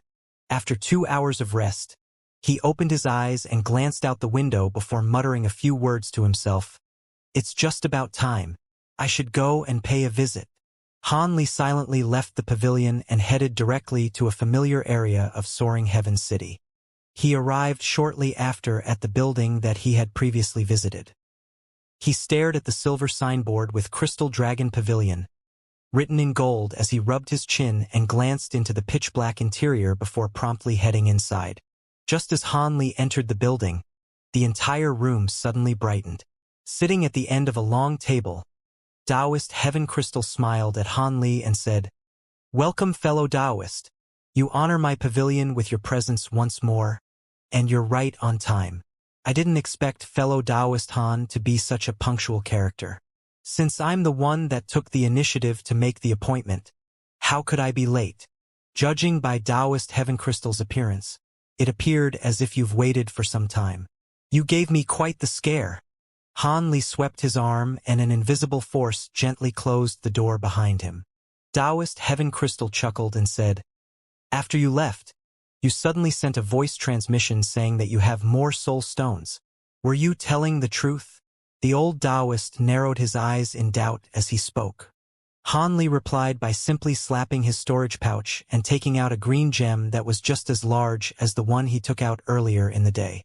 It was glistening and emitted an astonishing yin qi while Han Li gazed at the old Taoist in silence.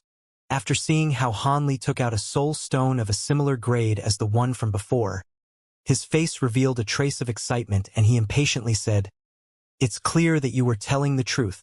If Brother Han has even more soul stones of this quality, this humble Taoist is willing to buy all of them from you. Spirit stones? Materials? Please don't hesitate to name your conditions." Taoist Heaven Crystal, don't be so hasty. I definitely plan on trading soul stones with you, but before that, I wish to ask you 2 questions. So long as you answer them to my satisfaction, consider the soul stone yours. Han Li casually tossed the soul stone over to the Taoist Heaven Crystal as he finished speaking. Taoist Heaven Crystal caught the soul stone with slight surprise as he stared at the item, bewildered. After a long moment of silence, he sighed and said, "Fellow Taoist truly acts magnanimously. It seems the questions won't be simple. So long as I am able to answer, this humble Taoist will be certain to satisfy you." Once that was said, Taoist Heaven Crystal carefully put away the soul stone and recovered his calm expression. "Since you've agreed, I'll be blunt. Do you have any information on auric essence?" When I mentioned this information during the exchange, your expression grew odd. You seem to know something. Maintaining a calm expression, Taoist Heaven Crystal slowly replied, "That's right. This humble Taoist does have some information on auric essence. However, this information isn't reliable, and as such I was unable to make the trade earlier. If fellow Taoist Han truly wishes to know, I can tell you. Even if the information is inaccurate, I still wish to hear it. Please, go ahead." Although Han Li had predicted this would be the case, he smiled nevertheless. "Even if I don't say anything, fellow Taoist will come to know this in a few days. According to my old friend, the manager of an auction house, there is a chunk of auric essence that will be put up for auction for the duration of the trade meet. However, it seems that the owner of the auric essence only wishes to trade it for another item. Since they've yet to officially put it up for action, the matter is still uncertain. However, if the auric essence is truly put up for auction, those sword cultivation sects would be willing to spend their entire fortunes to acquire it. Fellow Taoists' hopes of acquiring it are truly poor." Han Li's happy expression was gradually replaced by a wry smile. While a 3,000-year-old scarlet essence mushroom might be worth 100,000 spirit stones, Something as rare as a chunk of auric essence should be valued at several $100,000.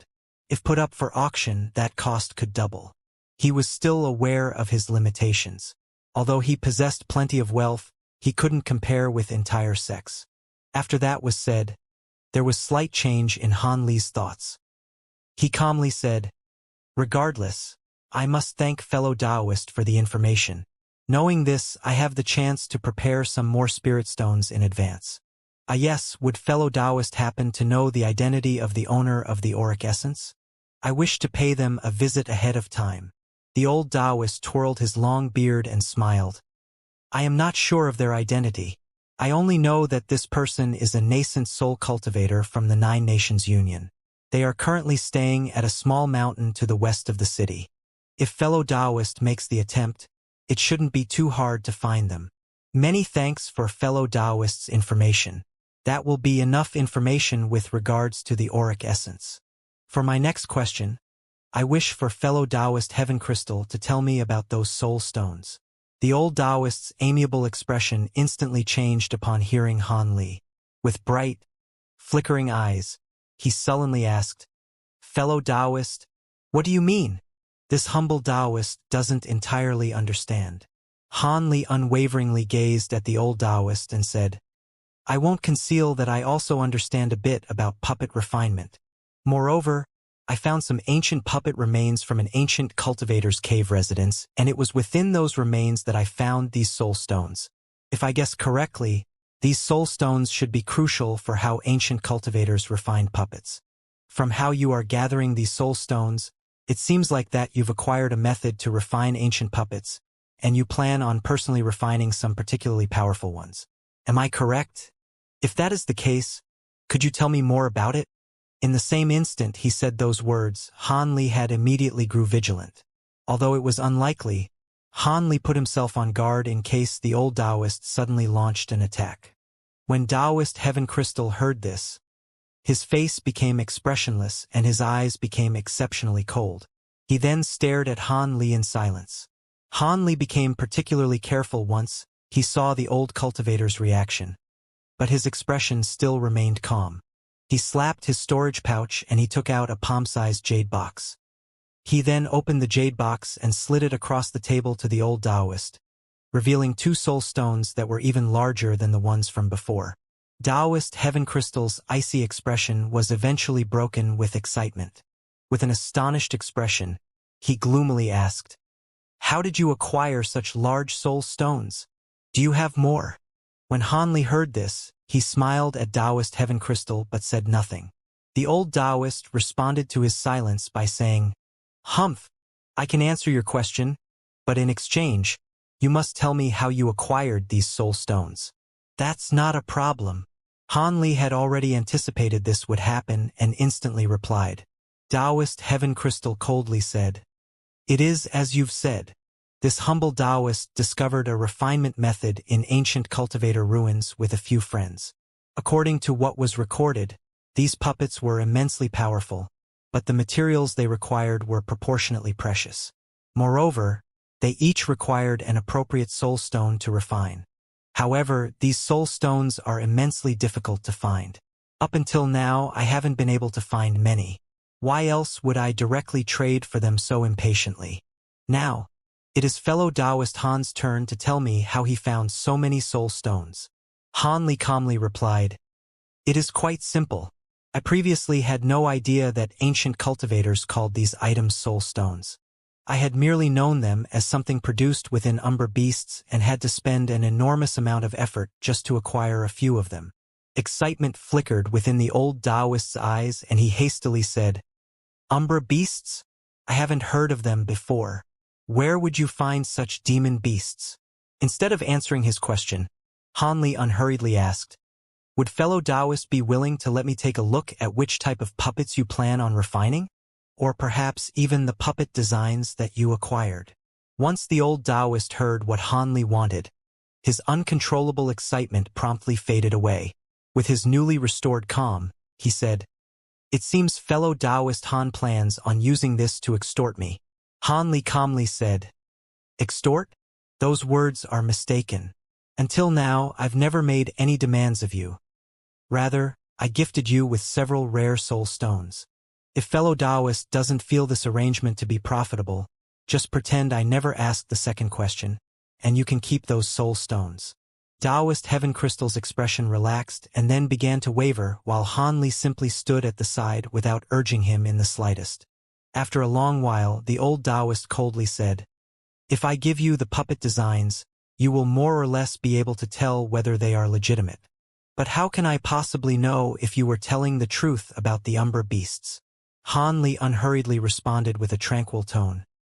To tell the truth, even if fellow Taoist knew where the Umber beasts are, he would have no method of getting there.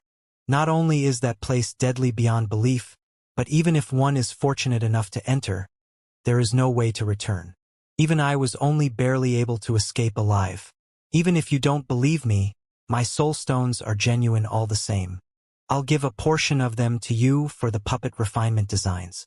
Enough so that fellow Taoists definitely won't suffer a loss.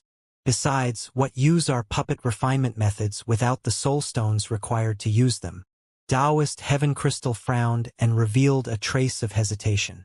After the old Taoist deliberated on what there was to gain and lose, his expression relaxed before he said, "Fine.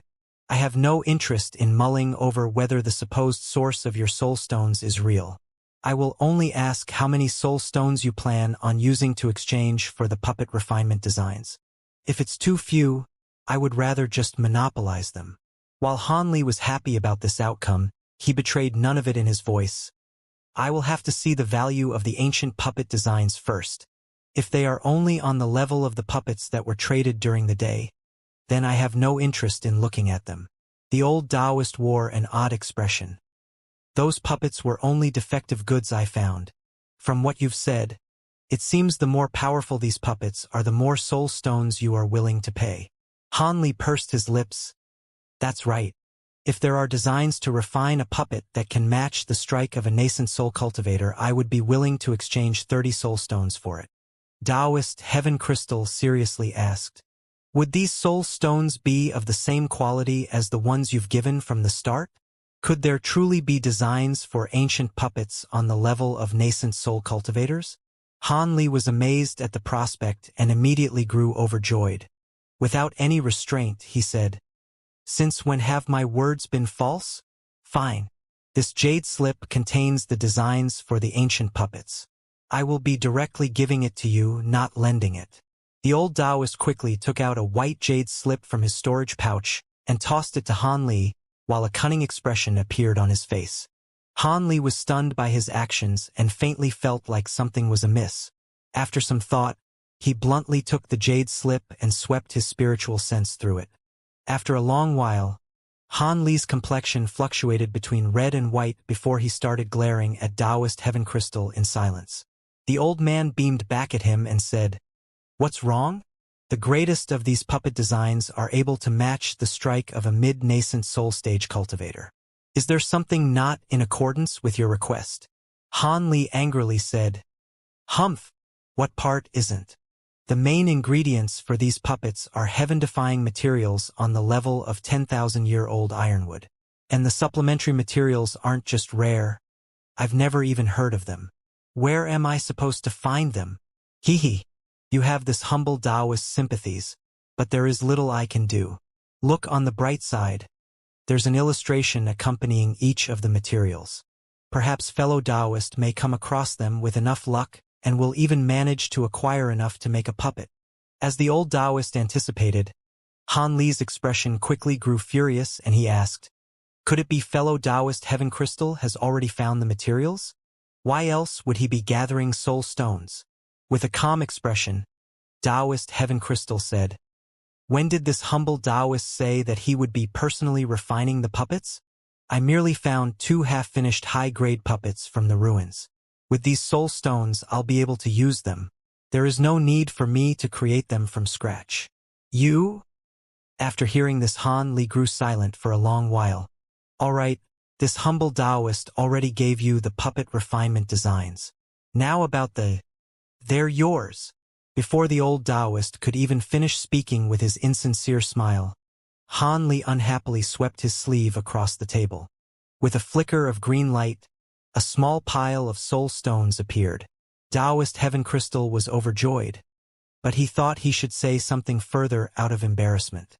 Han Li dismissed this by waving his arm and saying, "Because I was careless, I suffered quite a loss, but I have no complaints.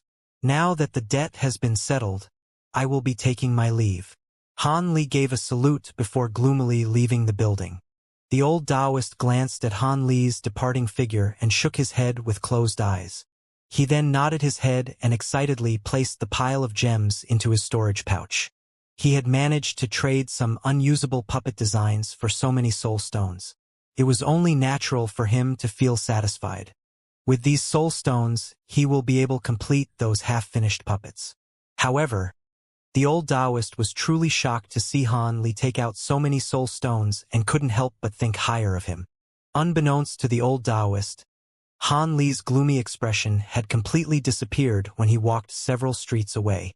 Instead, he was holding onto the white jade slip with a strange smile on his face. While 10,000-year-old ironwood would prove difficult for others to acquire, it would only take Han Li a bit of time. As for the supposedly unknown materials, they seemed to be salvageable from the remains of the puppets he found in Heaven Void Hall if he remembered correctly. If luck would have it, he should be able to gather the materials needed to create several high-grade puppets. With strength rivaling nascent soul cultivators, these puppets would increase his combat power several-fold. His previously obsolete puppet techniques were about to once again become one of his killing moves. Furthermore, the jade slip also contained several designs for puppets that were equivalent to of core formation cultivators. Although they could be considered rare, they were still purchasable with large quantities of spirit stones. These weaker puppets might not pose a threat to nascent soul cultivators when in small groups, but if he were to create several hundreds of them, they would have the power to force a nascent soul cultivator to dodge. However, these were simply musings. Even the lowest grade puppet designs had a cost equivalent to common magic treasures. Creating several tens of them, not to mention several hundred, was something that Han Li couldn't afford at the moment. Refining several hundred of the 1,000 Bamboo School's grade 3 puppets had nearly bankrupted him. Even after selling off most of his demon beast materials at the time, he was still barely able to afford them. The cost of the nascent soul-level puppets paled even more in comparison. Han Li wryly smiled at the thought and gained his bearings before heading towards the city's west gate. Although the day was already late, it made no difference to him whether or not the sun was shining. As such, he decided that it was still a good time to seek out the owner of the auric essence. With the official start of the trade fair, cultivators from various regions of the heavenly South continent now crowded the city. On the start of the second day, auction houses began to start accepting bids on various valuables. The rare goods that were displayed attracted the eyes of many wealthy cultivators. A middle-aged cultivator standing at the very front of the hall wore a wide smile on his face and said, "The chunk of auric essence is sold to this fellow Taoist for 760,000 spirit stones." There was an emerald tray sitting on top of a red wood table which had a walnut-sized piece of faint gold or that appeared entirely unremarkable. Afterwards, a silver-robed cultivator excitedly walked forward and handed over the spirit stones before acquiring the auric essence. Sitting in the audience, Han Li simply sighed before taking his leave from the auction hall. Although the following items that were to be auctioned were even more precious, he had little desire for them. On that night, he was able to easily find the owner of the auric essence with his spiritual sense. However, the owner would only exchange it for a grade 7 demon beast egg or a legendary treasure refinement material named Divine Unity Paste. Possessing neither, Han Li could only depart in disappointment. But from what was said, Han Li realized that he only possessed enough auric essence to temper 7 of his swords. But despite this, Han Li had still participated in the auction for the auric essence. But once the price exceeded 500,000 spirit stones, Han Li had completely given up. It seemed it would still be quite a while before he could complete the aureate sword formation. Having left the auction, Han Li went around the city, buying supplementary materials for puppet refinement. After he finished, he headed towards a corner of the city. He recalled what Marquis Nanlong had previously said. As it was already the 4th day of the trade fair, he curiously headed towards the location mentioned in the jade slip. After Han Li swept the surroundings with his spiritual sense, he stood in front of a stone building with an ordinary appearance. He approached the door, and it opened before he even knocked on it. A long-bearded, purple-robed man wearing a jade crown then walked out of the building. Marquis Nanlong spoke rather enthusiastically. "Fellow Taoist Han, you've arrived. Let me introduce you to our associates. Thank you for the trouble, Marquis. And apologies for the wait." After a few polite words, Han Li followed Marquis Nanlong inside. The building's interior was completely bare, to Han Li's shock. But after he swept his spiritual sense through the building, he discovered restriction fluctuations throughout. The Marquis smiled upon sensing Han Li's actions and said, "This small trick of mine can't be concealed from fellow Taoist Han, of course. Please follow me." He then formed an incantation gesture with his hand and flung a golden mist from his sleeve. With the appearance of the golden mist, the unremarkable interior flickered with white light, revealing a set of dark stone steps. Marquis Nanlong wordlessly descended down the stairs. Han Li frowned, but he followed him all the same. The stairs were rather short. After only a moment, they arrived before a small underground hall. There were a few moonlight stones that were softly illuminating the room. The hall had 8 cultivators. 6 of them were sitting and the other 2 were a man and woman pair standing together. When Marquis Nanlong and Han Li walked in, all of them simultaneously glanced at them. "It's you!" The man that was standing couldn't help but shout in shock at the sight of Han Li's appearance. A bright glint appeared from Han Li's eyes. His sights fell onto the face of a late core formation cultivator. He caught sight of a deeply familiar silver mask. After a moment of shock, Han Li sneered. That man was the young master of the ghost spirit sect, Wang Chan, who had pursued him in the past. He had the same silver mask, but the youthful rage contained in his eyes was replaced with an varied arrangement of emotions. "I didn't expect that I'd see an old friend here. What a surprise! How is this possible? You condensed a nascent soul." The ghost spirit sect's young master voice was hoarser than from his youth, but the terror in his voice was unmistakable. The black-robed, middle-aged scholar sitting in front of him coldly asked, "What the matter? You recognize this fellow Taoist?" "Second uncle, this person is the yellow maple cultivator surnamed Han. During that year The middle-aged scholar revealed a trace of shock, but he frowned and decisively said, "There is no need to speak of it. Fellow Taoist Han is already a nascent cultivator. He won't bring himself down to a junior's level." He then gently smiled at Han Li and amiably said, "I am the ghost spirit sect master Wang Tiangu. My nephew had an over-exaggerated opinion of his own abilities in the past and had committed many offenses. But I hope fellow Taoist Han will overlook these matters for my sake. Those matters with fellow Taoist Wang is merely a matter of the past. With so many years gone by, how could I still bear a grudge? Your esteemed self need not worry." Han Li glanced at the black-robed man and smiled as if he truly planned to let bygones be bygones. However, Han Li inwardly sneered. The ghost spirit sect's young master had nearly taken his life 2 times, forcing him to take the risk of leaving the heavenly south. How could such hatred be easily resolved? Were it not for the many nascent soul cultivators present, and the ghost spirit sect master in particular, he would have immediately taken Wang Chan's life. For now, all he could do was examine the others and see whether or not they were Devil Dao cultivators. If he didn't keep his grudge in check, it was possible that he would be surrounded. At that moment, Marquis Nanlong took the opportunity to cut in, "So it turned out that fellow Taoist was from Yellow Maple Valley. I originally believed you came from the Drifting Cloud sect.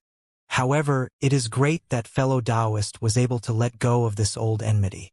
After all, I'm sure that everyone I've invited doesn't wish to see such an unhappy affair occur." Wang Tiangu smiled, but as one of shrewd mind, he wasn't about to easily believe Han Li's words. He then nodded and said, "Fellow Taoist's open heart has truly earned my admiration. Be completely at ease, fellow Taoist Han. When I return, I will most certainly punish my nephew. But for fellow Taoist Han to have climbed from foundation establishment stage to nascent soul stage in a mere 200 years, that is quite unbelievable. Perhaps in a few more 100 years, it may be possible for fellow Taoists to reach late nascent soul stage. As the rest of our aptitudes are poor, it is a rather unattainable goal.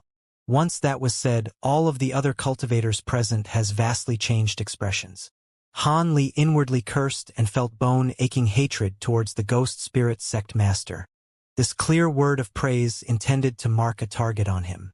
After a long moment of silence, a tan man asked with an odd tone, "Fellow Taoist hasn't yet reached 300 years of age? Sect Master Wang must be joking. I've only recently entered nascent soul stage. How could I dare to have high hopes of achieving late nascent soul stage? It would take countless years." Han Li casually touched on the matter before sweeping his gaze past everyone in the room. At that moment, he discovered that there was an amazingly beautiful late core formation woman standing at Wang Chan's side. She was also standing behind Wang Tiangu. The woman's calm appearance suggested that she was an exceptional character. He had heard that the top clan in the state of Yu, the Yen clan, had secretly left the country to immediately join the ghost spirit sect. Additionally, this woman Yen Ruyan had married Wang Chan and possessed heavenly spirit roots. Han Li couldn't help but suspect this woman was her.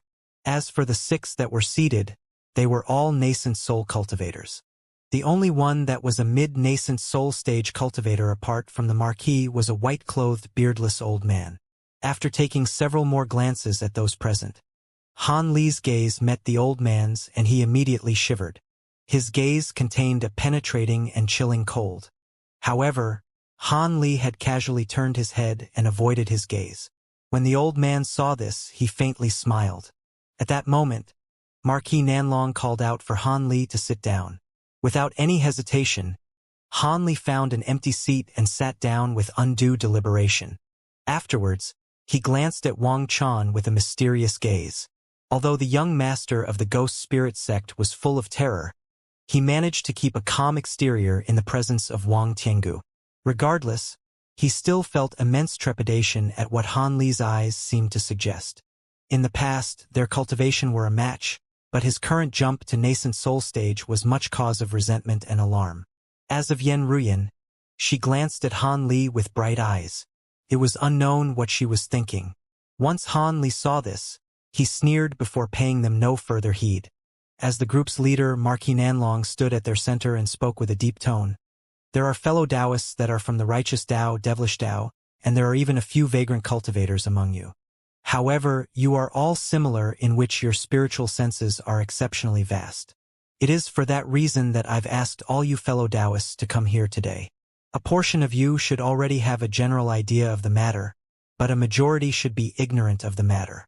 I will be giving a thorough briefing on the matter before everyone can decide to participate in the matter. If you are unwilling, I will not force you." When Han Li heard this, his spirits were roused. The heart of the matter has finally arrived. A stern-faced cultivator sitting across from the black-robed man suddenly said, "Hee, I don't care about the others, but why are those 2 ghost spirit sect juniors here? Don't tell me that their spiritual senses are a match with ours."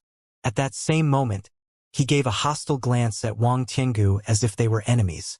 The Marquis predicted this would happen and spoke as if he already had an answer. "Fellow Taoist Long, you will have to overlook it. Although their cultivation isn't very high, they are proficient in secret techniques. When they later join their spiritual senses with ours, they will provide a significant boost. You should know that it is difficult to find cultivators with spiritual senses as powerful as ours, regardless of how their spiritual sense became so strong." The stern-faced cultivator expressionlessly replied, "Since that's the case, pretend I never said anything."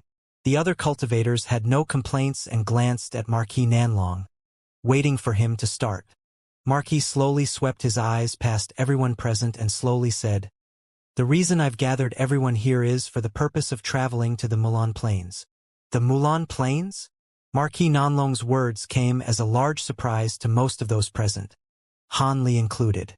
"Brother Nanlong, did you speak correctly? The Mulan Plains." The The stern-faced cultivator frowned, speaking as if he couldn't believe what he had heard. The other cultivators didn't fare much better. But since all of them were old eccentrics that had faced countless hardships, they were able to preserve their calm in spite of their turbulent emotions as they waited for Marquis Nanlong's reply. Marquis Nanlong calmly explained, "Fellow Taoist misunderstands. I didn't mean that we would head deep into the Milan Plains, merely 50 kilometers within its borders." The stern-faced cultivator shook his head as if greatly fearful of the idea. "That is still extremely dangerous. The Mulan tribes have been honing their strength for many years already, and have become restless. The edge of the Mulan Plains has already become a danger zone. I fear that many nascent soul-level spell warriors will be gathered there. Although only a few of those spell warriors possessed a magic treasure, their cultivation is still on par with ours. Additionally, their spirit techniques are not only vastly powerful, but they are extremely adaptable as well. If we were discovered, it would be difficult to escape unharmed." Marquis Nanlong sullenly said, "Of course I know how difficult they are. In the past, I fought against a nascent soul spell warrior for 3 entire days. Although his cultivation was on par with mine and his magic treasure was greatly inferior, the battle had ended in stalemate. Since that's the case, there must be an important reason why fellow Taoist intends to go there. Why else would Brother Nanlong brave such danger? Brother Wang truly understands me. Have any of you fellow Taoists of the name of Master Tsongkuan?" A bright glint flickered from the eyes of the old woman that had yet to speak. "Master Tsongkuan, wasn't that the mad cultivator that suppressed both the righteous and devilish Tao 5,000 years ago?" With an odd expression, the Marquis said with a strange voice, "Lady Tai is correct. It was that madman that wreaked havoc against both the righteous and devilish Tao in the past." Although no one had officially conceded this, the daring mad cultivator was definitely the greatest vagrant cultivator during that time. He had profound abilities swept past many fearsome opponents in the heavenly south. Even the great elder of the Harmonious Bond sect and the righteous Tao Alliance leader, the number 1 figures of both sides at the time, didn't dare to say that they could prevail against the mad cultivator. Wang Tiangu asked with an odd expression, "So fellow Taoist Nanlong means to say that this matter is related to the mad cultivator?" The Marquis heavily said, It is as Brother Wang says. We will be heading to where Master Tsongkuan died. It is a meticulously hidden cave residence." The old woman strongly shook her head in disbelief. "Impossible! Wasn't that madman killed after being surrounded by many of his enemies?" Marquis Nanlong simply smiled and was given explanation when the other mid-nascent soul cultivator, the white-clothed old man, suddenly said, "Master Tsongkuan wasn't killed by the attack. Rather, he was forced to self-detonate 2 of his puppet incarnations to create the opportunity to escape.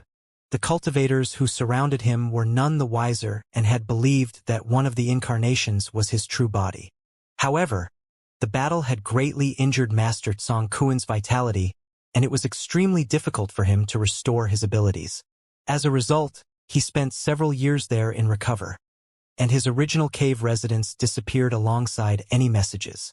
It was only when fellow Taoist Nanlong and I recently discovered his place of death that we came across this knowledge from a remnant message.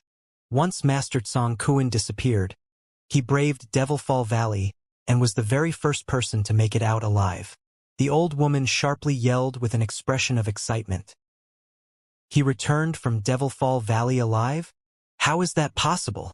All of those that heard the story felt their breaths turn cold. For a moment, they were both shocked by this information and were pondering the validity of these claims. For a time, they couldn't help but glance at each other in dismay.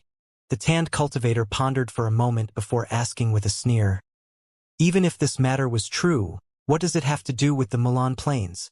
Don't tell me that Master Tsongkuan buried the treasures he acquired from Devilfall Valley inside this hidden cave residence." Marquis Nanlong twirled his beard and expressionlessly said, "Fellow Taoist Bing's words are mostly correct. According to what was left behind at Master Tsongkuan's place of death, he stayed at Devilfall Valley for several years, but not long after, he met death in meditation. He possibly relapsed from his old injuries or acquired new injuries from Devilfall Valley, But either way, he should have brought many treasures out from Devilfall Valley. Treasures that caught the fancy of the greatest vagrant cultivator of that era is no small matter. Furthermore, from his capabilities to suppress crowds of cultivators as a vagrant cultivator, he must have possessed extraordinary secret arts and magic treasures. Are you still unwilling to head into the Mulan Plains? The white-clothed old man calmly added. As a group of many nascent soul cultivators, common spell warriors will not be able to block us. Moreover, if the worst occurs, we will simply break through their enclosures separately. If you are unwilling to risk this amount of danger, please do not force yourselves to join. We will find others to go instead. Once that was said, the other cultivators began to wear expressions of hesitations. Hanli suddenly said, "There is something that puzzles me. Since you two know where the treasure is, why have you sought us out in particular, those with particularly strong spiritual senses? Could it be related to how well hidden the cave residence is?" Marquis Nanlong revealed a helpless expression and said, "I was just about to explain that in a moment. If we could acquire the treasure by ourselves, we'd be able to monopolize the treasure. However, we were able to find the cave residence after much searching when the two of us snuck off to the Mulan Plains. Unfortunately, the cave residence is surrounded by a marvelous ancient spell formation. Despite our best efforts, we were unable to break through it. Of course, we didn't dare to linger too long as we were still in the Mulan Plains. We committed the spell formation's characteristics to memory and returned to the heavenly south. After searching through various records on spell formations, we eventually discovered the ancient spell formation was the wondrous soul restriction, which was thought to be lost with time." Wang Tiangu revealed amazement. "Wondrous soul restriction? Is that not one of the 10 great ancient restrictions? How could it be there?" A majority of cultivators hadn't heard of the spell formation before, but their hearts trembled upon hearing the ghost spirit sect master. Anything from the 10 great ancient restrictions would absolutely be difficult to dissolve. A trace of astonishment flickered from Han Li's eyes, but it soon disappeared. The Marquis was somewhat surprised that Wang Tiangu knew of this. After exchanging a glance with the white-clothed old man, he smiled and offered a word of praise. "I had already heard of Brother Wang's grand reputation as a master of formation spells. To know of such an obscure ancient formation, I see that his reputation was well deserved." Wang Tiangu seemed to realize something and politely declined to speak. "Brother Nanlong, please continue. I've only heard of its name and know nothing of how to dissolve it. The matter is completely unfamiliar to me." When the white-clothed old man saw this, he gave a rare smile and he directly said, "We spent several years after our discovery researching the method of breaking through the restriction. We either had to whittle it away with brute force or find 8 cultivators with powerful spiritual sense capable of manifested spiritual sense to dissolve the restriction. Forcefully breaking through the restriction definitely wouldn't do. Ancient restrictions were extraordinarily profound. Even if we were to violently attack the formation without end for several months, it may not be enough to break it. Of course, there would be no way we would so boldly display such actions inside the Mulan Plains. If we were to dissolve it with manifested spiritual sense, it would only take a day to break through so long as all of your abilities are sufficiently powerful." The cultivators in the hall now understood why they were all called together. Perhaps other mid-nascent soul cultivators would possess stronger spiritual sense and be more suitable for breaking the restrictions. But the two clearly didn't wish for other powerful cultivators to join them in fear that they would be betrayed. After all, while 2 mid-nascent soul cultivators might not be able to win against the early nascent soul cultivators, they would be able to force a stalemate, if just barely. Regardless, all of the cultivators present in the hall each felt rather excited at the thoughts of treasures from Devilfall Valley. Although it would be dangerous to enter the edge of the Mulan Plains, the danger was insignificant in comparison to what there was to be gained. This was an opportunity that was seldom seen but often sought. Marquis Nanlong confirmed their participation and revealed a genuine smile upon seeing that no one had backed down. "There is still something I must make clear to you all. If we are successful and are able to truly enter the cave residence, Brother Yun and I will have first pick. Then we will split the remaining treasures evenly.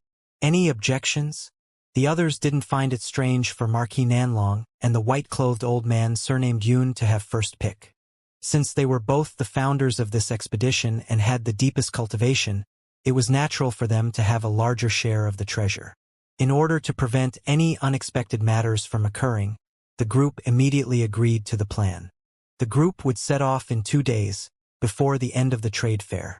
After taking a heart demon oath to not divulge this information, the meeting was concluded. Han Li noticed that the Marquis and the old man surnamed Yun appeared rather confident, as if they weren't fearful that the early nascent soul cultivators would perform any petty tricks. Considering the location and method to break the spell restrictions were only known to them in addition to their shrewdness and abilities, it was likely that the others wouldn't think of any dirty schemes. Of course, Han Li also agreed with this reasoning. Ever since Han Li reached nascent soul stage, his cultivation for the Azure Essence Sword Arts was excruciatingly slow due to a lack of suitable medicine pills.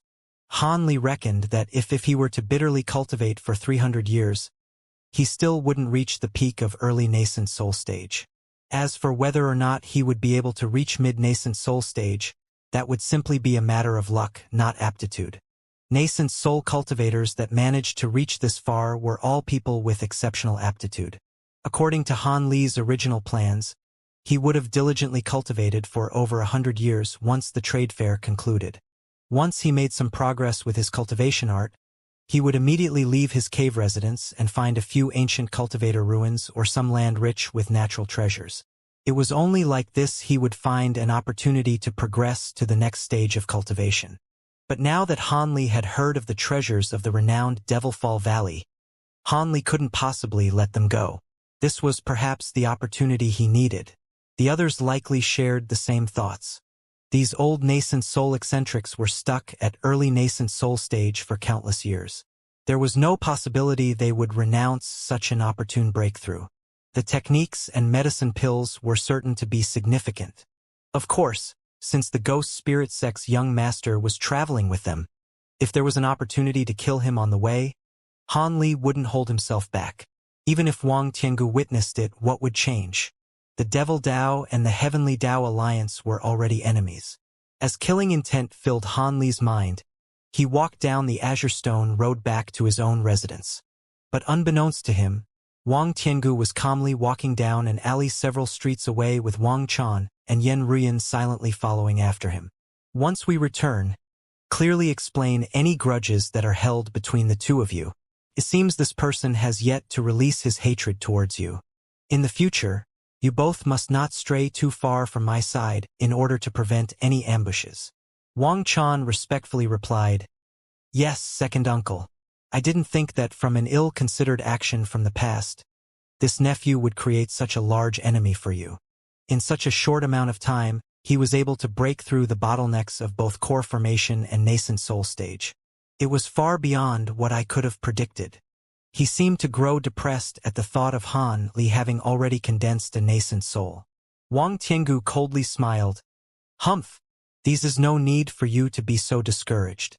With the blood spirit art's supreme might, there is no need to fear that youngster when the two of you join hands. So long as you break through to the 7th layer of the cultivation art, you and Ruyan will be able to condense a nascent soul together. It will be hard to say who will be troubled then. However, you two had best be careful on this trip to the Mulan Plains. Even if I am truly busy and cannot stay by your side, you two must stay together. With your combined strength, you will definitely be able to defend yourselves. Many thanks for second uncle's advice." Wang Chan was greatly relieved by his uncle's words and felt much more at ease. "Hee. Of your brothers, I think highest of you. Otherwise, I wouldn't have brought you to this trade fair alone." However, that cultivator was originally a Yellow Maple Valley cultivator. The old ghostling who also personally made a trip to this trade fair. Could they have a connection with each other? Wang Tiangu muttered to himself. His voice lowered as if he felt trepidation towards the Yellow Maple Valley ancestor. Wang Chan and Yen Ruyan looked at each other in bewilderment. When Han Li returned to his residence, he slept for the night and spent the entirety of the next day hurriedly purchasing the materials he required. Afterwards, he repeatedly warned Mu Peeling to be careful and particularly requested Lu Luo to accompany her. When Lu Luo heard that Han Li was about to hastily leave before the end of the trade fair, he felt amazed. However, he didn't ask for a detailed explanation. He agreed in a single breath, leaving Han Li with a rather favorable impression towards him. For the remainder of the day, Han Li spent his time at his residence in meditation. It was only when the appointed time had drew near that Han Li departed from the pavilion and set off to a small mountain 500 kilometers south of Soaring Skies City. 6 hours later, he and the others had all arrived. The 3 from the Ghost Spirit sect were the last to arrive. When Han Li saw this, he felt his heart stir. As soon as Marquis Nanlong said, "We go!" the group of 9 silently departed south towards the Mulan Plains. The state of Yu was the country of the 9 nations union closest to the Mulan Plains, but there wasn't truly a border between them. There was 5,000 kilometers of desert wilderness separating the two. This area had very little vegetation and clouds of yellow sand eternally blowing through the air. It was the battlefield where the 9 nations union and the Mulan spell warriors fought. It was unknown how many cultivators had died in this barren wasteland. Even when official battles weren't taking place, the wasteland were exceptionally dangerous. There were many other reasons why cultivators on both sides ended up wandering the desert. There were those that were brazenly killing one another for their treasures. There were those that were fighting on the front lines in order to break through their cultivation bottlenecks. Regardless of their reasons, they all shared something in common. They all had the confidence that they would be able to prevail over cultivators of similar grade. Most of these cultivators were at foundation establishment stage with a few core formation cultivators mixed among them. Each time a core formation cultivator appeared, the lower grade cultivators immediately kept their distance in fear that they would be caught in the crossfire. As for nascent soul grade cultivators, they wouldn't easily make an appearance in a small-scale battle such as this one. That was why the Marquis group weren't particularly vigilant when crossing through this area. The distance of 5,000 kilometers was something that was easily traversed in less than a day for a nascent soul cultivator. That was why the cultivators traveled at a relaxed pace.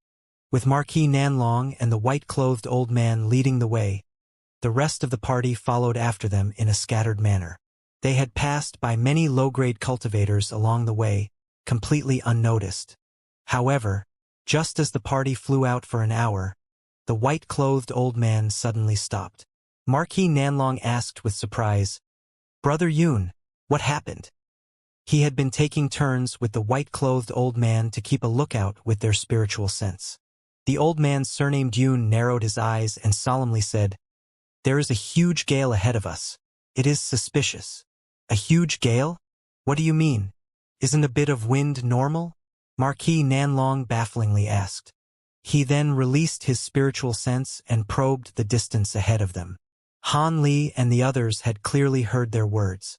After clearly hearing them, the party glanced at each other and released their own spiritual senses. Although they had yet to truly enter the Mulan Plains, it was better to be careful. As they were all individuals with powerful spiritual senses, they may as well probe the situation themselves instead of relying on the word of another.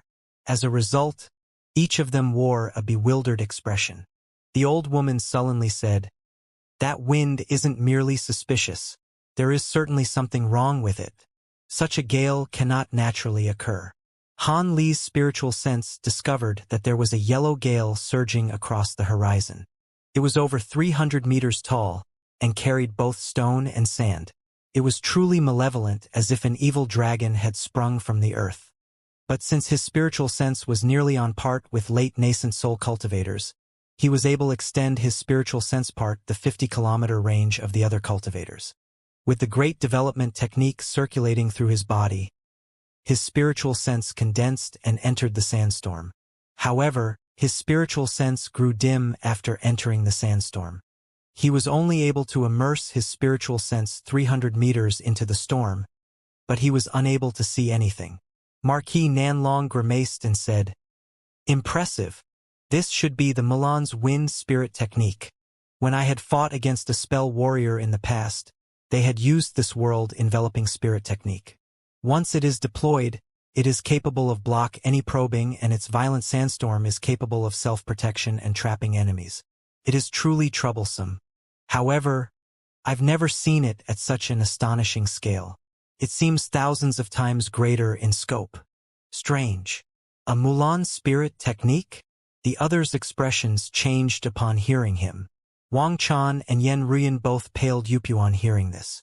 But since they had the weakest cultivation in the party, they didn't dare to speak out of place. The white-clothed old man solemnly said, "Brother Nanlong speaks true. Only spirit techniques are able to create such astonishing sandstorms. Moreover, from the might of the spirit technique, there are certain to be many spell warriors contained within it. We will not be able to break through them with the strength of our current party." The old woman bewilderedly asked, "How is that possible? Why has the Mulan suddenly dispatched so many spell warriors?" "Lady Tai, when was the last time we had ceasefire with the Mulan?" Wang Tiangu asked with an odd expression. "It should have been about 100 years ago. Does Brother Wang mean?"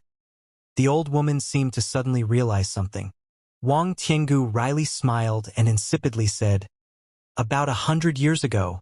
That should have been enough time for the Mulan to gather their strength." Marquis Nanlong wore an expression of helplessness and softly said, "Brother Wang speaks true. It should be time for the start of another war. Who knows how many cultivators will fall this time. But as chance would have it, we've run into the Mulan vanguard." The white-clothed old man sullenly said, "There are truly too many coincidences in this world, so this matter isn't too shocking. However, we only have two options. We can return and avoid our encounter with the Milan vanguard, biding our time for a more opportune moment to look for the treasure. After all, the treasure won't be going anywhere, but the Mulan assault will certainly last for many years. We will not be able to return to the treasure in a short amount of time. Additionally, the world is constantly changing. It will be difficult to gather everyone once more after so much time had passed." The old woman shook her head and said, "There is no need to even consider it. We should definitely take the second option and break through the winds. However, the risk is truly too great. If there are only fearsome old ghosts lying within the sandstorm, it would be difficult for us to succeed. Could it be that there is no way of avoiding them?" The old man muttered to himself for a moment before solemnly saying, "I fear it is too late. If the Milan fully commit to their attack, it won't just be a vanguard. Even if we go around, we will still encounter them. But if it is just a matter of retaining our concealment as we enter, it shouldn't be a problem if we sneak past their sides. So long as we get past the Milan vanguard, we will be able to evade the main force of spell warriors with enough time. Then we will be able to do as we please in the defenseless Milan plains and allow us to make off with the treasure without any worries." The others discussed the old man's proposal and felt that it was the only option. After all, it would take many more years before this opportunity arose once more if it were given up now. Of course, retreat couldn't even be considered if they weren't nascent soul cultivators. Their lifespans wouldn't have been able to endure the weight. Of course, before heading into the Milan Plains, they each sent letter talismans to the closest 9 Nations Union stronghold to prevent them from being caught unprepared for the upcoming Milan attack. This was considered something of an obligation given that they were cultivators of the heavenly south. Afterwards, the party of 9 restrained their aura and concealed themselves as they stealthily flew off to the side, wishing to avoid the center of the sandstorm where the winds blew the most fierce.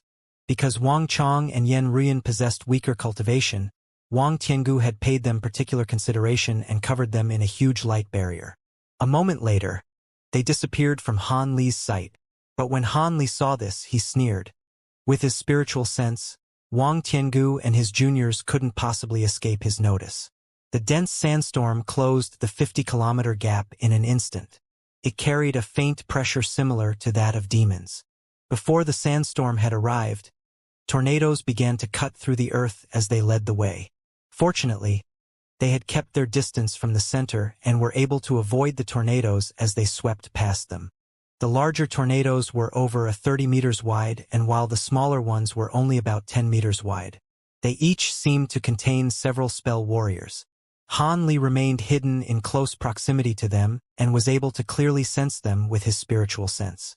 The blurred, vague silhouettes within the tornadoes hadn't discovered Han Li and company.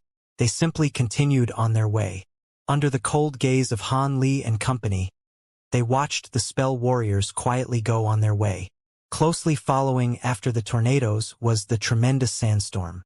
Standing at the very front, Marquis Nanlong's expression changed as he warned the party with a voice transmission. "Not good. Be careful at the side." When Han Li heard this, his face revealed alarm. A huge tornado that was about 300 meters wide and unfathomably tall was tearing towards them from a distance. Such a huge tornado was certain to be controlled by many spell warriors. Could it be that someone had discovered them? Han Li took a deep breath and couldn't help but awaken his bamboo cloud's warm swords. Although he had long heard of the grand reputation of spell warriors, he had never personally witnessed their might. However, he couldn't bring himself to look forwards to this under the current circumstances. The others were glancing at the huge tornado with vigilant expression. There were those that had hands glowing with faint light and those that had already prepared their magic treasures. However, the huge tornado had swept close by them as if they hadn't detected them, much to the relief of Marquis Nanlong and the rest of the party. After a short delay, the vast sandstorm immersed all of them and their surroundings became dense with dark yellow. It was a rather stifling atmosphere. Marquis Nanlong calmly shouted, "Be on guard. This sandstorm is strange. Do not release your spiritual sense and don't stray too far either." Although the party members were able to easily disperse of the sand, it would reveal their movements. Fortunately, the yellow sand quickly blew past them quickly, providing them the cover they needed to carefully move forward close together.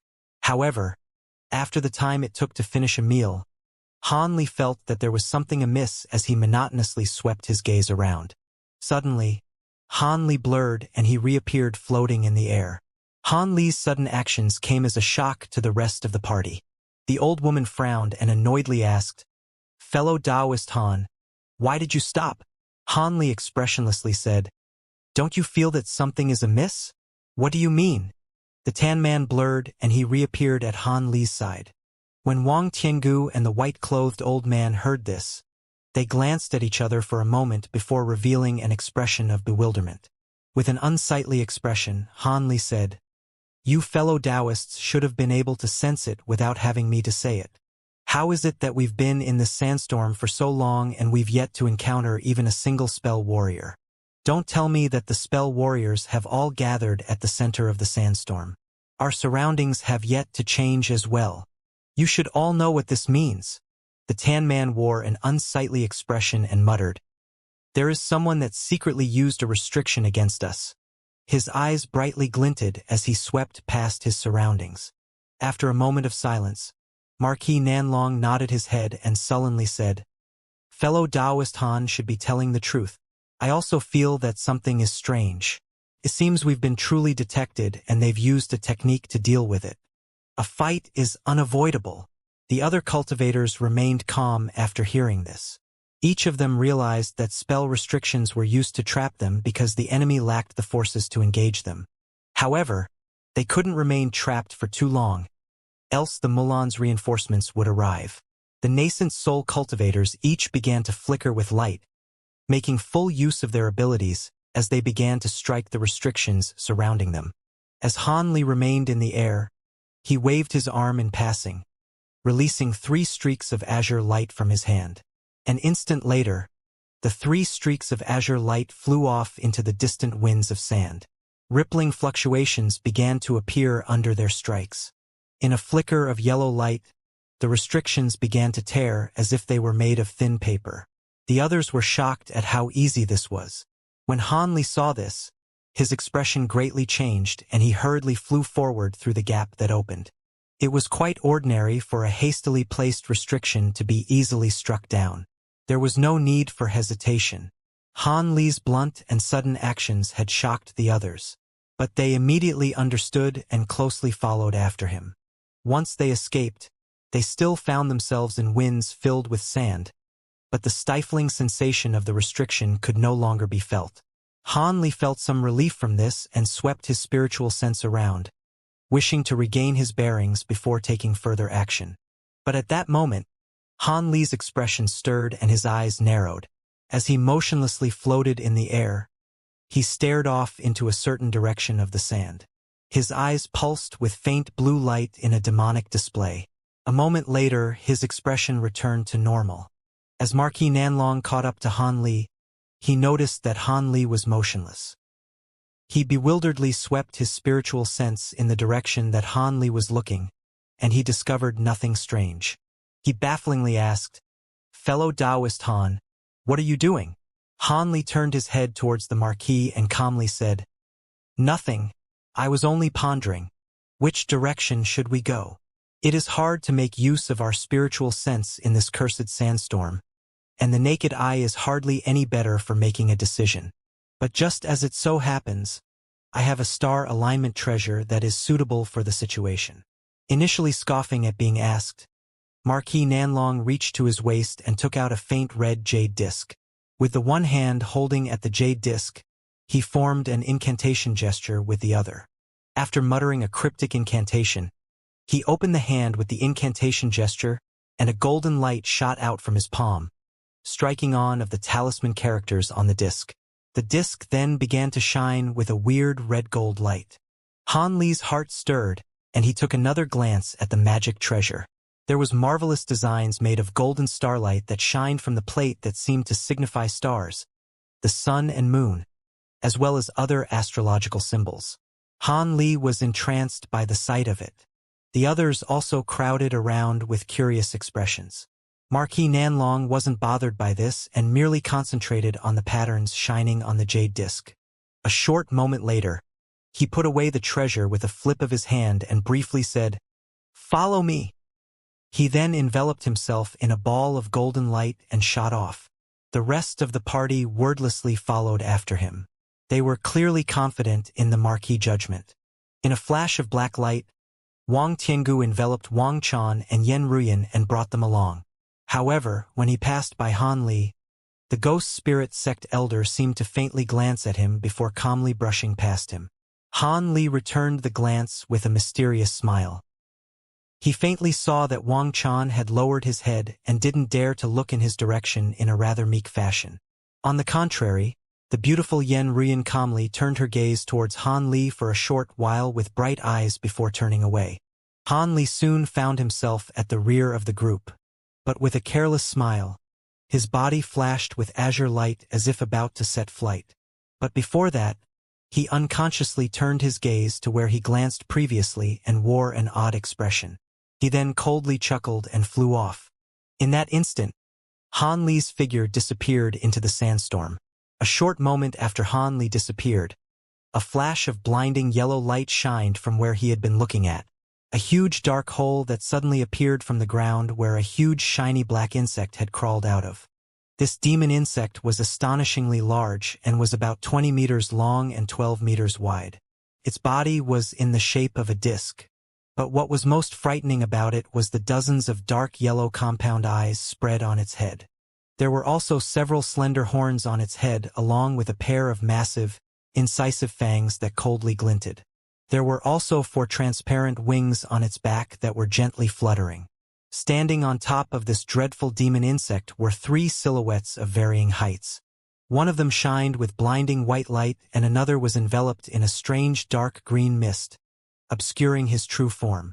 As for the last figure, their body flickered with faint blue lightning as if they were a materialized god of lightning. "Grand Sage, are we just going to allow them to leave? Is this not bad?" The silhouette covered in white light glanced in the direction that Han Li's party disappeared in. His words carried a faint trace of worry. The green mist figure coldly snorted and icily said, "How could an illusion formation possibly constrain them? Don't forget that they are mostly nascent soul stage cultivators, characters at the same grade as us. Even the weakest 2 are still late core formation cultivators. It is delusional to think that our Yellow Sand tribe could hope to restrain them." His temperament seemed harsh. "But how will we deal with the Heavenly Wind tribe's Sage Mu? He was the one who personally sent a message to have use block the group of cultivators to our greatest ability. The vanguard is under his tribe's command for the time being. He should have already sent orders to gather the grand sages from the other tribes. Would it be better for us to unleash our tribe's holy protection artifact, the Devil Earth Banner?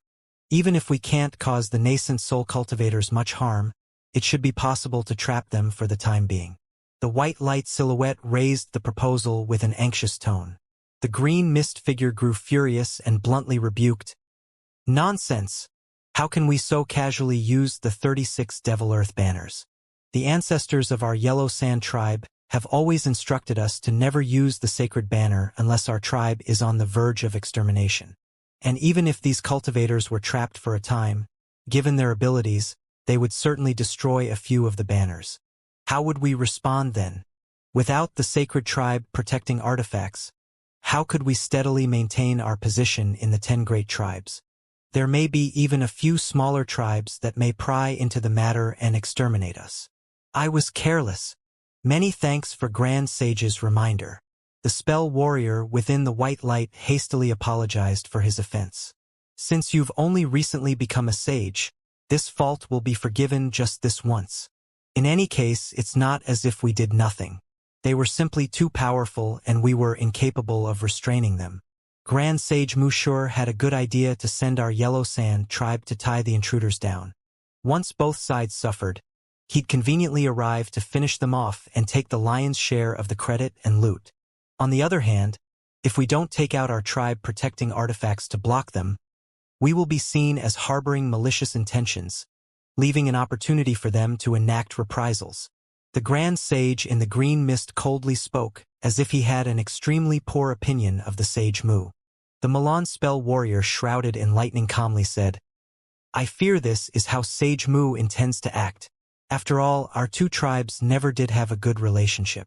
However, we are now allied armies and aren't truly subordinate to them. Our loss of strength isn't truly something they will take to heart. Moreover, the Heavenly Wind tribe's wind-riding chariot is extremely fast. It should be able to overtake the intruders.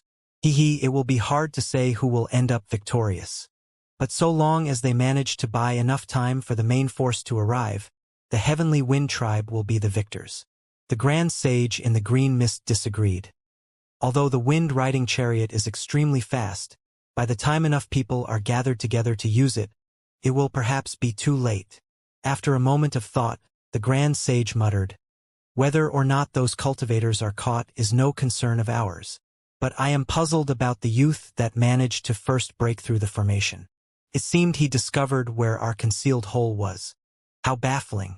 The Shumi insect is an exotic insect from antiquity, and although its combat power isn't great, it has the innate ability to temporarily tear a crevice in space. It is an expert in concealment. Although it is still immature and the amount of time it can maintain a spatial tear is limited, it was still enough to prevent the two mid-nascent soul cultivators from discovering us. But unexpectedly, it wasn't enough to prevent this particular early nascent soul cultivator from discovering us. It seems that youth is an exceptional character. If it isn't due to a particular secret technique, then it must be from an exceptionally powerful probing treasure. A trace of bewilderment could be heard from the Grand Sage's voice. Han Li followed after Marquis Nanlong and company, flying through the sandstorm for tens of kilometers. During this time, not one spell warrior had appeared before them. It was clear that a warning was given. Han Li then recalled what he had unintentionally discovered when he broke through the restriction. It had been quite the coincidence. Because he was incapable of using his spiritual sense to see through the sandstorm, his only option was to channel spiritual power through his eyes and use the ability granted by the Bright Sight water. Since he had already used the Bright Sight spirit water several times to cleanse his eyes, he may as well use this opportunity to test if it had any effect. The results had greatly surprised him. His spirit sight was able to clearly see through the dense sandstorm, much to his delight. However, he was also astonished to see a circular shadow within the sandstorm that was 40 meters away.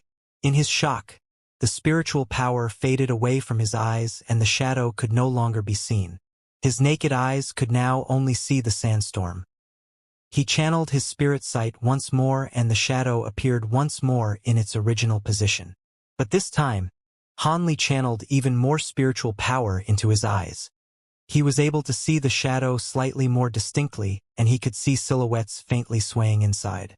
Even after pouring in additional spiritual power, this was the limit of what he could see.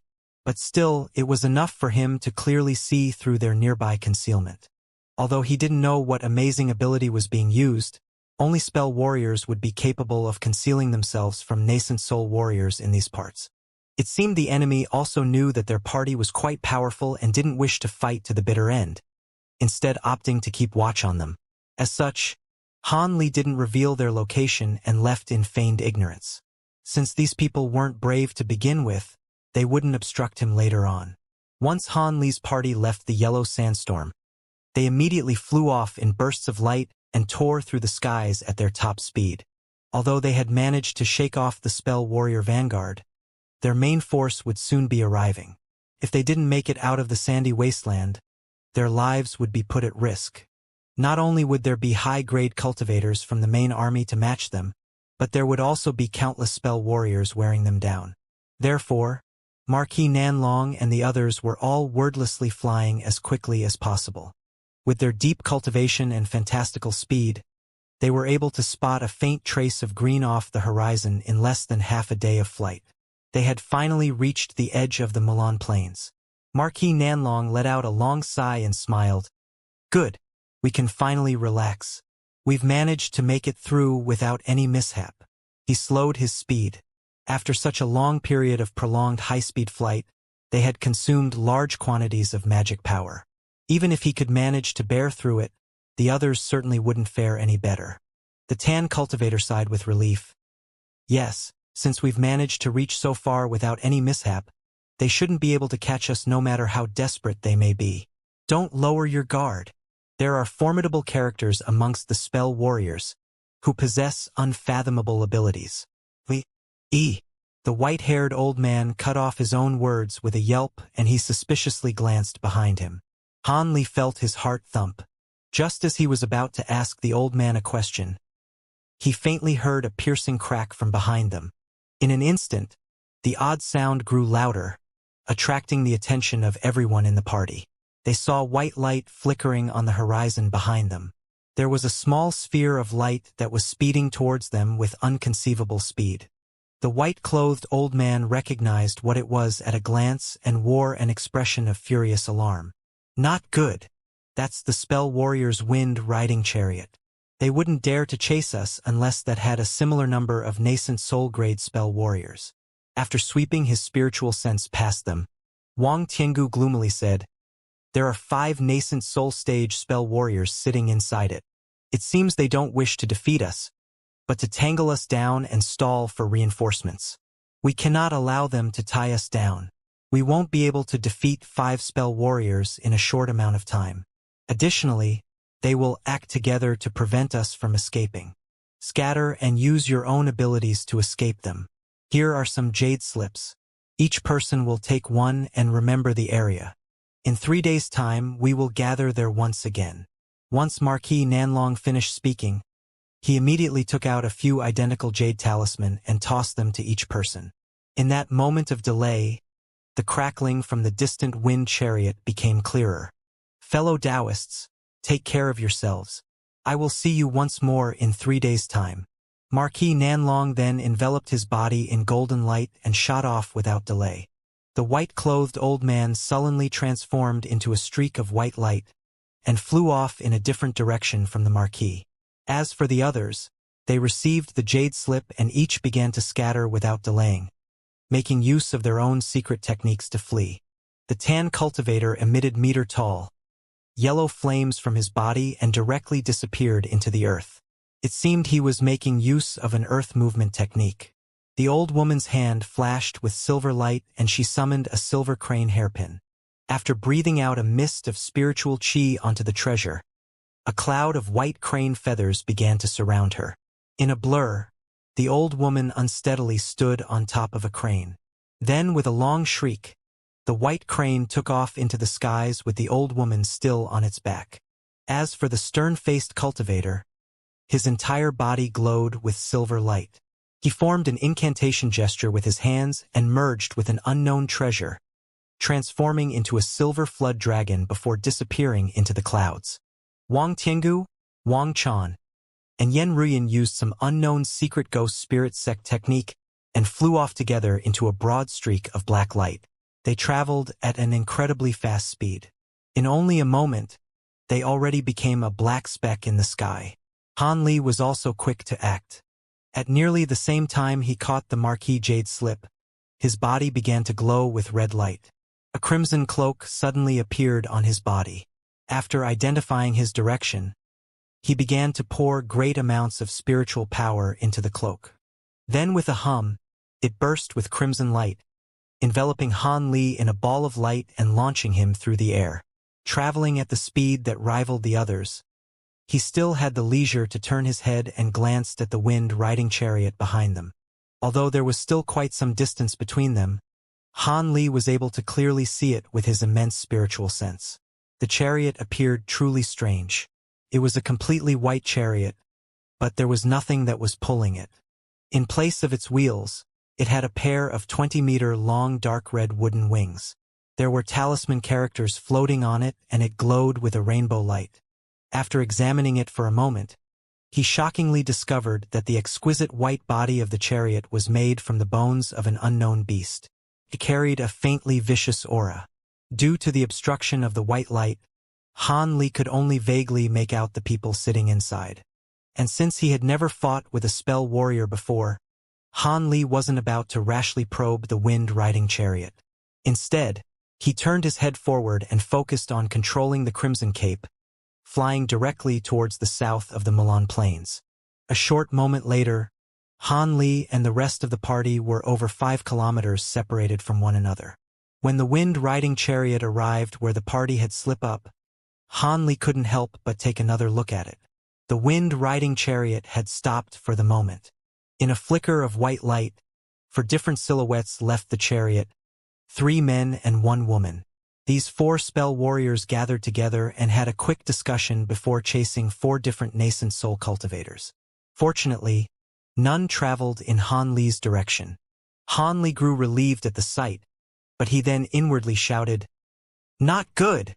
At that same moment, the wind-riding chariot wildly pulsed with white light and fiercely shot in Han Li's direction, releasing sharp cracks that seemed to bore into the mind. As Han Li flew in the crimson light, his expression grew unsightly. Soon Han Li coldly snorted and his body began to emit blinding light and his speed grew faster. The crimson cloak began to also release low hums. A white sphere of light began to chase after the red sphere of light in the sky with a distance of 5 kilometers between the two. While the wind-riding chariot was astonishingly fast, Han Li's crimson cloak wasn't something to make light of. Both parties had found themselves at a deadlock for a time. A short moment later, the 2 spheres of light disappeared from the edge of the plains as they flew deeper towards the heart of the Milan Plains.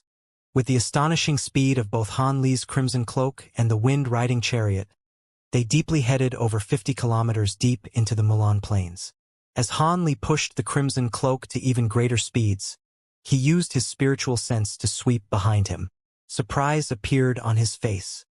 He was already exercising the full might of the cloak, but not only was he unable to shake off the chariot, but it was actually able to close over half the distance between them. It was no wonder why that old man surnamed Yun had revealed shock when he saw the chariot despite being a mid-nascent soul cultivator. The wind-riding chariot was truly a top-grade flight treasure. It seemed that, unless he used lightning movement or blood shadow evasion, he wouldn't be able to escape it. But ever since Han Li formed a nascent soul, he had yet to fight against a cultivator of the same grade. Although he had confidence in his mystical treasures, he truly had no idea where he stood amongst nascent soul cultivators with regard to power. Nascent soul cultivators didn't take the measuring of their skill lightly. Even with the several years he stayed at the Drifting Cloud sect, he had only discussed techniques with the 2 sect elders. He had yet to spar with them. And at Soaring Sky City, he merely had a contest of spiritual sense with Marquis Nanlong. It wasn't enough to gauge his true strength. Now that the spell warrior in the wind-riding chariot was chasing him, he had a suitable opponent to measure his own skill. Furthermore, he was quite interested in the spirit techniques of spell warriors. If he was able to repel or even kill the other party, it would an optimal result. But if that wasn't possible, he would be easy to use his thunderstorm wings to flee. Additionally, he couldn't allow the fight to take up too much time, since he was located inside the Mulan Plains. Having quickly come to a decision, Han Li's body wildly flickered with crimson light. It immediately faded away to be replaced with a sudden eruption of azure light. At that same moment, he stopped and turned around. He coldly glanced at the white light that was pursuing him and swept his sleeve, releasing a swarm of several tens of azure swordlights. With a series of dull cries, they formed a densely layered formation in a display of astonishing grandeur. Since this was his first battle against a nascent soul cultivator, Han Li had no intention of being sloppy. In addition to his 72 bamboo cloudswarm swords, he reached for his spirit beast pouch and tossed it into the air. A huge cloud of black-tained gold, devouring beetles appeared above him. With a quick incantation, they revolved once in the air before rushing towards him. Han Li's eyes became spirited. He waved his arms and 2 spell seals struck the beetle swarm.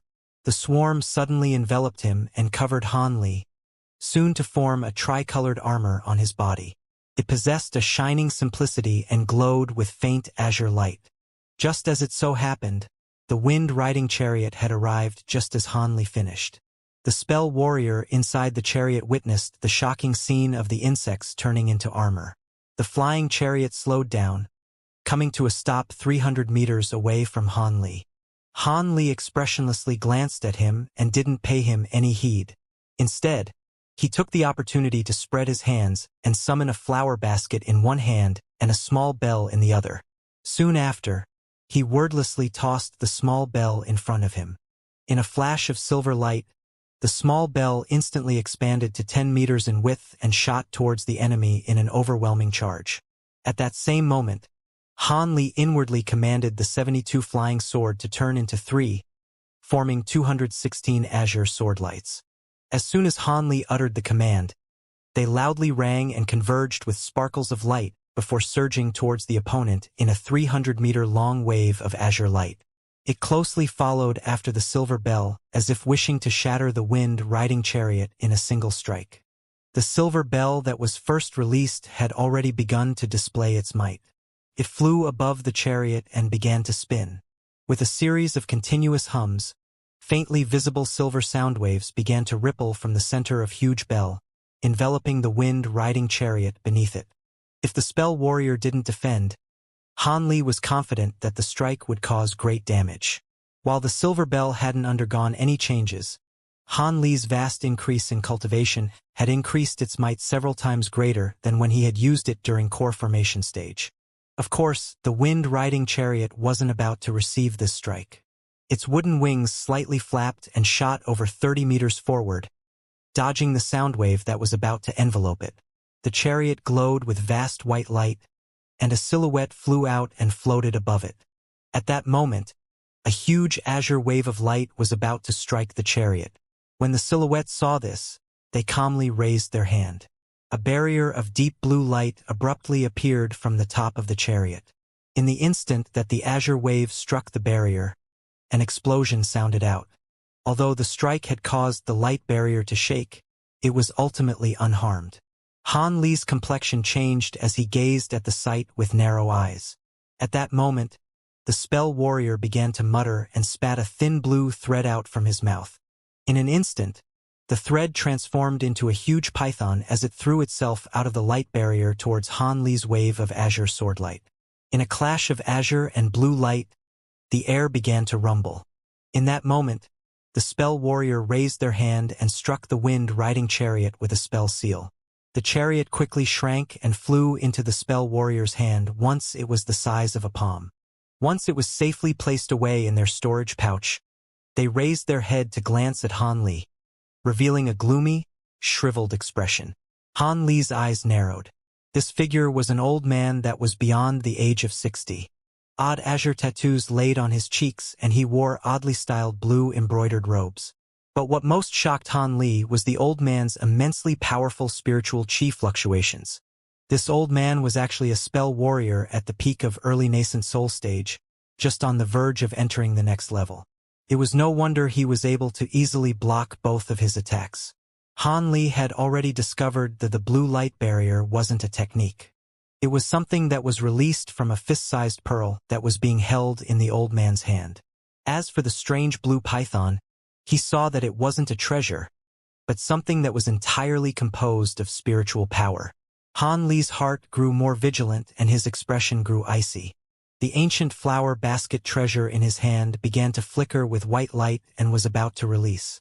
When the old man saw that Han Li was about to continue the attack, his expression grew solemn and he shouted, "Cease! Although your esteemed self possesses vast ability, are you not being too impatient? I've yet to even speak and you've already attacked me." His voice seemed somewhat harsh. Han Li frowned and coldly said, "What words are there to be said between cultivators and spell warriors?" Nevertheless, he pointed to the silver bell and had it cease its attack. As for the flower basket in his hand, he withdrew his spiritual power from it and waited for what the spell warrior had to say. The old man chuckled and nonchalantly said, "While your words hold some truth, at our cultivation there are times where a fight to the death is unnecessary. So long as you answer my questions to satisfaction, I can release you." Han Li glanced at the old man and sneered, "Answer? I have nothing to tell your esteemed self. How about you answer my questions instead?" Han Li could already guess what the old man intended to ask. Anyone would be bewildered to see so many nascent soul cultivators appear in a single place. "It seems fellow Taoist is refusing my kind intentions." The old man's face grew sullen after hearing Han Li's response. Han Li snorted and suddenly pointed to the sky in front of him. The tangled and turbulent sword light suddenly condensed towards its center and formed a huge sword that spanned 100 meters. In several lightning-fast strikes, the strange blue python was severed into pieces, and the sword took advantage of the opportunity to chop down towards the old man through the light barrier with great force. A fierce expression appeared on the old man's face. With no further words, he raised his hand and the fist-sized pearl in his hand flew into the air. Soon after, he opened his mouth and spat a mist of pure qi onto the pearl. The pearl flickered with blue light and it quickly began to revolve. Lines of slim blue light began to revolve around the pearl, forming a huge blue net underneath the light barrier in the blink of an eye. At that same moment, the old man quickly muttered something and grasped both of his hands in an incantation gesture. Blue light then began to surge from his body, forming a huge sphere of blue light above the old man. As the huge sword descended, it clashed with the light barrier. To no surprise for Han Li, the huge sword condensed from over 200 sword lights easily pierced through the light barrier.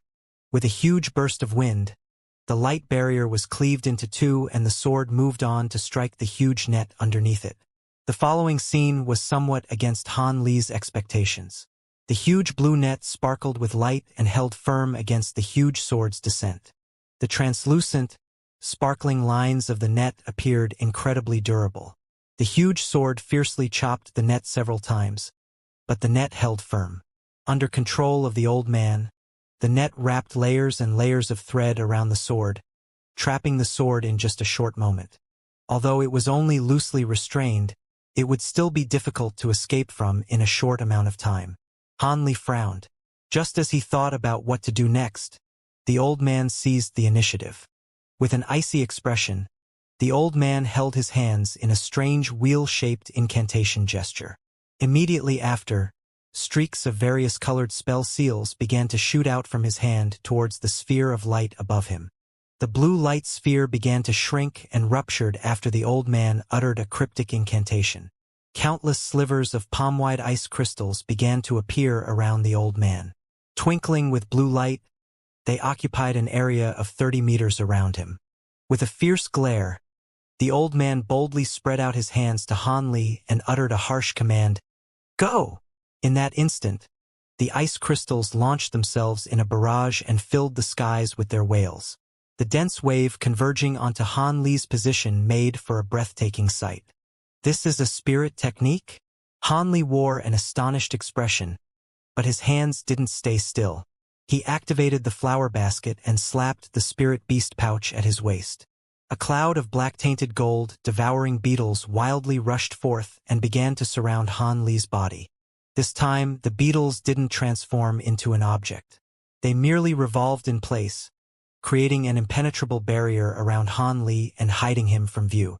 Once the flower basket left his hand, it transformed into a cloud of white mist and directly charged towards the barrage of ice crystals. It had managed to absorb a majority of the ice crystals into its folds upon contact. As soon as this happened, the remaining ice crystals flew around the flower basket as if they were intelligent and converged towards Han Li once more. In unbroken succession, the ice crystals were stopped by the beetle swarm for just a moment before piercing through inside. The insect barrier was restored to its original shape, but there was no sound coming from behind it as if it were completely dead. Old Man Mu couldn't help but cry out in alarm after seeing this. His ice crystal technique was similar to the cultivator's elemental Taoist technique, the ice rain technique. However, it was greater in quantity and the ice blades were completely created from a profound ice chi that he cultivated from within his body. Not only was it amazingly sharp, but it was also incredibly cold. Cultivators who were unaware of this would be incapable of dealing with the icy chi it left behind after being shattered, given that they were able to protect themselves. However, his ice crystals completely disappeared with no sign of the icy chi. After a moment of hesitation, he thought to use his spiritual sense to peer inside the beetle barrier, but suddenly, he heard a loud noise from above him. He simply heard a ring from both his ears before he felt his consciousness dim. He had nearly fallen from the sky from being caught off guard. In the old man's furious alarm, he hurriedly slapped his hands together and fiercely patted his body several times before a white light barrier appeared around his body. He regained steady footing and turned his head to look above. The huge silver bell had flown above him at an unknown time. He had suffered a direct attack from it just a moment ago. At that moment, the bell sparkled with silver light and launched another sound attack. This time, the attack wasn't aimed at the old man. Instead, the sound waves were aimed at the huge blue net that was tangling with the huge azure sword. Not good. The old man immediately recollected himself and hastily attempted to cast a technique to block the attack. But he was too late. The blue net was struck by the silver sound waves and were shredded apart inch by inch, allowing the huge sword to break free of its bindings. The huge sword then cleaved towards the old man without any reservations. But before the sword met its mark, it faced an immense pressure against it. Although the old man was already covered in a layer of protection, he didn't dare to directly receive a strike from such an immense blade. With a pale face and swaying body, he summoned a blue light barrier that spanned 100 meters around him.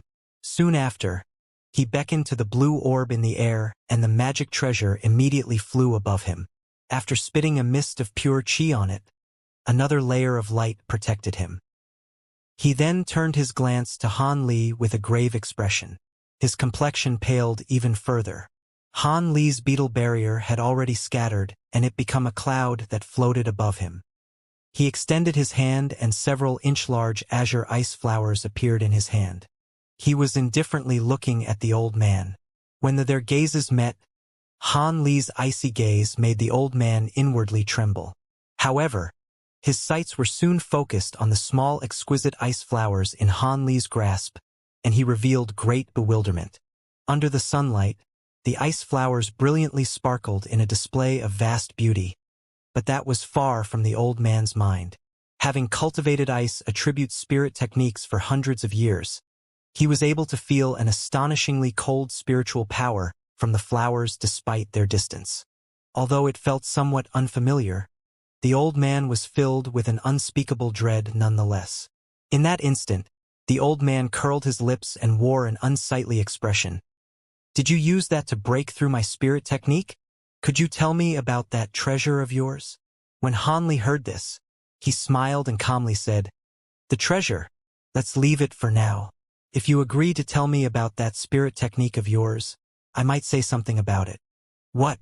A cultivator like you is interested in the spell warrior spirit techniques? Isn't that strange?" The old man's astonishment was replaced with his originally gloomy expression.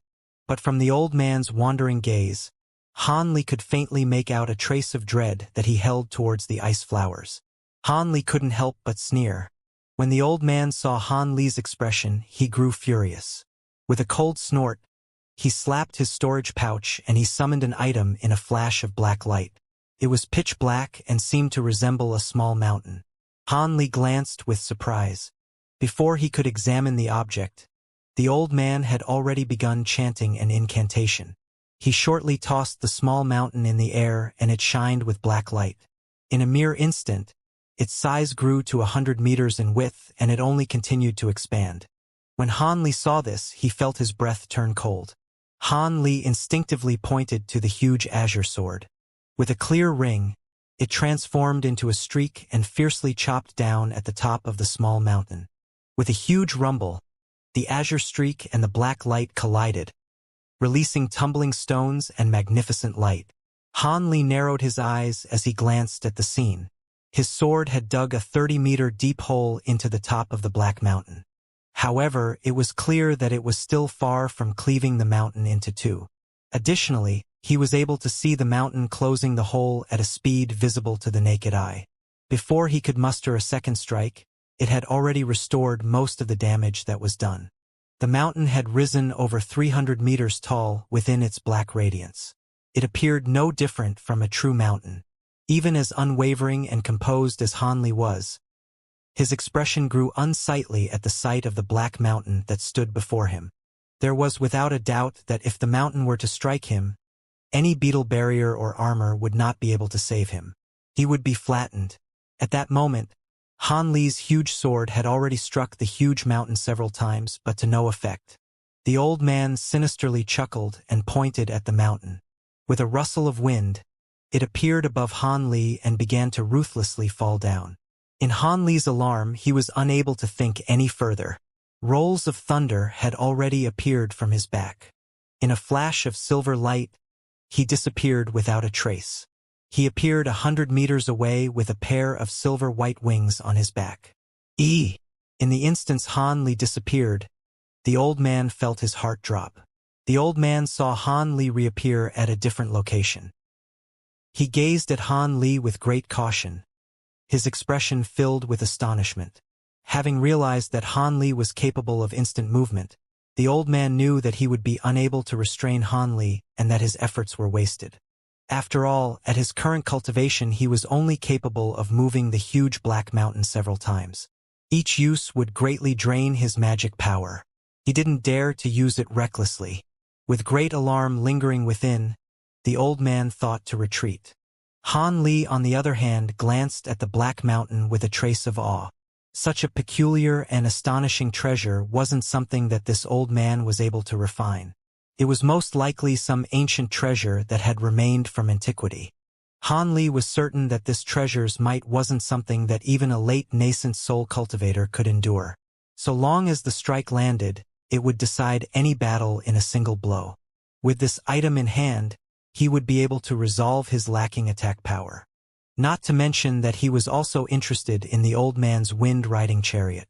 With that in mind, Han Li's gaze shifted to the old man and his expression gradually grew hostile. A trace of killing intent could be seen deep within his eyes. Although he hadn't fought much with the old man, Han Li was confident that he understood most of his techniques. It seemed to be the old man's misfortune that he was specialized in ice attribute techniques. With the celestial ice flames, they wouldn't pose much of a threat against Han Li. Despite the vast number of ice crystals that had attacked him, he was able to easily dissolve them with the celestial ice flames. This teleporting black mountain should be the old man's most powerful treasure. However, with the instantaneous movements of the thunderstorm wings, it was of no use against Han Li. In this case, it should be possible for Han Li to kill the old man. Having come to a decision, Han Li no longer held any hesitation. The ice flowers in his grasp trembled and flickered with blue light, quickly transforming into an egg-sized flame. It hovered in his palm and emitted a bizarre aura. At that same moment, Han Li pointed to the huge sword and the silver bell with his free hand. Soon after, he flapped his wings and disappeared, leaving only thunder in his wake. In the next instant, he reappeared 300 meters away from the old man, with blue flames in his grasp.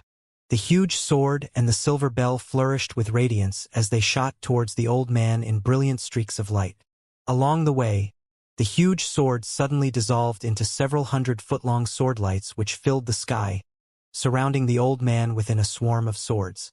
Azure light flickered without end as the sword light began to fiercely pierce through the old man's light barrier. The bell unleashed wave after wave of silver sound waves, shaking the old man's light barrier upon impact. Although these attacks greatly alarmed the old man, he still kept a sound mind. In addition to pouring a large quantity of spiritual power into the pearl above him, strengthening the barrier around him, he also quickly formed a hand incantation. Blue light pulsed from his body and shed off from it. After a quick rotation in the air, the light transformed into 4-meter-long ice shields that rotated around him. They were small and exquisitely refined. The old man felt more at ease with these ice shields protecting him. He immediately beckoned to the black mountain in the distance, and it began to fly back towards him in a streak of black light. As this happened, he continuously glanced around him in fear that Han Li would launch a sudden attack on him. As expected of a nascent soul stage spell warrior, he possessed much combat experience. With another burst of thunder, Han Li appeared about 40 meters away from the old man in a flash of lightning. A dense barrage of incisive, azure threads suddenly shot out from his hand, a display of the Night Azure Needle's treasure talisman. At such a short distance, the old man was unable to respond in time. The myriads of azure threads pierced through the blue light barrier and directly struck the ice shields. Sounds of cracking ice filled the air as the azure threads struck the ice shields.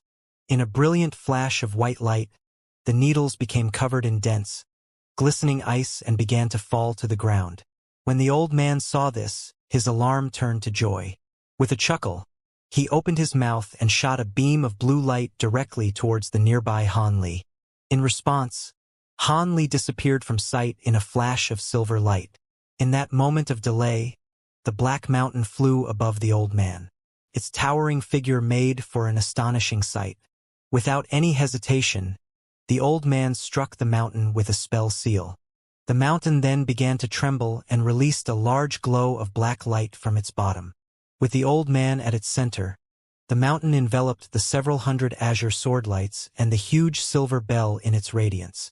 These treasures immediately began to swivel and shake in an attempt to break free, but their power was greatly weakened.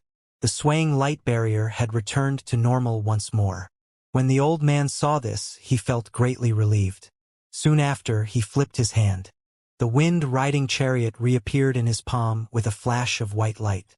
He lightly tossed it into the air, and it began to expand to its original size. A short moment later, it was successfully restored and flew off to the side. For some unknown reason, the old man felt a sense of dread ever since Han Li transformed the ice flowers in his palm into small blue flames. With the additional appearance of Han Li's thunderstorm wings, he felt that matters had turned for the worse, and decided to flee, rather than continue the fight.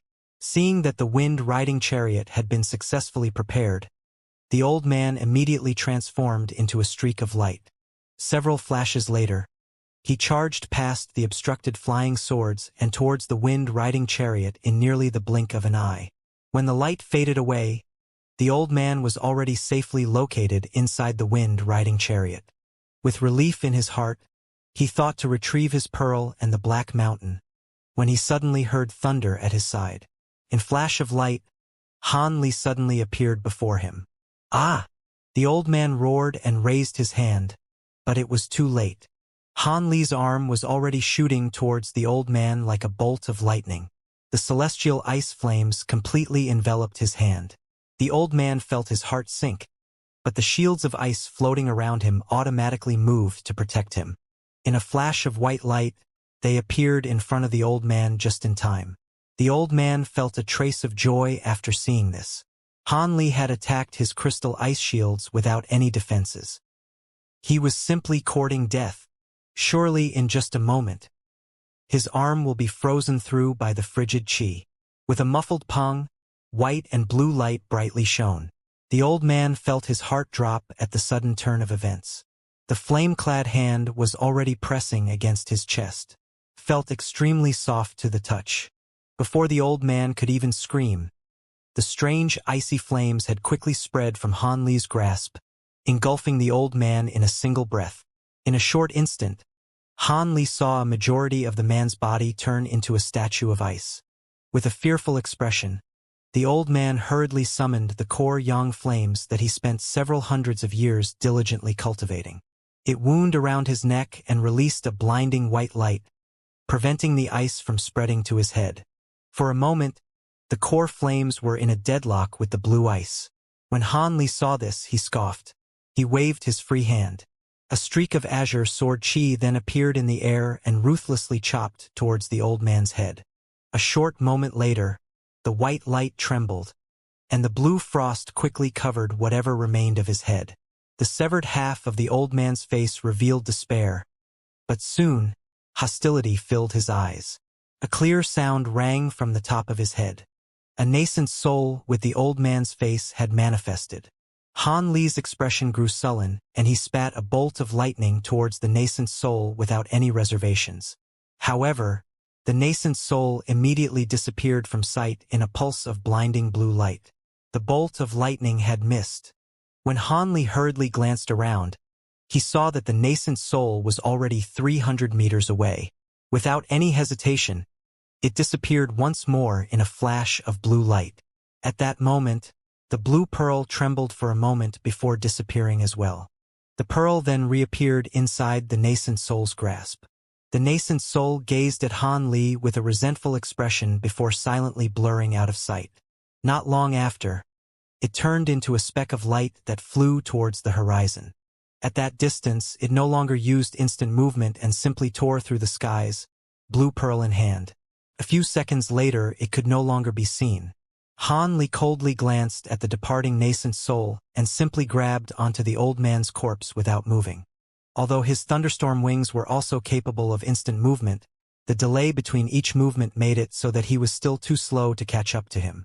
Since it escaped his first blow, he allowed it to go free as there was no immediate need to kill it. At that moment, the old man's nascent soul had already disappeared without a trace. Han Li expressionlessly shook his hand and caused the old man's frozen corpse to shatter, filling the sky with glossy blue dust.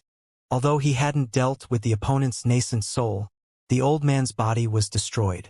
It should take decades before he could recover his vitality, let alone possess another body. Finding a suitable body should take quite some time.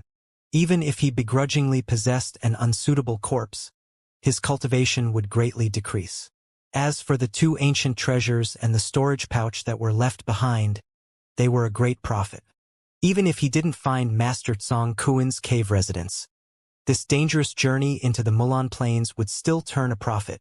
With that thought, he glanced at the faintly silver storage pouch that was left behind from the body.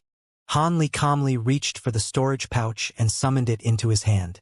He then immersed his spiritual sense into it and casually probed it, only to be filled with disappointment. Apart from a dozen mid-grade spirit stones, there were only a few common tool refinement materials and a few bottles of medicine pills. When Han Li opened the medicine pills, he found them to be of common quality. It seemed the Mulan Plains were truly lacking cultivation materials. Even a grand nascent soul spell warrior lacked decent items. As for any jade slips, the storage pouch completely lacked them. Han Li was baffled by this and sighed in great disappointment. He originally wished to acquire a few spirit techniques and see if there were any techniques that would greatly increase his strength in a short amount of time. Unfortunately, there was no such luck. After putting away the storage pouch, Han Li raised his head and glanced at the huge mountain with a fervent gaze. Although the treasure's master had already fled as a manifested nascent soul, the black mountain still remained in its enlarged form, sparkling with black light. Han Li narrowed his eyes and gently beckoned to the mountain. The masterless ancient treasure flickered with brilliance and quickly shrunk before shooting towards Han Li. By the time it arrived within his grasp, it had already turned back into a miniature mountain. Han Li curiously weighted the small mountain in his hand. It wasn't particularly heavy, and he examined it several times through only to find 3 faint gold characters on the bottom of the mountain.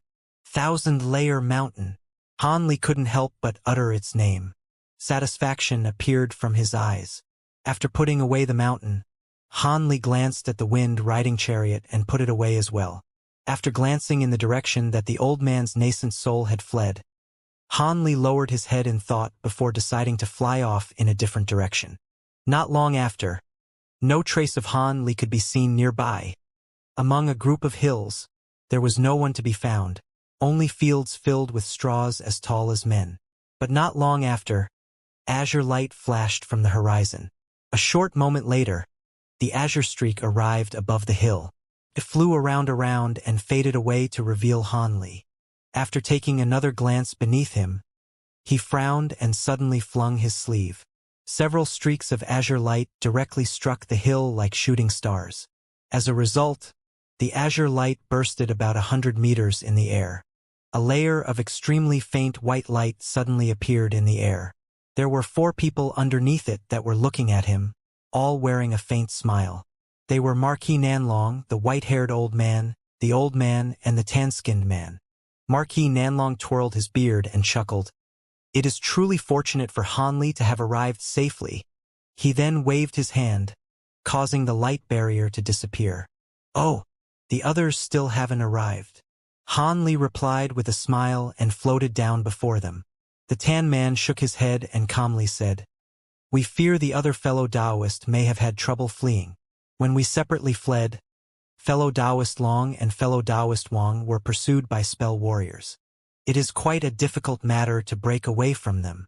Marquis Nanlong excitedly said, "However, I feared for you most. If I saw correctly, that wind-riding chariot should have chased after you." TCH. Fellow Taoist managed to easily shake it off despite its amazing speed. "It seems I've misjudged you." Han Li pursed his lips when he heard the Marquis. He could faintly make out a trace of bewilderment from his words. Han Li wore a calm expression and casually replied, "It was nothing. I merely hold a bit of confidence in my movement techniques." Seeing that Han Li wasn't eager to explain how he escaped, the Marquis tactfully changed the topic and began to talk about the 9-Nation Union's upcoming war with the Mulan. It would shake the entire continent as a whole. Excluding the white-clothed old man, the old woman and the tan man both interestedly included themselves in the conversation. Marquis Nanlong mysteriously smiled and said, "I recall that the last war with the spell warriors lasted over 10 years. Who knows how many years this war will last? However, the Heavenly South's Devil Dao, Righteous Dao, and even Brother Han's Heavenly Dao Alliance will have to send soldiers. And given the Drifting Cloud sect's position in the Heavenly Dao Alliance, a nascent soul elder will be required to participate in the battle. Perhaps fellow Taoist Han will have another chance to visit the Mulan Plains." The old woman nodded her head and softly said, "In addition to the 3 superpowers sending assistance to the 9 Nations Union, there are also a few vagrant cultivators that volunteer to block the spell warriors, with many an expert among them. The Mulan are incredibly difficult to hold off." The tan man frowned and mused.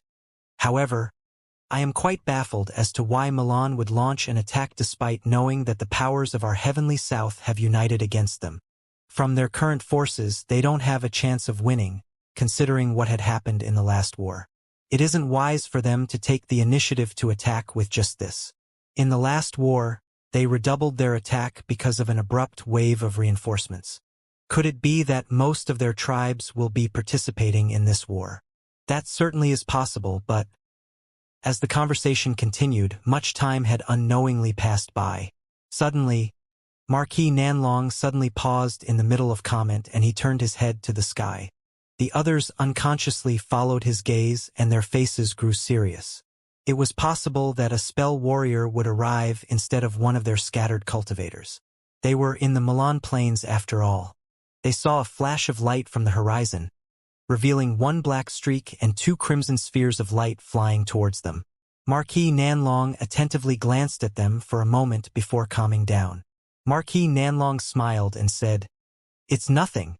Just fellow Taoist Wang and his 2 juniors." When the others heard this, they also appeared happy. A short moment later, the streaks of light grew closer. This time, Marquis Nanlong directly removed the restrictions, allowing Wang Tiangu and company to land next to the rest of the party. When Wang Tiangu saw Han Li amongst the party, he revealed a trace of surprise and said, "Fellow Taoist Han arrived earlier than we did." That is truly surprising. It seemed he also saw the wind-riding chariot pursue Han Li. It was likely he basked in schadenfreude at the time. Han Li swept his gaze to Wang Quan and Yen Ruyan at his side and calmly replied, "It was merely a fluke." However, fellow Taoist Wang was able to escape without injuries while looking after two juniors. "You truly have my admiration." His tone seemed to carry a deeper meaning. Wang Tiangu indifferently replied, "Hee. The spell warrior pursuing me wasn't fast in the slightest. My two juniors and I joined hands to employ one of our sex movement techniques. We were able to easily shake them off. It isn't comparable to escaping pursuit from the wind-riding chariot." Han Li inwardly sneered. Just as he thought to say something further, his expression suddenly changed and he swallowed his words. Marquis Nanlong raised his head to the sky and yelped with a joyful expression, Fellow Taoist Long is coming. Seems our luck is quite good. We can all hurry to our destination unharmed. I was actually pondering whether or not we'd be able to succeed in breaking the formation if we were missing a few members." When the party heard this, they all revealed joy.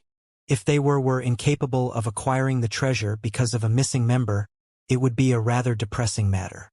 The white-clothed old man suddenly broke his silence and gravely said, "Not good. It seems fellow Taoist Long is injured and is still being pursued." Once the others heard this, Han Li and the others hastily turned their eyes to the sky with shock. They saw that there was actually a green and red streak of light closely pursuing the stern-faced cultivator. In the blink of an eye, they had already arrived at the hill where the party was located. Marquis Nanlong's expression quickly turned sullen. It seems fellow Taoist Long has encountered some trouble. Two spell warriors are chasing after him. Everyone, set out. With that resolute shout, Marquis Nanlong flew towards the sky in a ball of golden light. The others glanced at one another before successively following suit. Suddenly, 8 streaks of various colored light appeared above the hills, hastily flying towards the stern-faced cultivator surnamed Long. The white streak of light that was rushing towards their location immediately grew faster upon spotting them. In an instant, it arrived before the party and faded away to reveal the stern-faced cultivator. His face was pale as if he had suffered damage to his vitality. "Many thanks for your assistance. I cannot thank you all enough."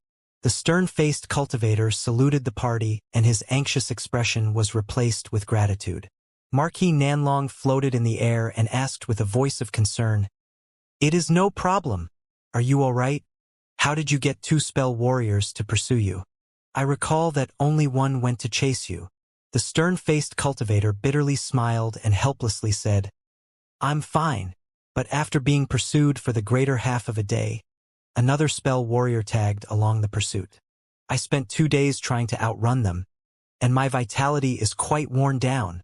The old woman sighed and said, "It was no wonder why fellow Taoist Long fled here. Apart from fellow Taoist Nanlong and fellow Taoist Yun, nobody else would have been able to escape from 2 early nascent soul stage spell warriors." Han Li glanced into the distance and smiled. However, regardless of how powerful these 2 pursuers may be, they are rather quite courageous to stay here for the time being. Do they not fear retaliation for overreaching themselves? Needless to say, when the 2 spell warriors spotted Han Li and company, they simply stopped rather than immediately fleeing. They merely gazed at them from a distance. Their appearances were clear to see from the party's immense spiritual sense. One of them was golden-skinned and wore a crown of feathers along with hemp robes. The other had a sinister appearance and wore green robes. They were both spell warriors at the early nascent soul stage. Marquis Nanlong snorted and coldly shouted, "You 2 fellow Taoists still haven't left? Could it be you wish for us to take action? If you 2 aren't careful, you will meet your end here." The hemp-robed spell warrior glanced at them and caustically said, "What an arrogant tone! Although we aren't a match for you, it is beyond your powers to kill us. We don't need to attack you, merely delay you for half a day. Do you really believe you will have a chance of leaving? It would be better for you all to obediently sit in place. Perhaps we may allow your souls to reincarnate." Marquis Nanlong furiously laughed and began to glow with blinding light. Delay us for half a day? Do you believe that we will allow it? The green-robed spell warrior expressionlessly said, Perhaps, as masters of the Mulan Plains, it is only proper for us to entertain our guests. Marquis Nanlong's expression grew sullen. Humph, it seems you won't recognize defeat until you see your own end. Brother Yun, let's attack. However, the white-clothed old man revealed a trace of helplessness inside. I originally wished to preserve magic power for the matters ahead, but we cannot have these two buzzing on our tail. We can only attack. With that said, he opened his mouth and spat out a silver dermic wheel. The wheel was fist-sized and glittered with light. It gradually expanded to a meter in length. When the two spell warriors saw this, they immediately stepped back. Brilliance began to shine from their body as they cautiously glanced at the old man. As for Marquis Nanlong, he wordlessly swept his sleeve and tossed out a golden flying sword. Han Li and company also began to silently summon their magic power and slowly drifted forward. At that moment, a red streak of light suddenly shined from the horizon in the direction of the two spell warriors. As the fiery light neared, the party couldn't help but cease their attacks. The two spell warriors naturally knew that something had appeared behind them. The hemp-robed spell warrior calmly beckoned to the fiery light and revolved once above his head before steadily dropping into his hand. It combusted into flames and began to burn at the center of his hand. It was a sound transmission talisman. What? The hemp-robed spell warrior quickly scanned its contents with his spiritual sense and cried out in alarm. Marquis Nanlong and company were able to clearly see the shock on his face. This person suddenly turned his head to the green-robed spell warrior and sent him a voice transmission. The green-robed spell warrior's expression changed upon hearing him and also yelped. The two carefully examined the cultivators present before their gazes arrived onto Han Li. Their expressions grew grave. Han Li appeared entirely calm, but he already guessed that this likely had to do with the fatal injury he had dealt to the old man, forcing his nascent soul to escape. Could it be that the old man had a close relationship with the two? As Han Li pondered, the two spell warriors fiercely glared at him before glancing at each other and revealing a trace of hesitation.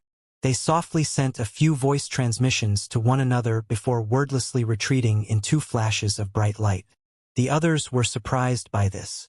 After a moment of hesitation, they decided to not pursue them. In the blink of an eye, the two spell warriors had already disappeared off into the horizon. Wang Tiangu mysteriously smiled and asked, Fellow Taoist Han, those two seem to be particularly mindful of you. Do you recognize those two spell warriors? It was unknown what he had intended by the question. Han Li replied without any hesitation, I don't recognize them. This is the first time I've arrived in the Mulan Plains. How could I possibly know them? Marquis Nanlong frowned, but he soon unfurrowed his brow. All right, regardless of what was going on with those two spell warriors, let's hurry and acquire the treasures. We can't stay for long in the Mulan Plains. Marquis Nanlong didn't inquire much about the situation and pretended that it hadn't happened. Wang Tiangu immediately dropped the matter upon hearing the Marquis. Although the others were also puzzled, they didn't speak much of it. Since the two spell warriors seemed to look upon Han Li with resentment, the party felt disinclined from digging too deeply into the matter. As a result, Marquis Nanlong and the white-clothed old man led the way, and the party quickly traversed through the Mulan Plains. Following along the border of the Mulan Plains, they headed west and arrived before a barren, ashen-gray mountain. It was only several hundred meters tall and was devoid of any vegetation. Han Li and the others glanced at the mountain with astonishment. Master Tsong Kuen's cave residence was such an unremarkable mountain? The spiritual qi was also sparse here. If Marquis Nanlong hadn't led the way, they definitely wouldn't have arrived in such a place. All right, here we are. Fellow Taoist Yun and I will open the outer layer of restrictions. Follow us closely. Marquis Nanlong gave the party a word of warning before leading the way alongside the white-robed old man. When they arrived at the center of the mountain, they each took out a small flag. These two flags were a meter long. One sparkled with dazzling green light, and the other was yellow and fluttered with faint talisman characters. One could tell they were unordinary at first glance. The others couldn't help but hold their breaths in anticipation as they attentively gazed at the two's actions. The two began to softly mutter incantations without pause. The two flags simultaneously began to twinkle with light and gradually began to tremble as if attempting to break free from their grasp. Go! At nearly the same instant, Maqi Nanlong and the white-clothed old man released their flags at nearly the same time. In a flash of brilliance, the small flags dug into some portion of the earth and disappeared without trace. A short moment later, there was no sign of movement. Han Li and the others all revealed traces of doubt.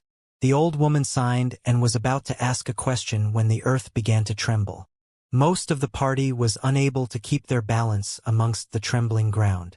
However, the following scene left Han Li startled. As the ground fiercely trembled, a fine crack spread from the top of the mountain down the base of the mountain. White light began to shine from the crack as if the mountain were split into two. Han Li and company felt their breaths turn cold. Their hearts felt complete awe at the sight of Marquis Nanlong and fellow Taoist Yun splitting open the mountain. Despite their shock, they still managed to appear calm as they observed what was happening. The two with the lowest cultivation, Wang Chan and Yen Ruyan, stood behind Wang Tiangu in complete silence. After Han Li coldly glanced at the two, he turned his sights back on the mountain. It seemed he wouldn't have an opportunity to slay Wang Chan before they acquired the treasure. As Marquis Nanlong and the white-clothed old man continued their incantations for a moment more, the mountain eventually split into two, creating a huge crevice that was over 30 meters wide. A limestone stairway laid within. Let's go.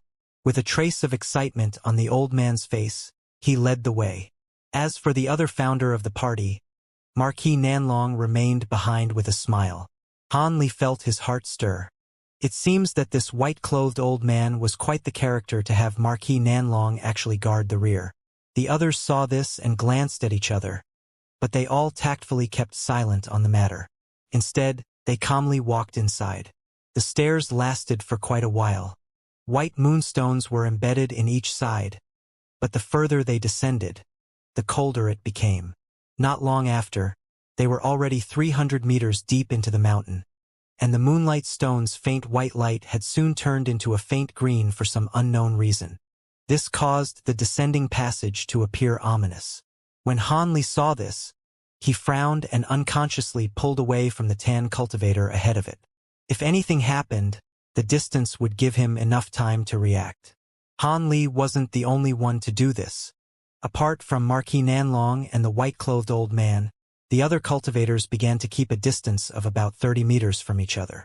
Marquis Nanlong and the old man surnamed Yun clearly knew that the other cultivators were actually taking precautions against them. However, they deliberately ignored this and continued forward without a trace of dissatisfaction. After the time it took to finish a meal, Han Li and company had arrived in a large mysterious hall. The reason why it was mysterious was because it appeared as if the entire hall was created from a giant hollowed boulder of jade. Its sparkling and translucent blue light appeared extremely beautiful. Now that they stood within the 100-meter-wide hall, everyone wore a face of amazement.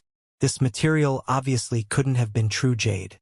Once they swept their spiritual sense past the walls, they were promptly repelled. It was incapable of seeing past them. Han Li wasn't alarmed this. He used his spiritual sense to probe the other parts of the hall only to find that they were all the same.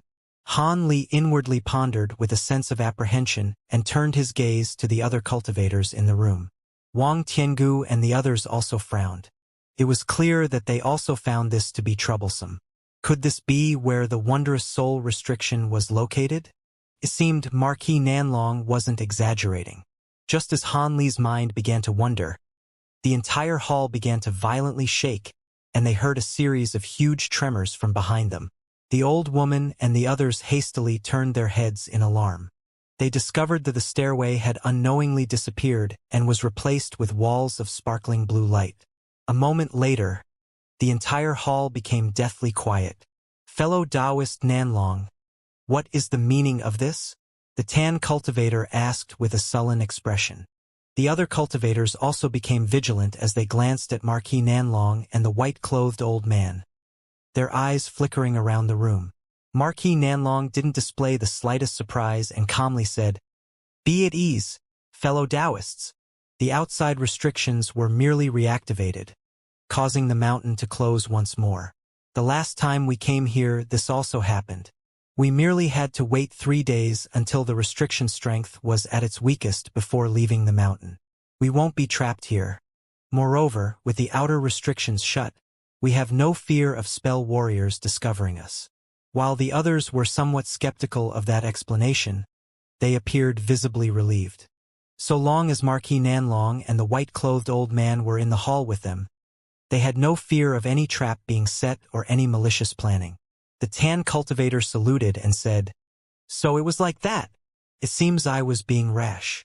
Fellow Taoist Nanlong chuckled and casually said, "It's nothing. Let's hurry to break the restriction. Last time, fellow Taoist Yun and I returned dejected from failure. This wondrous soul formation isn't easy to break." The old woman's wrinkly face broke into a smile and she said, "Is the formation truly that difficult to break? I've acquired a treasure in the past that was specialized in breaking many restrictions and barriers. Perhaps we can save ourselves the trouble and simply use this treasure to break the restriction." A trace of joy flickered from the white-clothed old man's expression, and he immediately replied, "If Lady Tai possesses such an exceptional treasure, please give it a try. Our method of using spiritual sense to dissolve the restriction isn't guaranteed to be successful." Revealing a trace of delight, Marquis Nanlong said, "That's right. Fellow Taoist Tai, please go ahead." The old woman chuckled and a trace of spirit flickered from her dull eyes. "Since you fellow Taoists have both agreed, I'll be blunt. If this somehow manages to luckily break the restrictions, will I have first pick alongside you two as well?" The other cultivators had slightly changed expressions after hearing this. Marquis Nanlong revealed slight surprise, but after glancing at the white-clothed old man, he suddenly said to the others, "Regardless of whether it be Lady Tai or anyone else, so long as you succeed in breaking the formation, they will have priority selection for a treasure after us too. What does everyone think?" Once that was said, Marquis Nanlong swept his gaze past the party. Han Li and Wang Tiangu both appeared indifferent to this, but the tan man and the stern-faced cultivator appeared displeased. Regardless, no objections were raised. Marquis Nanlong smiled and decisively said, "The others have no objections. Lady Tai, you may take action. Since that's the case, I will be making an attempt." The old woman was inwardly delighted. She held quite some confidence in her treasure. So long as it wasn't an intangible formation like an illusion formation, she had a large chance of success. Why else would she take the risk of angering the rest of the party? Lady Tai flung out her sleeve and took out an object that was only several inches long. This fire-red object was narrow at the front and thick at the back, resembling something like a spike. The old man paid no attention to the others and spat a mist of blinding light onto the spike. A short moment later, the spike flickered with red light and began to emit waves of heat that quickly spread throughout the hall. As experienced as they were, the Marquis and the white-clothed old man immediately knew that this object was unordinary and unconsciously took a few steps away from the woman as they glanced at her spike. Wang Chan and Yen Ruyan revealed shock upon contacting the heat wave and hastily enveloped themselves in a crimson barrier. They felt their bodies scorch. As late core formation cultivators, they were unable to endure such temperatures. With a flash of white light, the spike began to crackle. Han Li and the others began to keenly gaze at the spike, discovering that the spike's flames faintly pulsed with white lightning. This was an ancient treasure with the dual attributes of lightning and fire. The cultivators looked upon the old woman with varied emotions. The woman ignored this and deeply glanced at the blue wall in front of her. Her wrist shook and she thrust the lightning fire spike into it. Fiery light flourished and muffled booms sounded out. The spike began to swiftly revolve above her head, and soon its speed increased to the point where it became a blur. The faint red-white blur quickly flew throughout the hall, barely able to be seen. The cultivators in the hall all watched with amazement. Han Li was particularly alarmed at the sight. This was the first time he had seen such a swift ancient treasure. Even nascent soul cultivators would find it difficult to defend against it.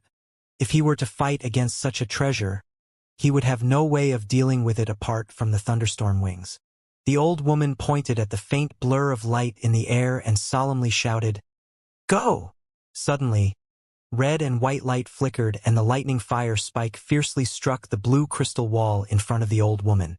With a muffled bang, lightning and flames ruptured and enveloped the side of the wall. The resulting light made the scene blinding to the eye. Han Li's pupils contracted. Although he wasn't able to see it, the spike's spiritual chi fluctuations were quite powerful. It was no wonder why Lady Tai held such confidence in it. But against the wondrous soul restriction, this power isn't.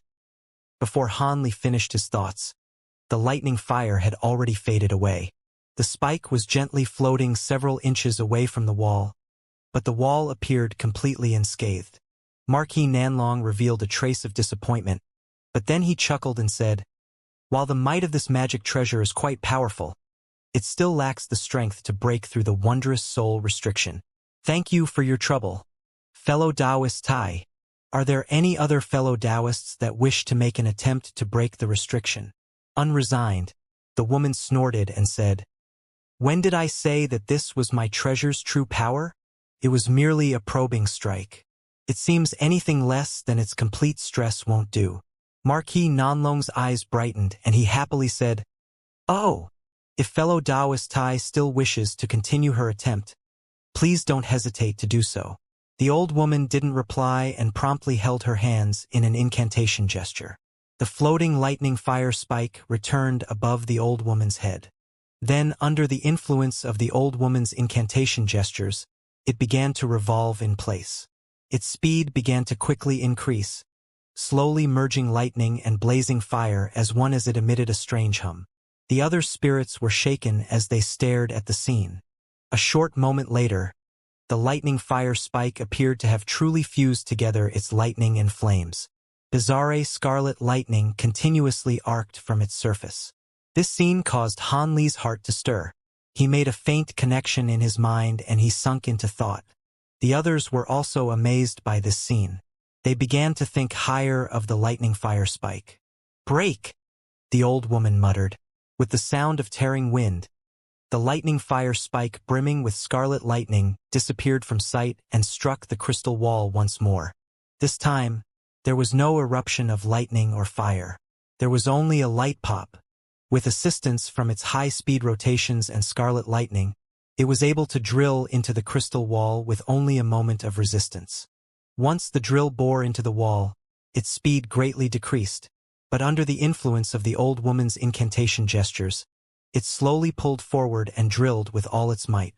A short moment later, the white-clothed old man and Marquis Nanlong revealed delight. Wang Tiangu and the others watched the scene with spirited gazes and nervousness. It was unknown whether they hoped the old woman would succeed or fail. Han Li inwardly scoffed and wore a faint smirk on his face. No one else noticed Han Li's change of expression, except for Yen Ruyan, who had unintentionally glanced in Han Li's direction. The woman was startled for a moment and revealed a trace of bewilderment. When the lightning fire spike drilled about a foot into the crystal wall, it met calamity. The originally still crystal wall had suddenly shined with blue radiance. Countless threads of scorching white light emerged from the wall and tightly wrapped around the lightning fire spike in a profuse glimmering display. With a huge boom, the lightning fire spike exploded and the resulting light faded away, revealing the wall to be completely restored. The old woman's face paled, but soon, furious alarm could be seen from her face. The fire lightning spike was an ancient treasure she had expended vast effort into acquiring. It was impossible for her to not feel distress over having it so easily destroyed. For a time, she felt a burning sensation at the pit of her stomach, as if she were about to spit up blood. The others were dumbstruck by the sight and were quite alarmed. As for Yen Ruyan, she glanced at Han Li with astonishment and wore a pensive expression. Fortunately, the old woman was an exceptional character. After a moment of tense rage, she took a deep breath and was able to calm down her raging blood. She turned her heads to the other and bitterly smiled. "It seems I've made quite a fool of myself. The wondrous soul restriction is truly worthy of its name as one of the top 10 ancient formations. I have no method of destroying it. However, you fellow Taoists possess vast abilities. Perhaps one of you may be able to break the restriction. Once that was said, she took several steps back in a gesture of resignation. Marquis Nanlong's smile had long disappeared and he could only sigh. Despite fellow Taoist Tai's efforts, she failed. A truly unfortunate matter indeed. Are there any other fellow Taoists that are willing to give it a try? Once that was said, Marquis Nanlong glanced at Wang Tiangu in particular. After all, he was a spell formation grandmaster renowned throughout the cultivation world. But since the others witnessed the destruction of the old woman's ancient treasure, any interest in making an attempt had been thoroughly extinguished. With their attempts only ending in tremendous failure, who would dare to risk their treasures? Wang Tiangu remained silent as he stood at the corner of the hall. Although he did possess some understanding of ancient spell formations, he had yet to encounter something on the level of the 10 great ancient restrictions, let alone have a method to dissolve it. As such, he wasn't about to volunteer and make a fool of himself. Han Li, who had remained silent throughout this, suddenly spoke. As untalented as I am, I would like to make an attempt. How about it? He had spoke about the topic rather lightly. These words had greatly surprised the rest of the party.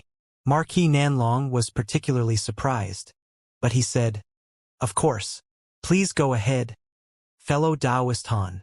Han Li promptly took several steps forward and approached a side of the wall that hadn't been struck. When Wang Chan saw this, a trace of derision could be seen from his face once he recovered from his shock. He uttered a few sound transmissions to Yen Ruyan, but she hardly gave any reaction. As for Wang Tiangu, he maintained a calm exterior, but he was filled with bewilderment at the idea of Han Li breaking the formation. Han Li stood in front of the stone wall and didn't immediately take action. Instead, he raised his hand and extended his finger. He circulated spiritual power throughout his body and emitted a streak of light from his fingertip that was several inches long. In a pulse of light, he swept the azure streak past the surface of the crystal wall to no effect. Han Li wasn't discouraged by this and simply enveloped his hand in a layer of azure spirit chi. He then extended his 5 fingers and placed his palm against the wall. He was completely motionless, as if he were sensing something. Han Li's strange actions were completely unfathomable to the cultivators watching him, but none stepped forward to bother him. Completely unbeknownst to the party, Han Li's eyes were faintly glowing with blue light as he deeply peered into the crystal wall. He seemed to be examining it with all his ability. After a quarter hour passed in this regard, the others didn't reveal any impatience or take the initiative to act. Han Li then sighed. The blue light disappeared from his eyes and he reached towards his storage pouch without any hesitation and took out a pile of over 10 various colored formation flags. The white-clothed old man quickly recovered from his surprise and excitedly asked, "So fellow Taoist Han was also proficient in the art of spell formations. Could it be your thinking for breaking a formation with a formation? Could it be you understand the mysteries of the wondrous soul restriction?" Han Li nonchalantly replied, "Understand what mystery?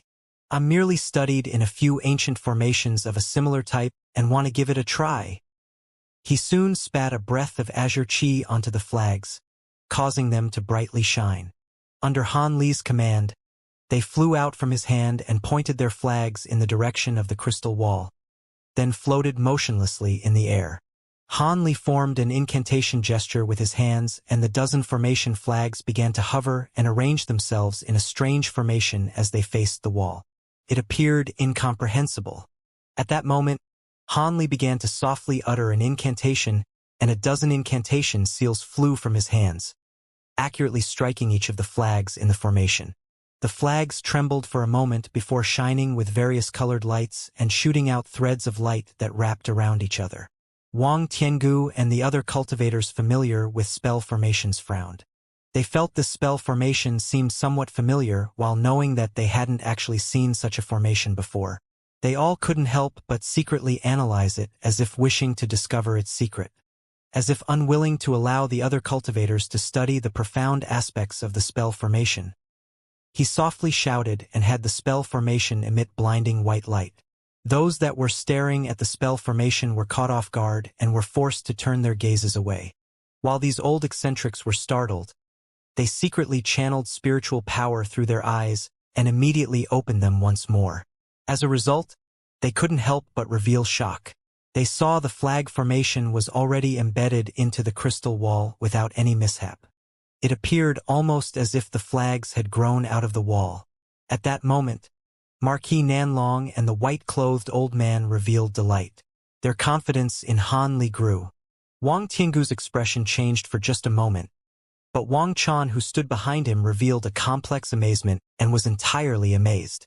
Yen Ruyan slightly frowned and wore a puzzled expression as she gazed at the spell formation on the wall. Han Li took a few steps forward towards the wall and pressed his hands against it, his fingers faintly shining with azure light. At that same moment, the spell formation on the wall seemed to respond as the center of the formation began to glow with rainbow light. The light became increasingly brilliant and gradually spread to cover the entire wall in a magnificent display. As everyone was entranced by the scene, Han Li pulled his hands away from the crystal wall and his figure blurred, reappeared at a neighboring wall. After examining it for a long while, he took out another set of formation flags and arranged the flags differently from the first formation. After they flickered with white light, they embedded themselves in the crystal wall once more. Because the cultivators were prepared and protected their eyes with spiritual light, they were able to clearly observe how easily the flags had pierced into the walls under Han Li's command. They couldn't help but click their tongues in surprise. Placing down the spell formations onto each of the 4 walls using this same method took no less than an hour. The other cultivators didn't reveal any impatience. They all knew that dissolving such a profound ancient restriction wasn't something that could be done easily. Having arranged a spell formation on each of the walls, Han Li walked to the center of the hall and raised his hand, revealing a green formation plate. He struck the plate with several complex incantation seals, causing both the plate and the 4 crystal walls to simultaneously twinkle with various colored light and pulse in pattern. Han Li didn't bother to glance around him and simply lowered his head, uttering, "Break!" In the same instance he spoke, the light surged and released an ear-piercing cry. It became increasingly loud to the point where it sounded as if a myriad of birds had simultaneously cried out.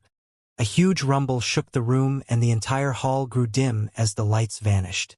The others then discovered that the crystal walls surrounding them had unexpectedly vanished, only to be replaced with ordinary stone walls. One of the stone walls even had a stone gate that was 20 meters tall and 12 meters wide. A trace of joy flickered from Marquis Nanlong's face and he excitedly said, "I didn't expect that fellow Taoist Han was so skilled in spell formations. Haha, great. Fellow Taoist Yun and I will naturally keep our word.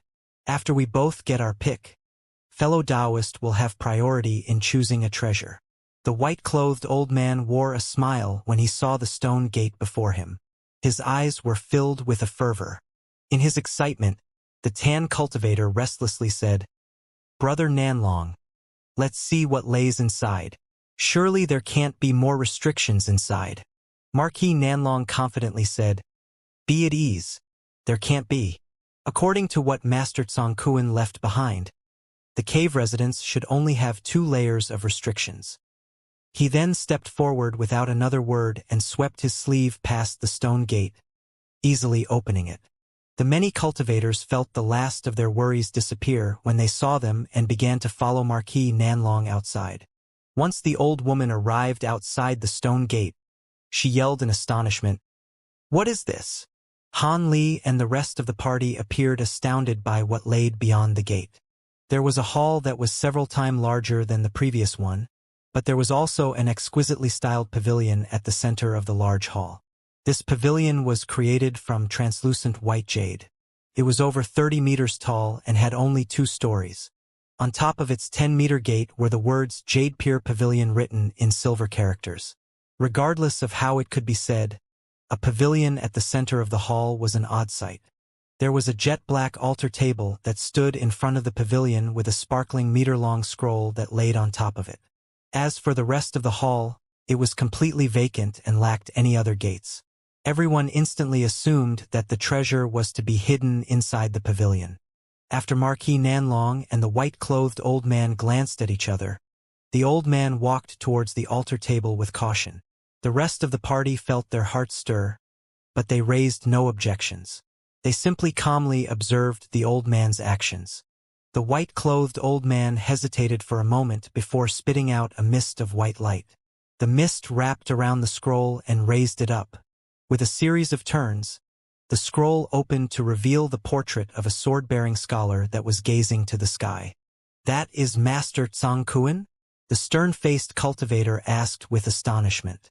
Wang Tiangu's gaze flickered past the portrait and said, "It seems so. However, there should be a reason why it was enshrined there. However, it doesn't seem to be particularly precious in and of itself." After a moment of thought, the old man slowly said, "I'll be giving it a try then." His two hands formed an incantation seal and he flicked his finger. Several red spell seals struck the portrait, causing it to brightly shine with silver light for just a moment. It then faded away as if nothing had occurred. The white-clothed old man hesitantly said, "How strange! It is possible that this is but a simple portrait."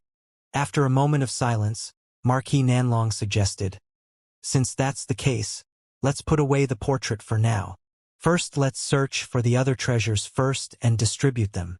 Does anyone have any objections?" The old woman glanced at the portrait and chuckled. "I have no objections. Let's follow fellow Taoist Nanlong's suggestion." Since the others have yet to see the other treasures, they all agreed.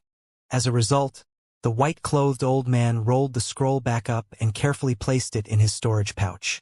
As the Marquis looked at the pavilion, he excitedly said, "Let's go into the pavilion and have a look." The party walked around the altar table and arrived in front of the tightly shut pavilion. Marquis Nanlong then impatiently pushed open its gate with a creak. Before Han Li and the others could enter, they were met with a blinding light. It blinded them for a long while before their vision could adjust. Once they could see once more, they spotted 3 slender black wood shelves on the first floor. They were filled with the items that had emitted the dazzling light.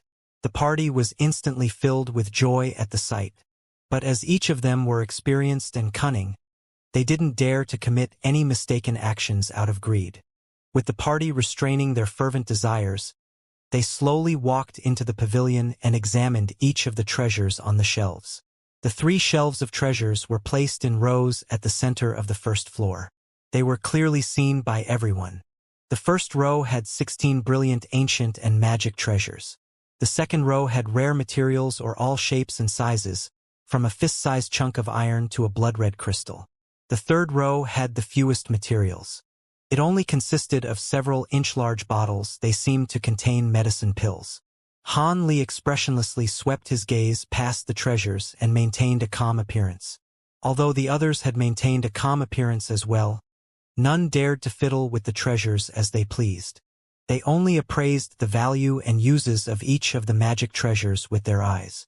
They would be dividing up the treasures soon. A short moment later, Marquis Nanlong stepped forward and began to examine the treasures on the party's behalf. As for the others, they began to friendly discuss the treasures' origins and applications, but who knew what they were truly thinking? At that moment, Han Li glanced around the room. In addition to the shelves, there was a praying mat and a small, emerald green plant placed at the window.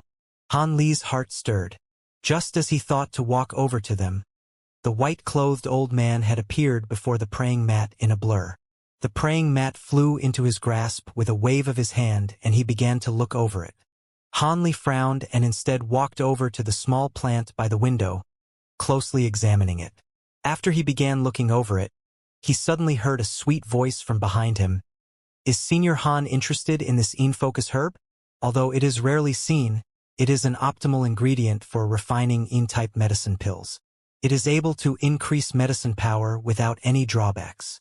With an odd expression, he slowly turned around and saw Yen Rian standing behind him. Han Li calmly replied, "The in-focus herb is different from other herbs. Its medicinal properties is strongest only when it is 100 years old.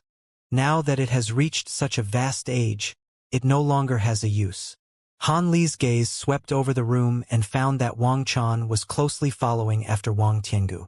He was excitedly whispering something with his second uncle, and wasn't paying any attention to what Yan Ruyan was doing. Yan Ruyan smiled and gazed at Han Li with bright, wandering eyes. I didn't think that Senior Han was proficient not only in spell formations, but medicine pill refinement as well. You truly have my admiration. Han Li grew greatly vigilant from the woman's eagerness to chat. He bluntly replied, pill refinement? Only to a minor degree. However, fellow Taoist Yen, do you know of my relationship with your husband?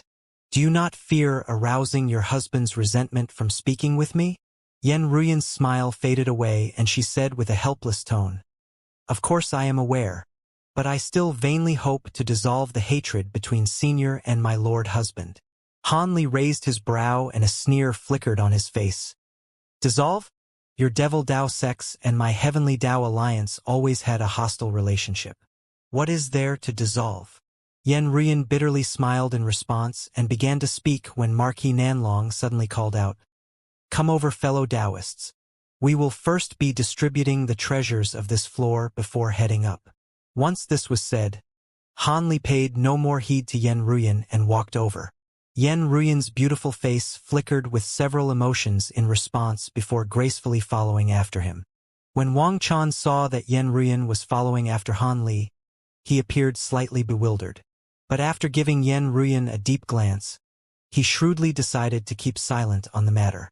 As for Wang Tiangu, he turned a blind eye to the matter.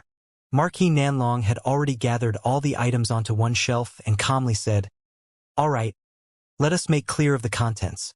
There are 6 ancient treasures, 10 magic treasures, and 8 shares of materials and medicine pills that are organized in accordance to their value. Of course, what everyone wants the most will be the ancient treasures. After all, their full strength can be displayed without any refinement. However, these magic treasures aren't common items either. They were all magic treasures left behind from Master Tsong Kuen's formidable opponents. Their might should be great. Even if only 70% of their might can be displayed after spending some time to refine them, it will certainly be worth it. As such, you may pick them in accordance to your desires. Fellow Taoists Wang Chan and Yan Ruyan, you will only be allocated 1 share. The old woman bluntly rushed to take advantage of her age and lay a claim. As old as I am, how do I have the time to refine a magic treasure? It will be an ancient treasure, of course. The others didn't respond to her words, but they wryly laughed in their hearts. At that moment, Wang Tiangu spoke with Marquis Nanlong with a heavy tone. Will fellow Taoists Nanlong and you not be taking first pick? There might not be any items you want on the second floor. Marquis Nanlong's expression grew sullen and he coldly said, Brother Wang, what do you mean? The white-clothed old man stared at Wang Tiangu with an unfriendly expression. Wang Tiangu turned a blind eye to this and chuckled. It's nothing. I felt it would just be a pity if you decided to not take first pick with these treasures. With an icy expression, Marquis Nanlong snorted. There is nothing here that fellow Taoist Yun and I wish to take using first priority. As for fellow Taoist Han, it will be his choice to decide whether or not he will use his privilege. He seemed to be greatly displeased with Wang Tiangu's words. Han Li rubbed his chin and casually said, I also don't wish to use my privilege. I'll be keeping it for the second floor. Wang Tiangu spoke without reservation. Since that's the case, we will divide the treasures evenly amongst us. If you want an ancient treasure, then you renounce the right to pick a magic treasures afterwards. Fellow Taoists, do you agree? That method is fine, I agree. That's fine. The others felt this to be fair and each of them agreed. Of course, Han Li chose to renounce the magic treasures. As for the white-clothed old man and the tan man, they chose to renounce the ancient treasures. Instead, they each took 2 magic treasures and a share of the materials and medicine pills. As for the others, they each took a single ancient treasure. Han Li acquired a bamboo tube. Although he didn't know the level of its power or its abilities, he placed the item into his storage pouch without much care. He also took a share of the medicine pills and materials. Once Han Li and the others each took a single magic treasure, they finished distributing the items on the first floor. As for the praying mat, Hanli noticed that the white-clothed old man had already tossed it to the floor without paying it any further attention. It didn't appear to be valuable. As for the infocus herb, it seemed that many had recognized it, but none were interested. Hanli wryly chuckled in his mind. It seemed no one was fool enough to take it. These nascent soul eccentrics had examined everything present. After all, it was quite possible there were hidden treasures. Once these nascent soul eccentrics searched through the first floor once more, the party climbed up to the second floor without any unexpected discoveries. But when they arrived, they were stunned by the sight. As soon as they entered the second floor, they were hit with a wave of incense. There was a small offering shrine at the top of the second floor stairs with a golden statue of a ferocious single-horned demon with 6 arms.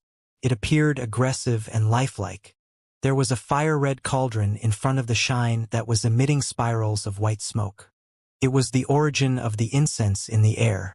Marquis Nanlong and the others were shocked to see that Master Tsongkuan had enshrined a demon beast. But when Hanli saw the statue, Hanli felt his heart jump.